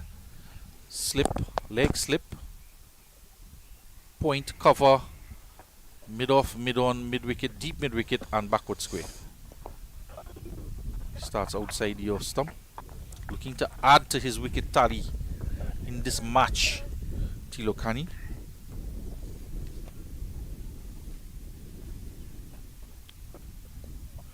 He picked up 4 for 7 in 7.2 overs with 3 maidens in the first innings.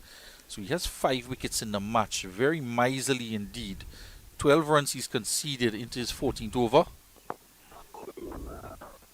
And an afterthought of a single, as Tong is 3/4 way to the boundary at mid-off. And it travelled slowly. There was an opportunity to get a single, but deciding late not to go for it. Bins. This one again beating the batsman. Shouts of catch it as it went out to first slip.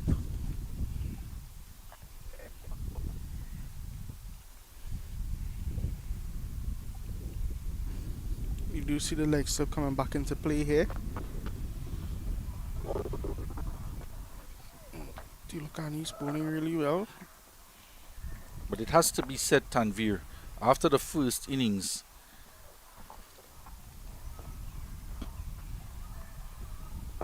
after the low scores in the first innings of 96 and 75, and the end of the over here, 46 gone, 129 for 3.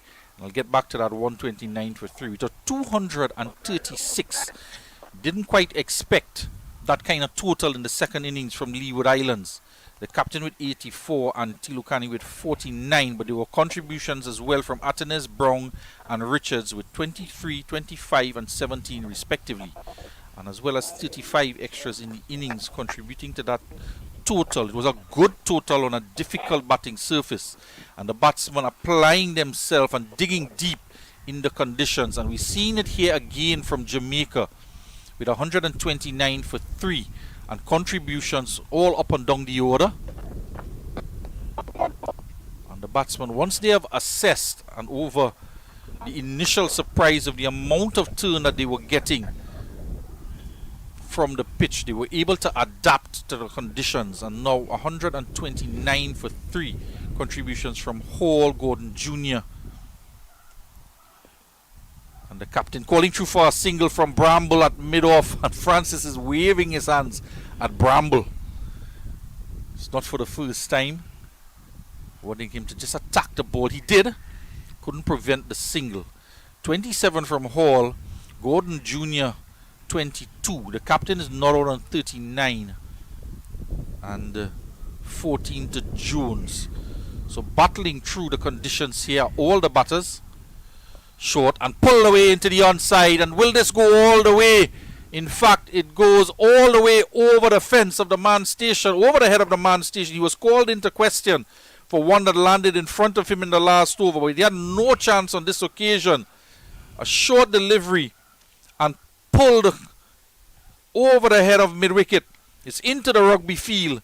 And the second 6 in this match off of the bat of Binns. And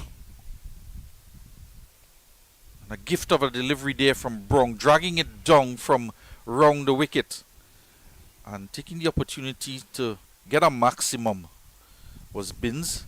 And just like that, he's on to 17 off of his 33 deliveries. He's hitting with the wind. And one man to beat out there on the boundary.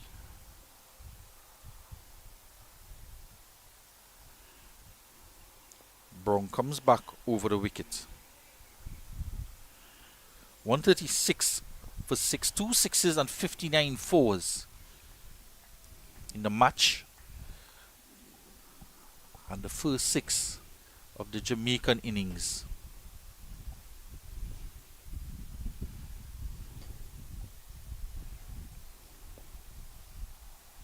The other 6, of course, was struck by Eric Richards in that knock of 17. He was looking to be aggressive before declaration before lunch. Got 1 6 and 1 4 in that 17.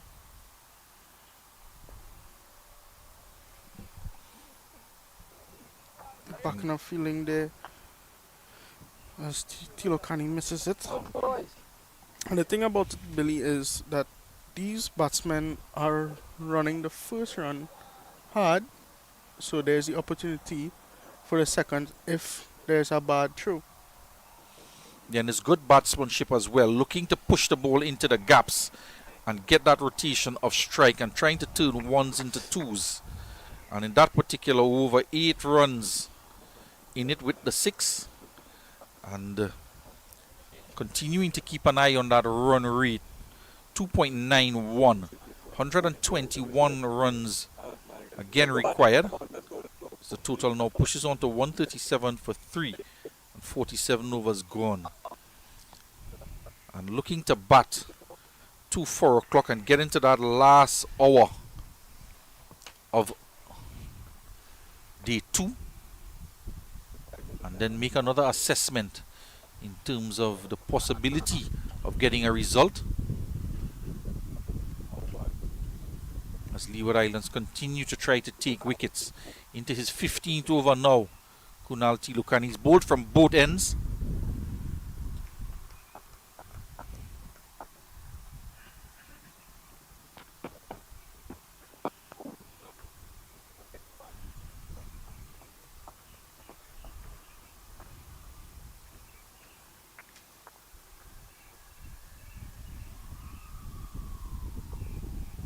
And I think both teams can walk away with a lot of positives over the last 2 days. So it goes past the off stump. No shot on offer. Striding forward, getting that front foot all the way down the pitch. Doesn't spin back enough.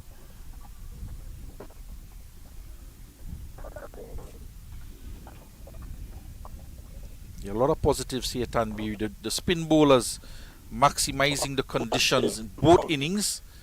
22 wickets falling in that first day's play.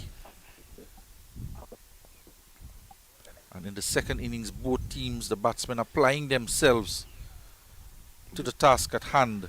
Leewards is just trying their best to just break this partnership right now.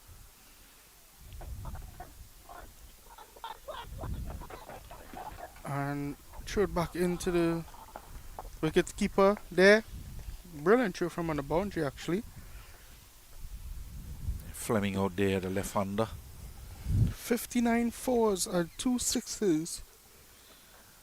Bins on to 19. Just one run from that pull shot. Was in the air for a while. Wasn't in total control. He's round the wicket now.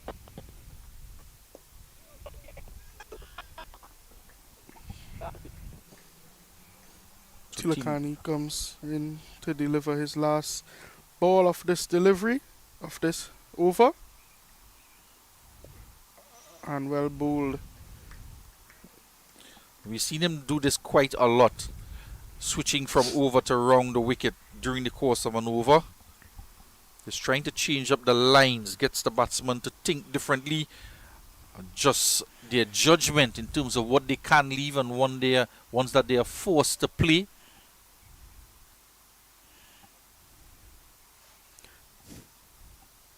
.120 required.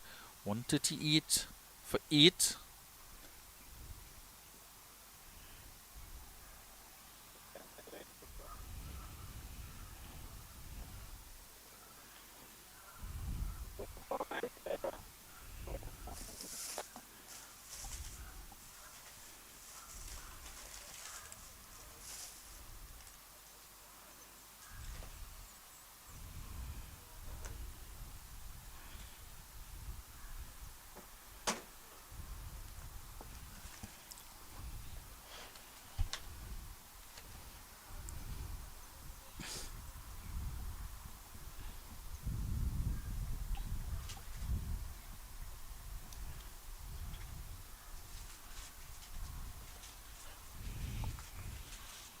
So 79 overs bowled in the day's play. As we are just 10 minutes away from that final hour of play. Jaquan Athenaeus comes back.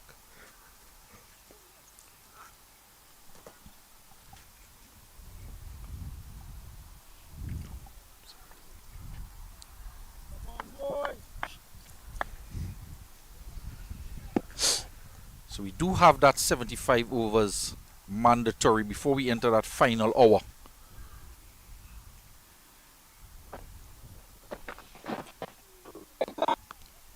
Looking to work it as Bins into the onside. So he's been quite defensive, the balls that he's had to defend. But anything fractionally loose, he's looking to capitalize and looking to score to his credit. He's on 19. There, that delivery plays a defensive shot. But the minute it's fractionally short, he's looking to work it into the onside with the turn. Or if it's wide outside the off stump, he's trying to punch it through the covers. So good intent shown here from Bins. Really can't do much with the kind of deliveries Jaquan Athenaeus is bowling to him. There is a long on in place in case he decides to be aggressive and use his feet to go down the ground. Looking to skip down the track and drags it down, does Athenaeus, and manages to work it into the onside for a single. So just using his feet to manipulate the length from the bowler. Showing good judgment here in this inning so far. Both batsmen, in fact. Scott on 39, having just gone past 100 deliveries faced.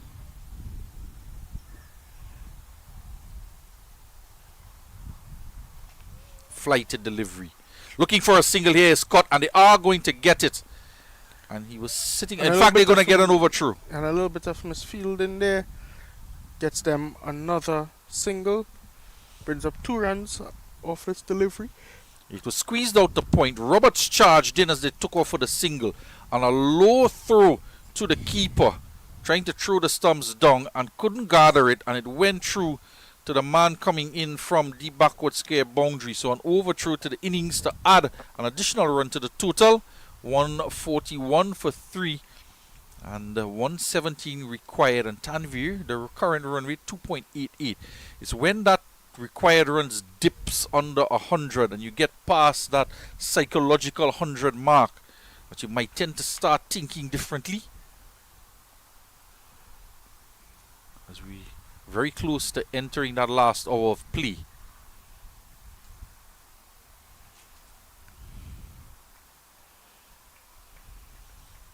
And if the Jamaicans do have some hitting power at the back end, it could become very interesting to turn this loss of a first innings into a positive result for Jamaica. They do have wickets in hand. And scoring has become a bit easier. Throw to the non-strikers, and there's absolutely no backup. None from the bowler, neither the man at mid-wicket, Roberts, and Richards has to chase it down. And it's the first instance where we're seeing a lack of concentration in the final session of day 2. Kunal wasn't backing it up at the non-strikers, and the throw came in a bit wide. And the mid-wicket didn't move to get around. And forced into the chase was the man at deep mid-on to recover the delivery and prevent further run. They come through another quick single here, and this is excellent batting here from these two. They continue to look for singles and rotate the strike and trying to pounce on loose deliveries.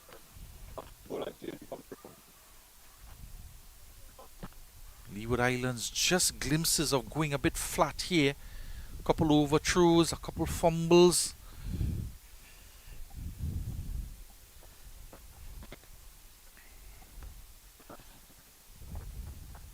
As we're just a couple minutes away from another drinks break. May just occur at the end of this Tilokani over.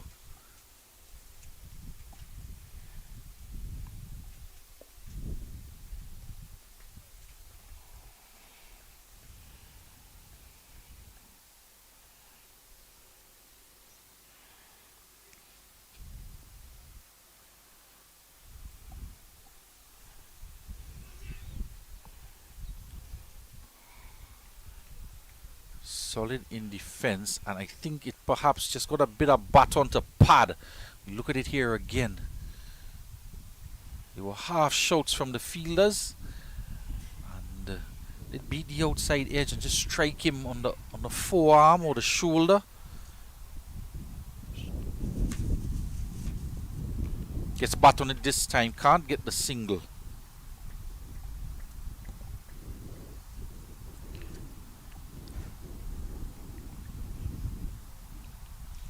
The Leeward Islands were 3 for 180 after 49.4 overs. And after 50 overs here, Jamaica are 144 for 3. So not much separating these two teams, neither in the first innings nor in the second innings. And so we're about to have a drinks break as we enter in what would be the final hour of play and the final 15 overs of this game. And Jamaica trying to get close to that target set of 258 or 114 runs away after 50 overs. They won 44 for 3 with the captain DeMarco Scott on 41 not out and O'Dane Binns providing good company. He's not out on 23. Drinks are on the field, and we'll take a break here. Join us again in about 5 minutes time or so.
We're back here after drinks break as we get ready for the last hour of play here. The Marcus Scott, the captain, is still outside there. 41 of 106 deliveries. Odin Binns, 23 off of 47.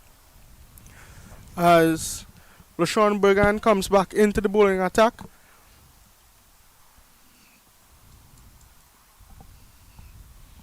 The umpire just pointing to his watch, just signaling time for the start of the last hour's play. 15 overs. And the opportunity for the captains to shake hands, but I think these two teams are going to continue to do battle here. Looking to pry out a wicket here, the Leeward Islands, and we do know in this game of cricket sometimes one wicket brings two. And if we do get 2 wickets to fall, it's game on.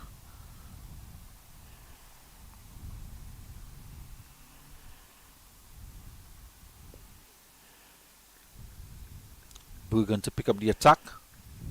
His 5th over, 1 for 13 he has. He picked up the wicket off of the first delivery after the break. After the tea interval. That of Savio Jones. Got him out LBW, playing off of the back foot. He was judged to be struck in front.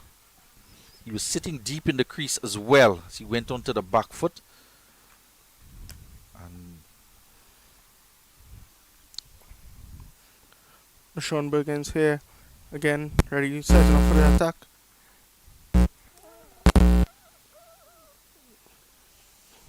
Beautiful delivery there.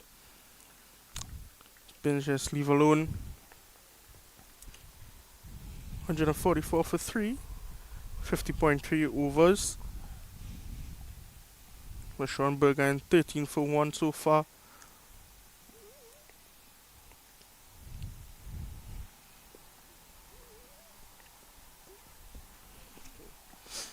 Umpire just signaling 2 more deliveries in this over. They have a leg slip and a first slip in place.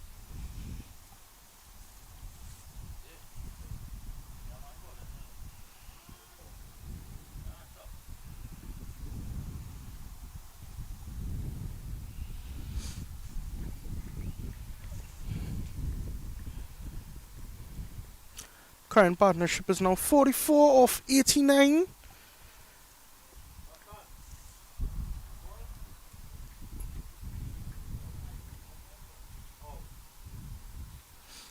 Sean Bergan again. Good played by the captain Scott as he sends it back to Bergan to finish this over. 145 for 3 off of 51 overs. As umpire Rajkumar now comes to this end. And it's been a good partnership here. They came together with the score on 101 with the fall of Jones's wicket. And coming together 1 delivery after the tea interval. So they've batted over an hour. And they have put on 44 runs. And it's been quite positive from the two, as they try to increase the run rate, but more importantly, navigate through the good deliveries and try and rotate strike, as well as put away any bad deliveries along the way. There's been 1 6 by Binns and a 4, and 4 4s from DeMarco Scott. Must commend both teams showed their bowlers the respect that is due. Yeah, so 26 runs coming in boundaries in this partnership of 44, and in 15 overs as well.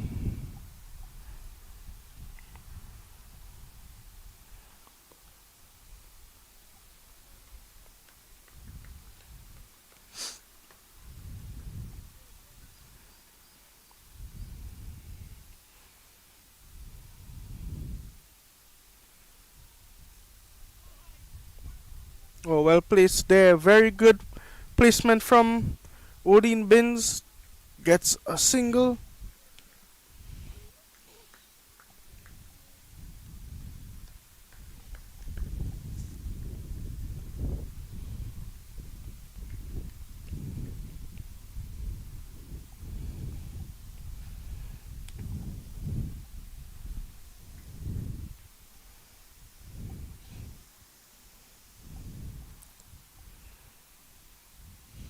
Oh, a swing and a miss there. As that thing just drops it a little outside of off.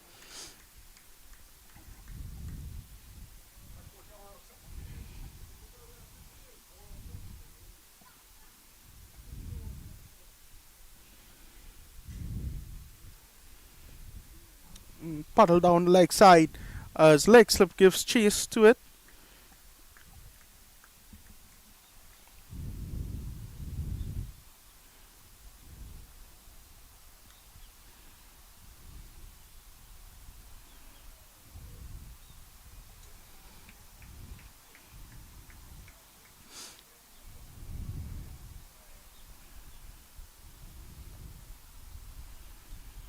Just jogging that one down there, and the catch dropped by Bramble. Bramble, and it actually goes for 4 runs.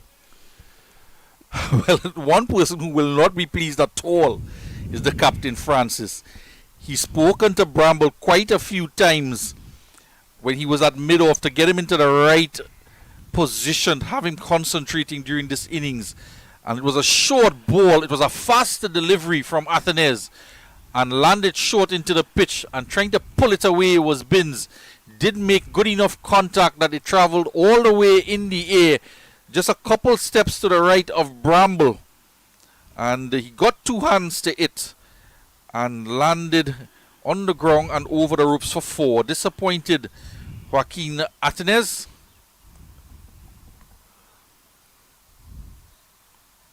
Tilokani comes back into the bowling attack from the northern end.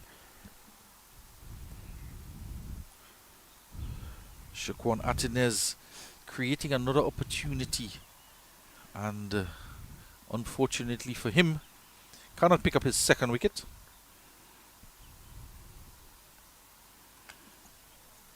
Athenes in first slip, Brown in leg slip.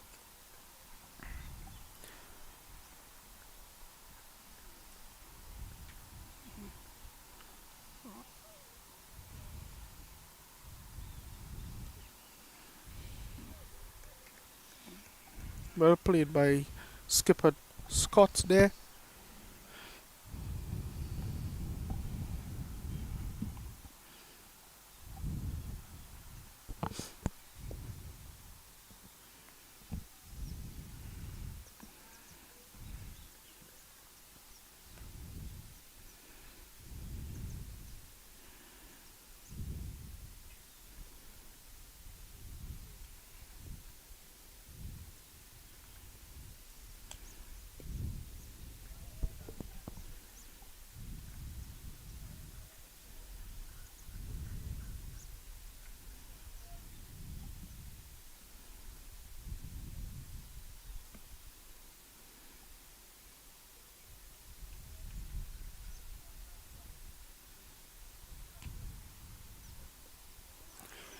And bowled by Kunal Tilokani, the Mario Scots will have to depart after that beautiful delivery. It's that man, the danger man, Tilokani, picking up another wicket here, his second wicket. Scott will be disappointed with this. He breaches his defences, and a ball between bat and pad, a ball that he was trying to turn into the onside, and dejectedly struts off. And he's not happy at all, is the Jamaican captain. Very dejected indeed. He's gone for 43, and perhaps just encroaching on that witching hour there. Concentrations late in the day on day 2. Just starting to lose a bit of focus. And fully focused was Kunal, and between bat and pad, cannoning into middle and leg. And ecstatic is the captain and wicketkeeper, Tanez Francis. And this is what we've been talking about, Tanvir. Just to get 1 wicket in that final hour, and at times 1 wicket can bring 2. And if we do get another wicket here, it's game on. And the opportunity for the 2 captains to shake hands in the final over diminishing with the fall of that wicket. 153 for 4. 105 runs required. As Nikolai Mackenzie takes strike.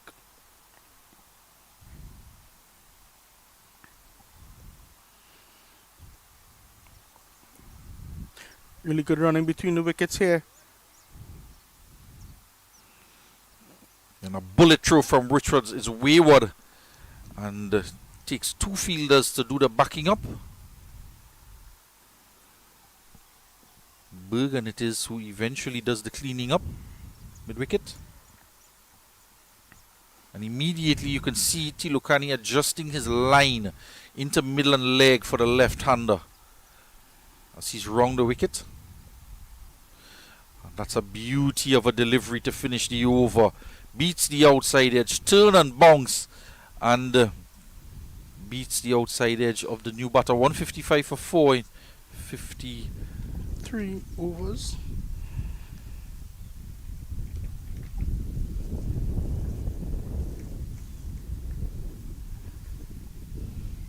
Just as the run rate just inched up again to 2.92.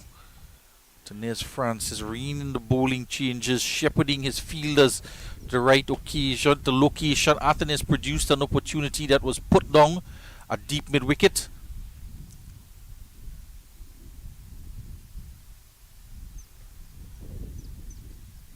He is to try again. 1 for 29 he has after 8.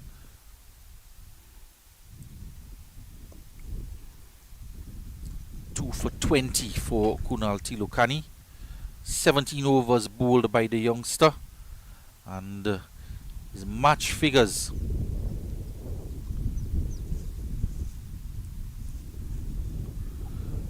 of 6 wickets for 27 runs and 24 overs.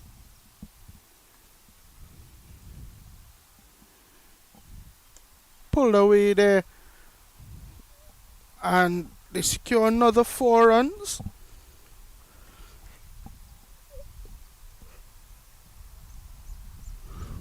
This Athanasius bowled this one. It's a shorter delivery. Although the shorter delivery last time gave him the opportunity for his wicket, this time it gave the batter the opportunity for 4 runs. Well, that short delivery was delivered at pace to create the chance. It hurried the batsman. It came off of the higher portion of the bat as he pulled it around. This one was a bit slower, giving him time to get good contact. So he's gone for 33 runs into his 9th over. No Richards, Tong or Challenger yet for his second spell.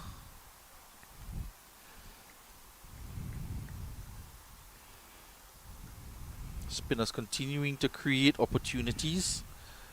They've taken 4 wickets.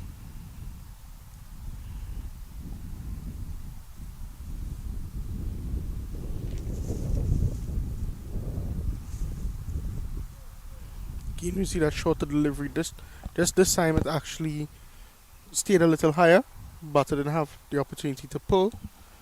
Our total is 159 for 4 after 54 overs. 17 extras. They require now 99 runs for victory. And they were going quite well. A 52-run partnership between Scott and Binns before Scott was dismissed in that Tilokani over. And speaking of Tilokani, here he comes back again to Bolton. Nikolai Mackenzie.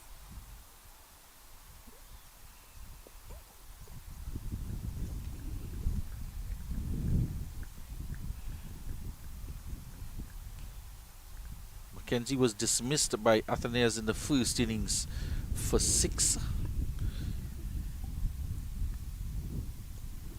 Oh, and this one just swept away. Beautifully played as it goes for 4 runs.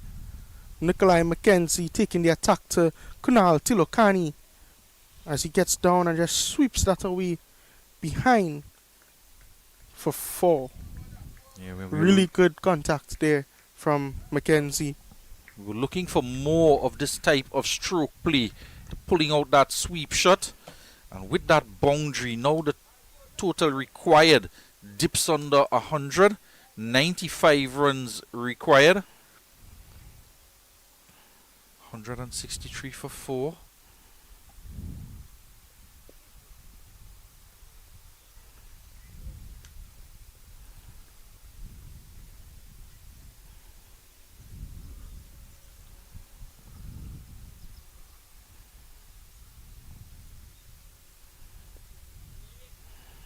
Another great placement here by Nikolai Mackenzie as he goes for the single to bring Binns onto the crease.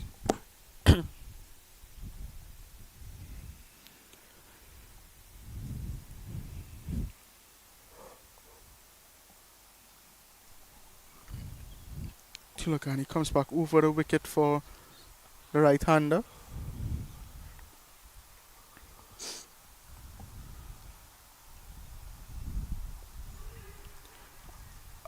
Loud appeal there. The umpire is not interested.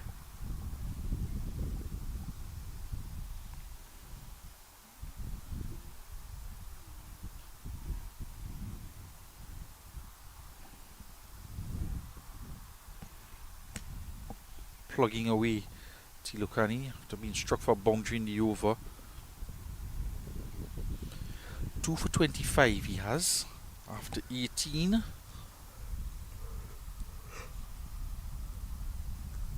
.164 for 4 after 55 overs. There have been 13 buys and 3 leg buys, 17 extras in all in this total.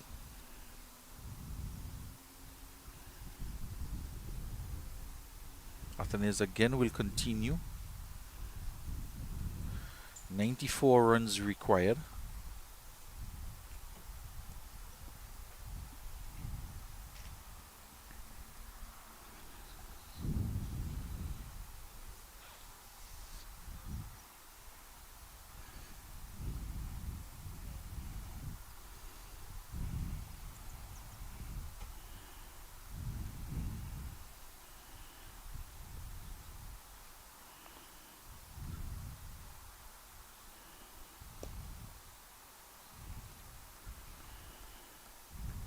Athene is back into the bowling attack here.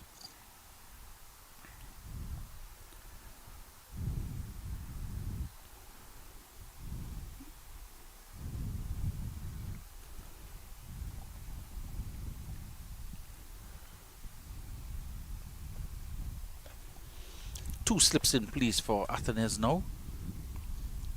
For the left-handed Mackenzie.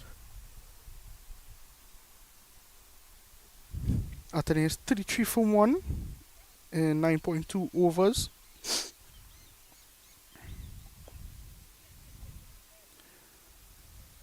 His previous innings, in 5 overs, he had 9 runs and 2 wickets with 3 maidens.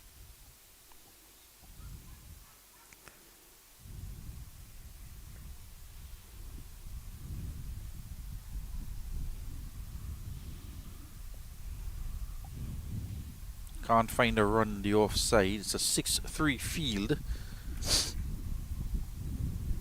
Starting on a middle stump line here, Athens.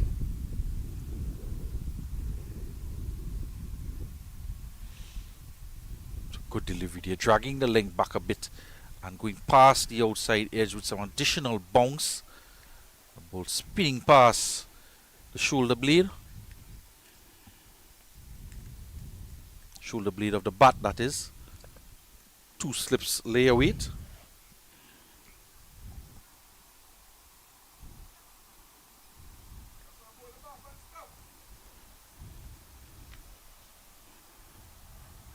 End of the over. 56 gone, 164 for 4.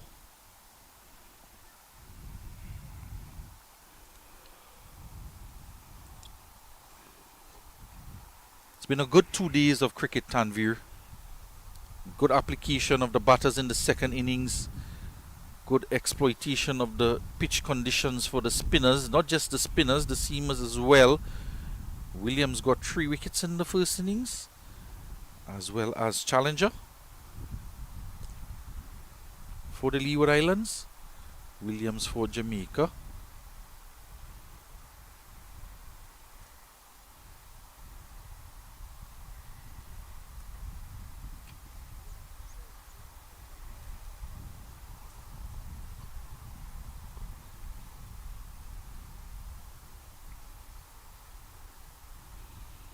A bit of delay before we start the 57th over.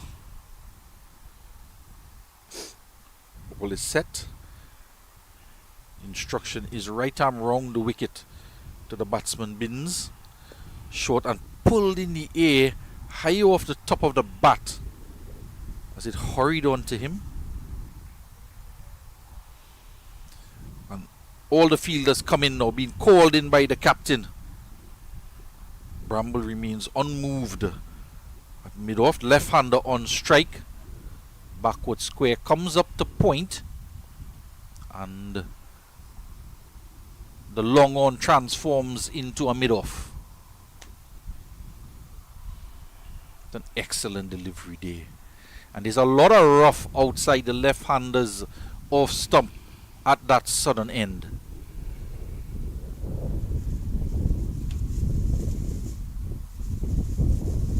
Just exploiting that rough area, the bowler's foot marks, going past the outside edge.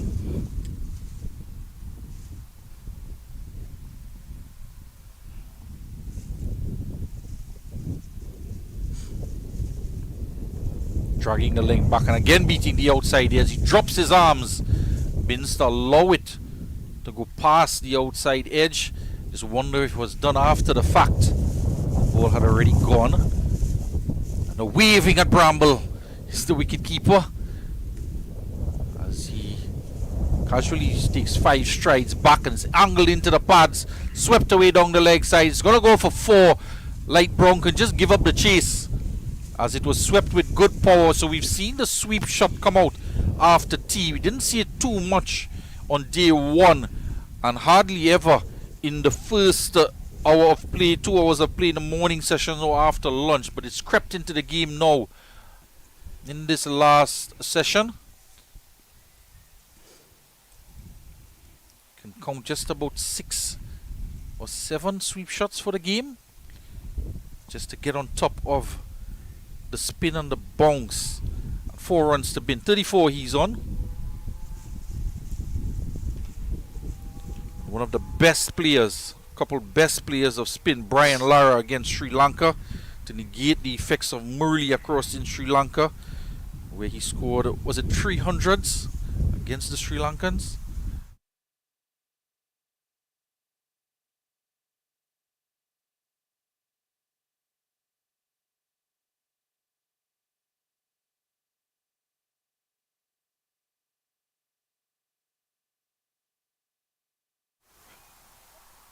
And that's the end of the 57th over. 169 for 4. Just to give you an idea of how these 169 runs was tallied by Demario Hall for 27 runs, Tyson Gordon 22, DeMarco Scott 43, Savio Jones 14, Odin Binns 35 not out, and Nikolai McKenzie 11 not out. And as we go into the 58th over.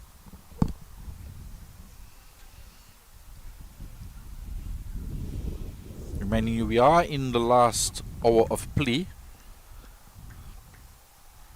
Make it 25 minutes after 4 o'clock. Have to get 15 overs in this final hour.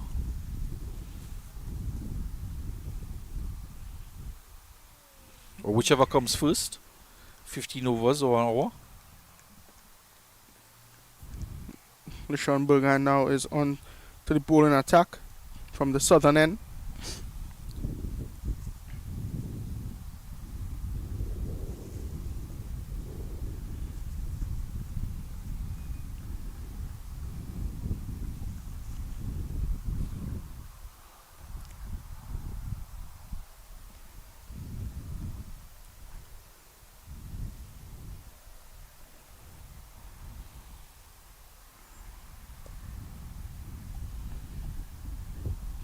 Just punched off the back foot there for a single.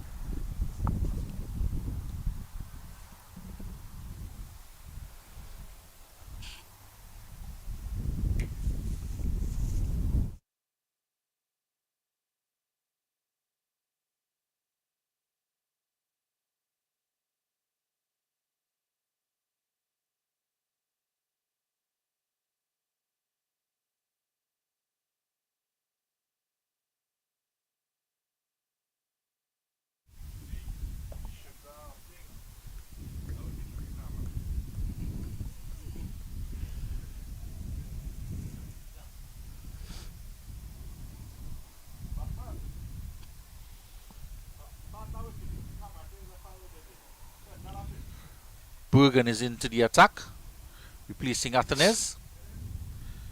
Right arm around the wicket to the left-handed Mackenzie.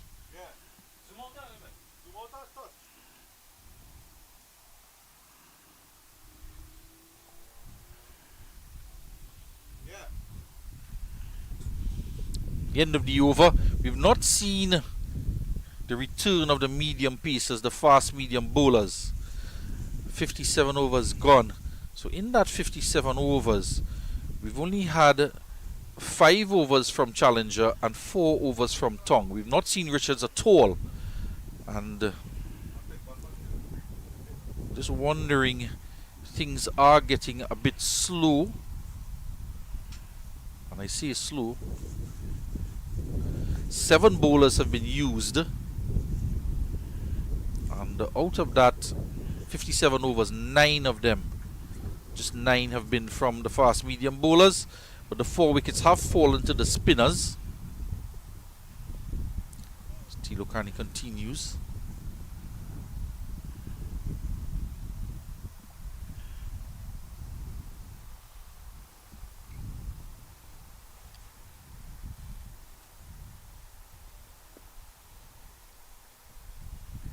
So as we head to the end of day 2, and this game getting closer and closer to a draw as the overs tick over. And 19 of them. This one is pulled away. Protection out there in the deep. A good return out there.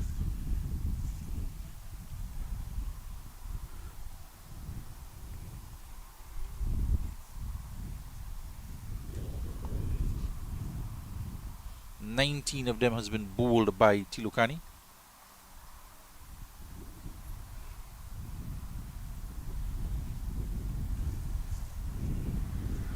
Loud appeal, and he's given him out. LBW. Striding forward there was Mackenzie. Struck on the front pad. Loud appeal. Francis was off in celebration. Have a look at this here again.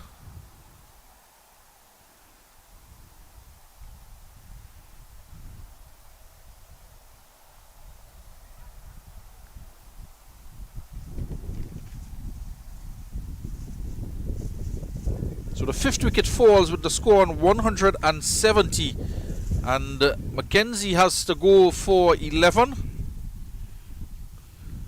Struck 2 boundaries. Faced 21 deliveries in that knock of 11. 171 for 4. And Tilokani now has his 3rd wicket in the match. 7 wickets to him. 9 maidens he's bowled. And 26.5 deliveries for those 7 wickets. He's in competition with Mario Scott for the leading wicket taker. Scott has 8 wickets in the game.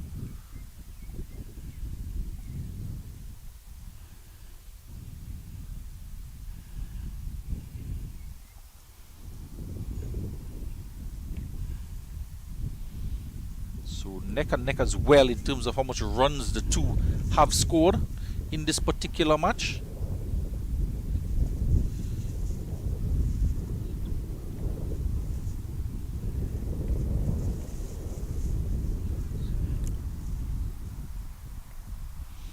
past the outside edge. 15 more runs from the bat of Tilokani than DeMarco Scott. Just comparing the two all-rounders in terms of their performance in this game. Turn and bounce. The new batsman Joel Williams, the big number 8. Drawn forward from Tilokani.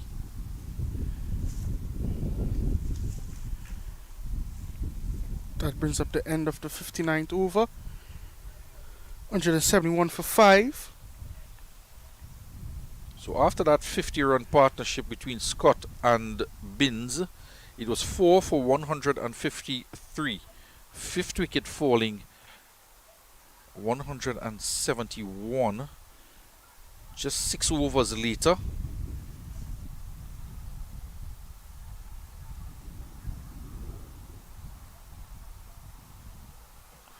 And 18 runs separating the two, that fall of that fifth wicket.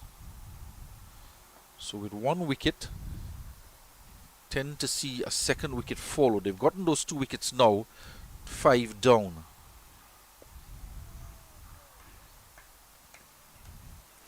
Sean Bergan has sent Odin Binns into defense mode now. I should remind you that Leewards would win the toss and decided to bat first.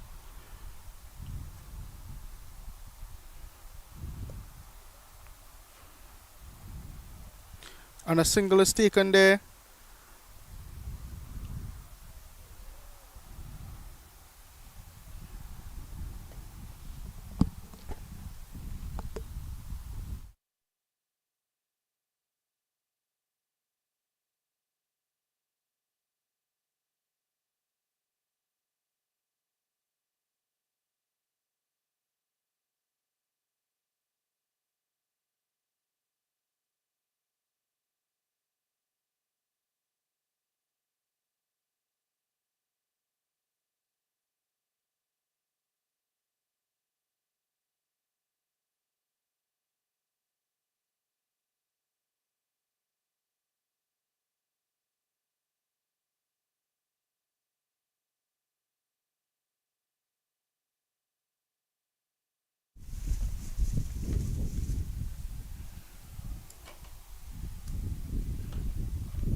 Great opportunity there for a catch. A very determined dive by LaShawn Bergan.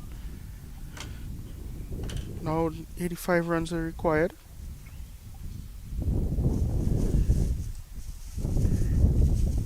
So I think Jamaica chasing down that total is just gone out the window now. Now once they got those 2 wickets, Tanvir, you can see the excitement there. They are going to battle through for these last 7 overs that remain in the game. 7 overs or so that remain of these last 15 overs. They're going to fight down perhaps to the very last over or the second to last over and see if they get as many wickets as they can to make a contest of it. Jamaica in the meantime continue to battle on with Binns out there on 39 with that single.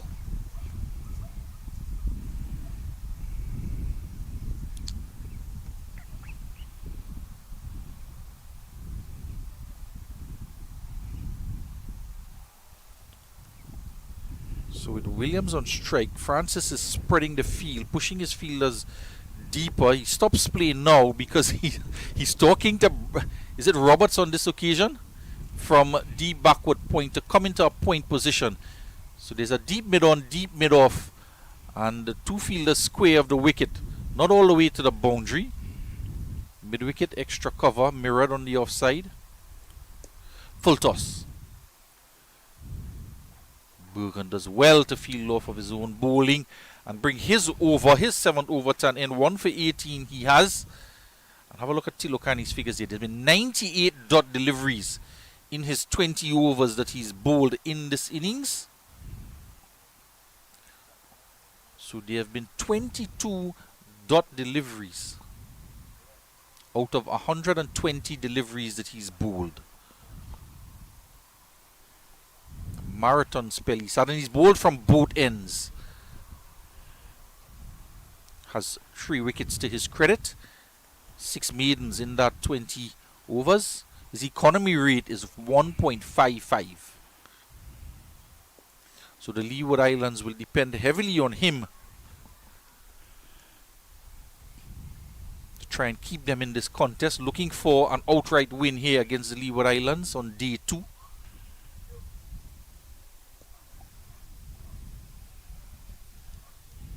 And on the flip side, Jamaica would want to walk away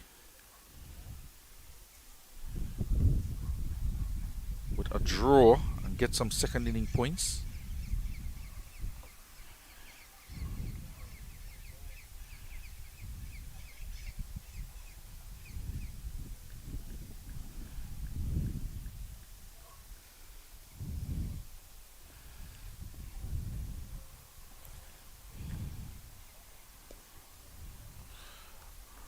Bramble is going to come off of that deep mid-off area. Can't prevent the single.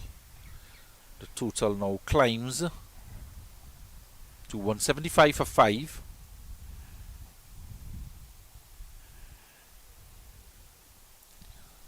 And we've crossed the 800 marks in terms of viewers. Quite a few people around the region interested in this game. And reminding you, you can tune in to Windies Cricket YouTube channel for coverage of this men's under 17. Men's under 17 Rising Stars Championship. There are going to be 3 rounds of 2-day games and 3 games apiece for each team. And we are on day 2. Reminding you that the other 2 games were completed yesterday.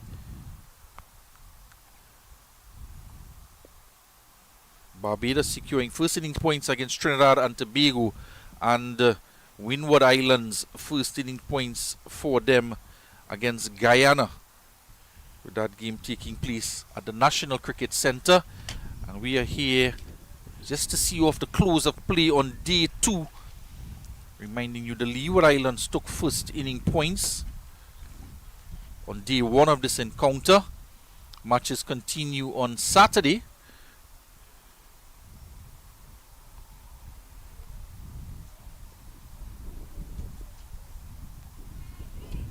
August 16th and 17th.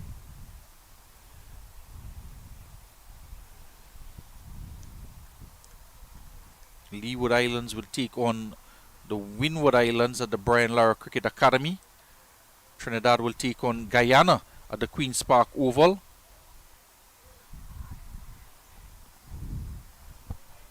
And Jamaica will take on Barbados at the National Cricket Centre. And following the 3 rounds of 2-day cricket, there will be the 50 overs, 5 games apiece for the 6 teams.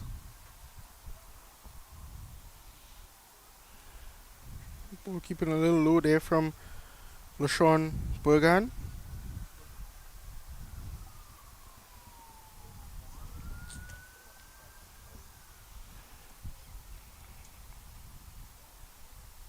Pulled around the corner, work out in the deep.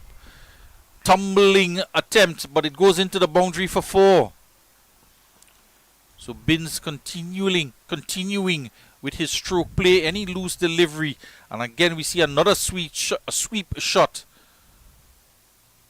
played and diving away, couldn't prevent the boundary, tumbling over the rope. The ball travels all the way down to the nets, just about 50 yards away from the boundary edge, struck with good power off of the bat of Odin Binns. He's on to 44 off of 81 deliveries, 179 for 5 in the 62nd over. 79 runs required.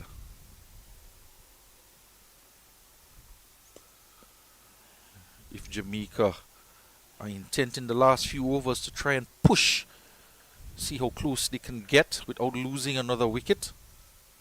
Certainly Binns is eyeing up a 50 here.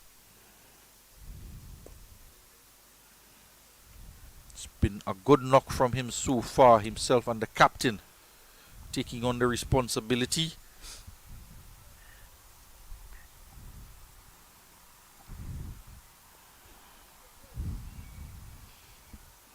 His captain went for 43, being bowled by Tilokani, trying to work a full delivery to mid-wicket, shut the bat face, and the ball just passed between bat and pad. And Tilokani striking. Gonna get some runs here. Call of 2, but he's only gonna get 1. 180 for 5. At the end of the 62nd over. 180 for 5. Nikolai McKenzie was adjudged LBW for 11. And Tilokani picked up his 3rd wicket. So he has 7 wickets in the match off of his 28.2 overs and 9 maidens. A wicket apiece for Jaquan Atinez, 1 for 33 he has off of his 10 overs, 1 maiden. And LaShawn Bergen, 1 for 22 in 8. Tilokani to continue. Thought of a single there from Williams at the non-striker's end. There was no call from him as Binns was disinterested in taking the single. Content to take the strike against Tilokani. Still 3 fielders in the deep on the onside.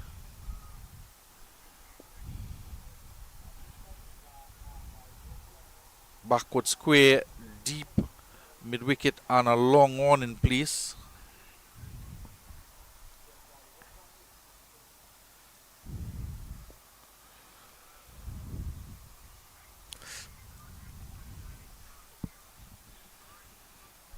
"78 runs required to win with 5 wickets remaining here.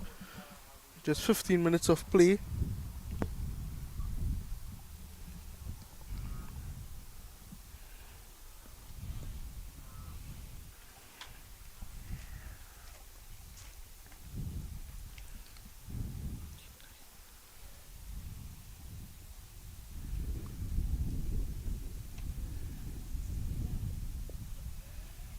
Call for a quick single here, underarm return, and Williams beats the throw.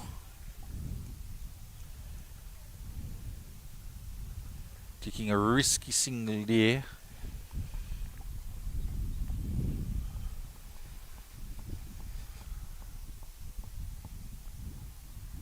Just wonder if that single was so that Binns will be on strike at the start of the next over. One delivery to come in this Tilokani 22nd over. 181 for 5.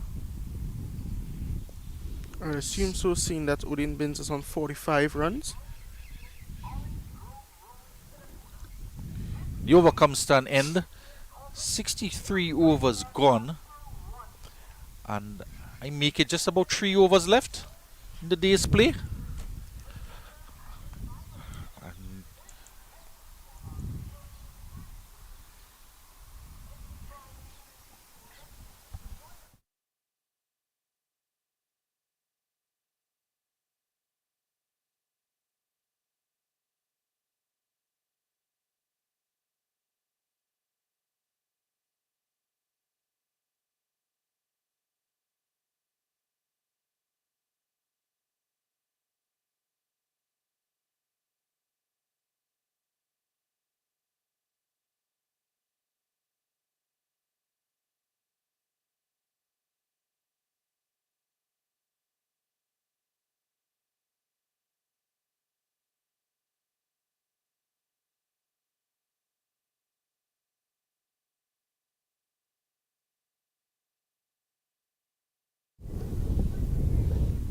And he gets a wicket here. Bergen getting his 2nd wicket here.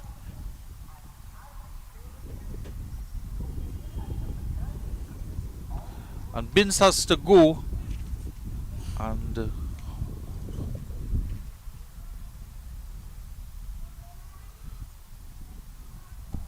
Yeah, he's out bowled there, playing off the back foot, another one spinning in and hitting the off stump. So Williams walking away to the pavilion as well, and I was just wondering, had they called time? And no, the batsman is walking out to bat there, and why would they call time with 6 wickets down now? And it's game on, Tanveer. 6 wickets down. And with their tail up here, the Leeward Islands, a second wicket to LaShawn Bergen. 2 for 22 he has now.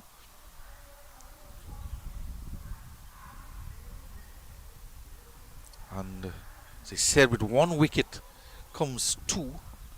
18 runs separated the fall of the 4th wicket from the 5th wicket. And now the 6th wicket gone. After another 10 runs was added to the total. But it fell just over 4 overs time.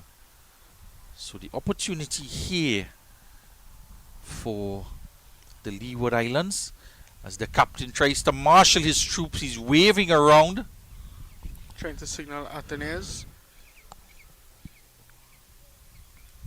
so for the new batter, Kevon Flemings, it's a slipper leg slip, and the deep point is going to come up off the boundary.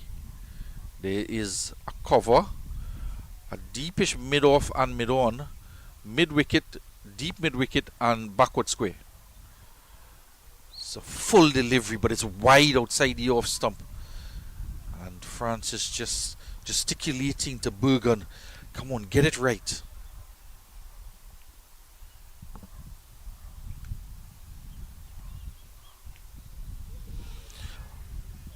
And it's true, between bat and pad, it's racing down to the boundary.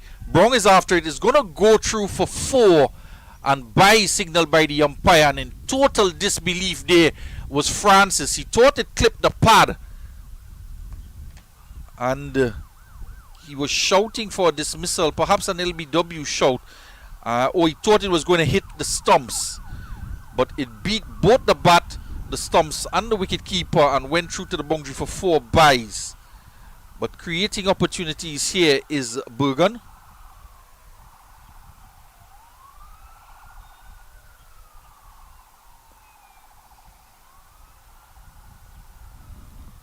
Solid in defense.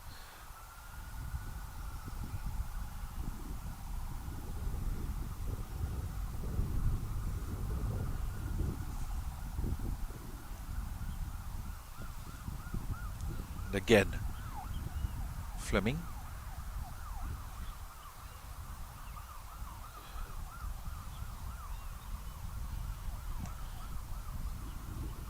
End of the over. 185 for 5, and the wickets column is what is of interest in these last few overs. 6 wickets down. Battling on at Jamaica, trying to save this game.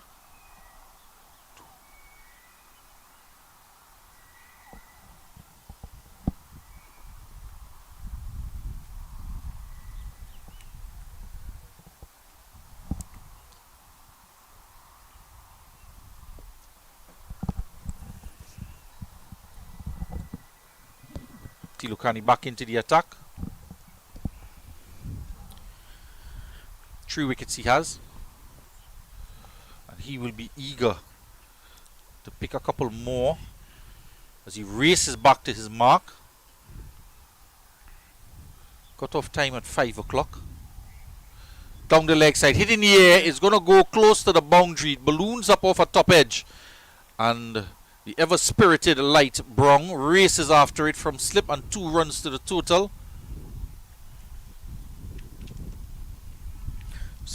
Kunal Tulakani definitely showed his expertise and skills in today's format, both bat and ball.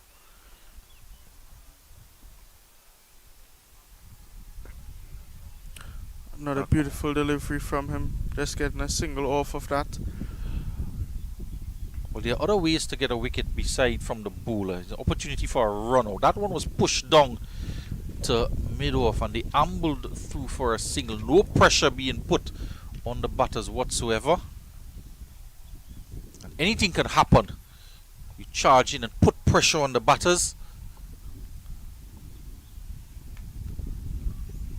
Smart take down the leg side from Francis, just to put some pressure in these final few overs. You never know, a shy at the non-striker's end. Chipped in the air, and another wicket is going to go down. The 7th wicket is going to fall here. Chipped in the air by Fleming and out caught at that shortish mid-wicket position by Athenes. And picking up his 4th wicket now, Tilukani. Just chipped it in the air, nothing shot really. Trying to play it down, but putting too much bottom hand in the shot and spooning a catch to mid-wicket. Jamaica lose their 7th wicket. The score on 188.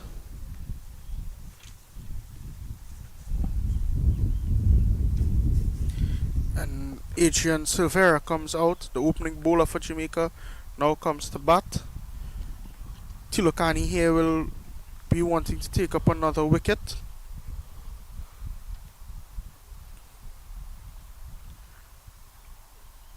And that's the end for Tilokani. Over. As we see LaShawn Bergan back into the bowling attack from the southern end.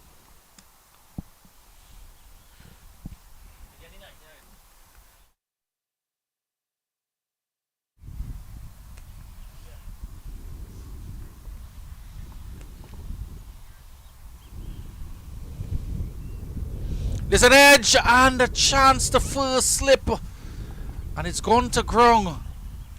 Looks like Tino Brown it is. Just confirm it, yes. It went to second slip, and it looks like Tilo Kani was left lying on the ground as a chance low down to his right. Sharp chance. I'm not quite sure it carried.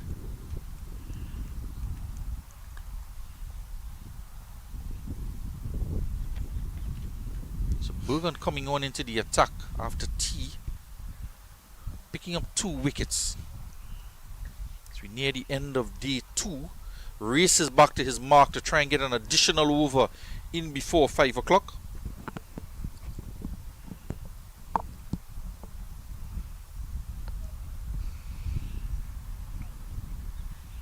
Races back again to the top of his mark, trying to ensure that they get another over. At the opposite end, the clock ticks over past 5. Before the clock ticks over, they're coming through for a single, and I can't quite understand the thinking, taking not for the first time unnecessary risks for quick singles. The runs are not going to matter at this late stage of the innings, and it's not the option of who prefers to have strike. You have to bear in mind the bigger picture. You do not want to lose a wicket via the run-out route at any point in any game, far less in a game that you're trying to draw with just minutes away from the close of play. 189 for 7.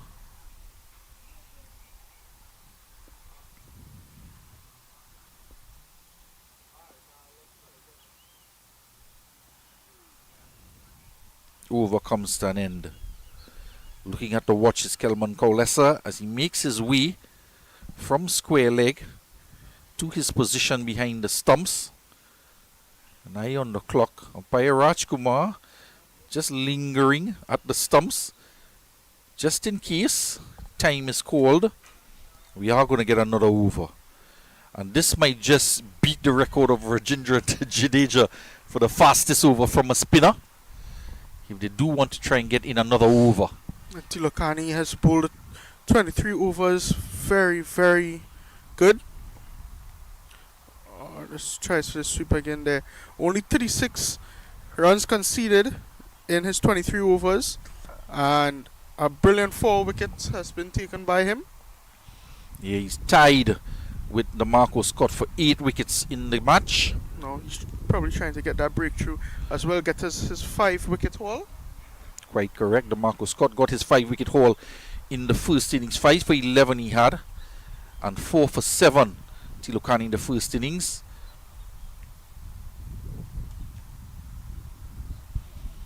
He's on the back foot. A play and a miss. They also matched strides when it came to the amount of runs they scored. Just about 15 runs between the two. Getting into their 40s in the second innings, Scott and Tilokani, for opposing teams. But you dearly want a 5-wicket haul here. It's been a marathon spell from him. 23. He's into his 24th over. He swapped ends twice. Oh, that's off the edge and landing in front of first slip Brown.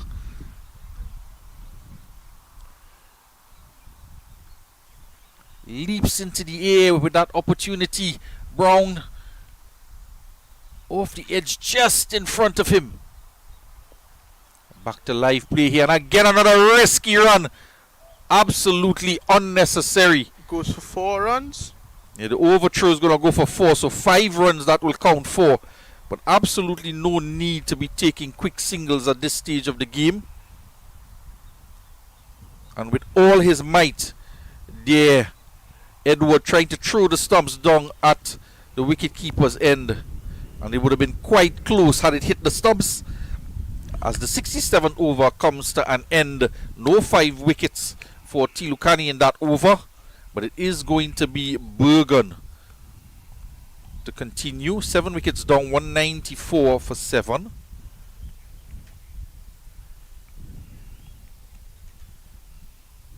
This could very well be the final over in the match on day 2.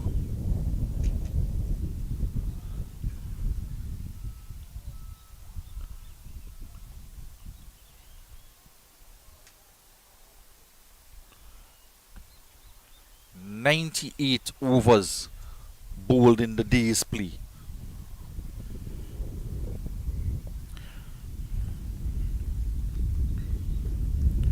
To Jamaica doing quite well to survive so far. Into the 68th over. 194 for 7. 64 runs away from the initial target of 254 set by the Leeward Islands when they declared. Not a beautiful delivery by LaShawn Bergan there. Yeah, they declared on 236 for 8 at lunch.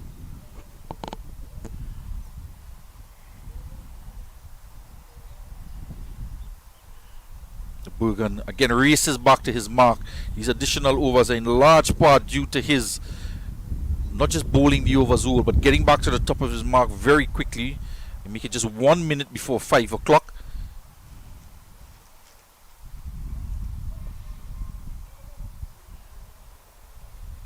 I'm not quite sure if we are going to get that additional over.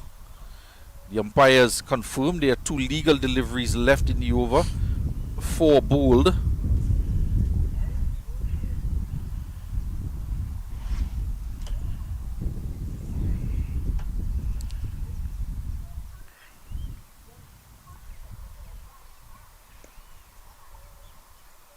Knocked down in the covers, and they come through for another risky single. 195 for 7. And 1 delivery to come on day 2. As we near the end of proceedings, the crew here bringing you coverage. Producer Jason Passad and Kadir Mohammed. Kadir on camera as well, and Sachin Balkisoon alongside me was Tanvir Danpol. And that's the end of LaShawn Bergan over, and we might as well get another over here. Kunal gets his opportunity to maybe get his 5-wicket haul, Billy? It depends on the time that the umpire arrives at the stumps, and he is there. And just a few seconds before 5, and he is going to get an opportunity to get another over in. And his opportunity for his 5. So due to the fast over rate,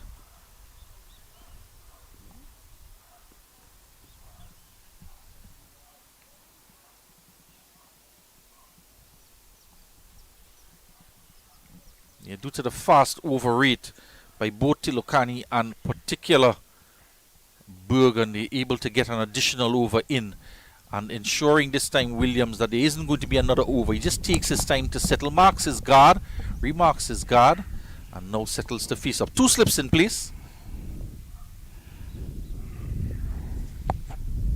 And 1 delivery gone. 5 to come. 3 wickets to get.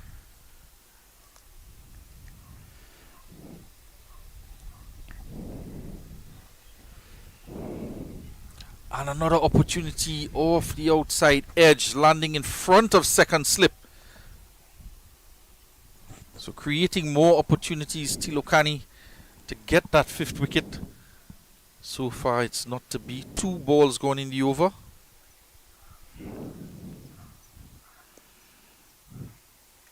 And the only way now they can come through with a win is from a hat-trick from Tilokani. An excellent game he's had. 8 wickets in the match, conceding just 48 runs.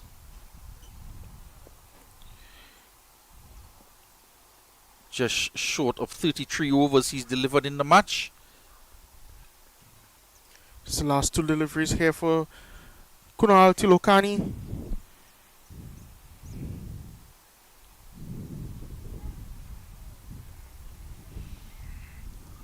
Also exceptional performances